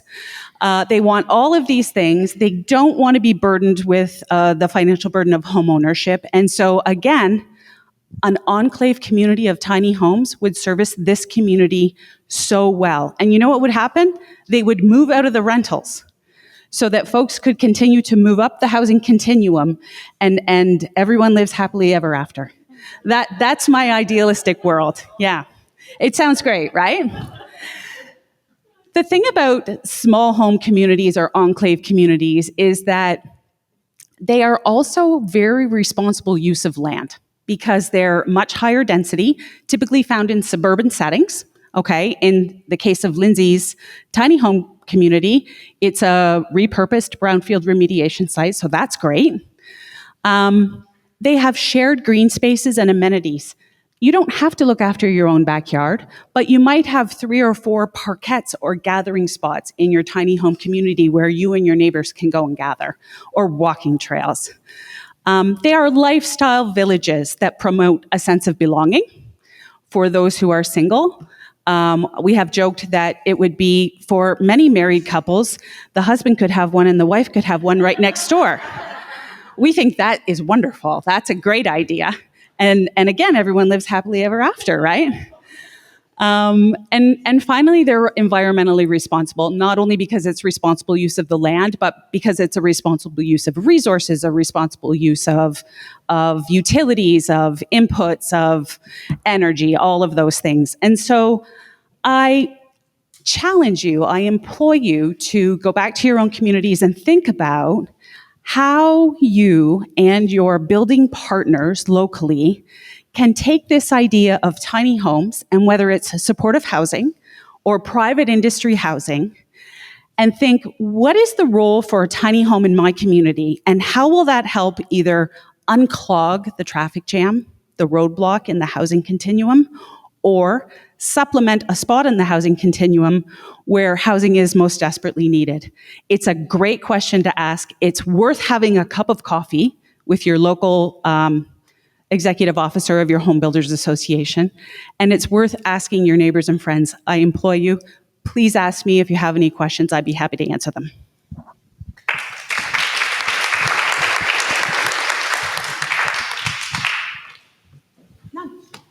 No, we got one. So I'm just curious. I'm surprised, for example, you can't get land. We're not making any more land, right? Right. So I'm seeing the small homes, but why not, for example, just out of curiosity, why not modular? Why didn't you build up? I have some hypotheses in my head. Like I look at in Brantford, for example, we did have a group that just took some old homes, happened to be on the market at the same time, tore them down, and now they're building, for their community. So, and it's my understanding it is going to be modular. So I'm just curious, given that you can't make land, right? Why this model? I'm quite positive that Lindsay and I are going to have different answers. But I have the microphone, so I'm going to answer first. I have two ideas. One is to share with you that this isn't the only affordable housing project that we are currently engaged in. We are also supporting another community partner in St. Thomas right now, Eastwood Community Housing. And for them, we are putting up a 5-story building of apartments of various sizes. And so that speaks specifically to your idea about densification, right? We want to make the best use of the land that we have, and so let's build up instead of out. And that all makes great sense. The idea of the tiny home community is a little bit different. It brings a different sense of community. And so I'll share some sort of off the top of my head numbers with you. In a regular residential community, a builder might expect to yield 5 or 6 houses per acre. And you heard Lindsay say that this is just over 2 acres. And we're going to put 40 homes on it. And so we have increased the number of homes per acre by 4 times, right? We're going to put 20 homes per acre on there instead of 5. So we are taking steps in the right direction to make better use of that land. Is there an opportunity to do things differently? Of course there is. There are some considerations, and as a builder, this is where we become subject matter experts. There may be local zoning requirements that have height restrictions, or it may not be that your municipality has capacity in the water or wastewater systems to support that many new residents in a neighborhood. Each building site needs to be looked at individually, and each one needs to consider what those contributing factors are. I absolutely support the densification of our infill properties. I think that's a great way to make the best use of our land. The resources are already in the ground. The sewer and water is already going right by the door, so let's just tap into it if we can. The transit is there, all of these other things. It really is on an individual basis. And Lindsay, did you want to add to that? Add and ask you a question. So sometimes we get confused with container builds. And so we hear about other tiny home communities popping up throughout the province. And then you go and you do a deeper dive and you see that it's a totally different type of build, possibly a different type of population, and all of it's needed. All of these different models are needed. We've chosen to go with full houses, 1, 2, and 3 bedrooms, townhouses, duplexes, really with that sense of neighborhood, community, respect, dignity, and drawing in connection. And then I'm just going to ask Shelley if you could talk about the panel part of how our build is so efficient, and also the open book access to other builders. Absolutely. And so thank you for bringing that up. So I had mentioned earlier that we couldn't find an HVAC company that would give us what we need, so we opened our own. And I can say that same thing again when it comes to panelized framing. So part of the Doug Terry Limited family of businesses is a panelized framing manufacturing facility where we manufacture wall panels and floor panels, and soon to be roof trusses for our homes. And doing so, that modular style of building in a controlled environment allows us to control the quality. ensure that we are getting those net zero specifications right out of a factory. If you think about building a car, they're done in a factory and they're finely controlled, right? It's a completely controlled environment. Let's say, for the sake of this discussion, there's 2,000 parts and pieces. There are also 2,000 parts and pieces in a new home, but we like to do that in the rain and the mud. It's very difficult to control quality in that environment. And so modular building in a controlled environment like a factory is a great way of doing that. It also reduces costs. It ensures consistency across the product. And in this case, the case of the tiny homes, it's going to allow us to put together kits where other builders or community members can engage in the construction process through the blitz that we've talked about. And together with a coach, a building coach, let's say Paul from the chamber and his team want to build a house, we'll put Paul on a house and we'll give him a coach and we'll say, do it, because here's a kit. And if you can put together a barbecue, you can build anything. Right. Yeah. Okay. Finally, the one thing that we've committed to the Y and to our colleagues in the industry is a complete open book policy on this. There are no secrets. We've shared our finances. We've shared the strategy. We've shared all of the costs. We desperately hope that other communities can latch onto this idea and take our blueprint and run with it. There was nothing we would like to see more, and we're more than willing to talk to anybody who wants to give us a shout, and we can do a one-on-one.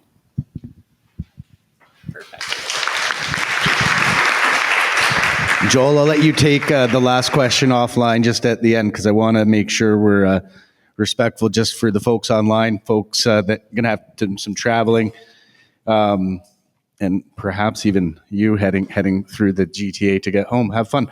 Thought it was super appropriate to have a business finish off our agenda for today, but grateful for all of our speakers for sharing their passion, their energy, their expertise, their leadership in this space. If the message isn't to leave here today, if you're from, you came in as guests, that it's Mayberry here in St. Thomas. It's not perfect. We have challenges. There's quite honestly 70% of that continuum where we have not moved the dial to support these people. But we clearly, and I mean, that collaborative word's going to come top in, have that ability to work together. And I think that's, one of the most important messages that maybe we leave with today. And I wrote 5 C words: caring, compassionate, collaborative, curious. I've been watching a lot of Ted Lasso recently. There's a really good Ted Lasso thing about curiosity. And I think in a lot of ways, creativity. To pump the Doug Terry Holmes tires again, I believe, 90%? Where am I even looking right now? Straight ahead. 90% of all the net zero homes in Canada were built by Doug Terry or in St. Thomas. So there is a lot of that thought leadership that's coming across. Want to thank the sponsors of today's event, which are the St. Thomas and District Chamber of Commerce's nearly 600 members. As I started off today, this is quite honestly the most important thing we could be doing for our community and hopefully for the province. So I feel very grateful that our membership and my board of directors supports me in that. I've thanked all the members, include every single organization. Okay, yes. All righty. So my takeaways, and I'll be real quick. Social issues are business issues, full stop. Start today and don't be afraid to fail forward. All pillars of support need to be in place. We can't wait for other levels of government. They're going to have to catch up with our work. And to really, truly move the dial, we need to look at the whole entire continuum of housing, understand it, and identify what the gaps are.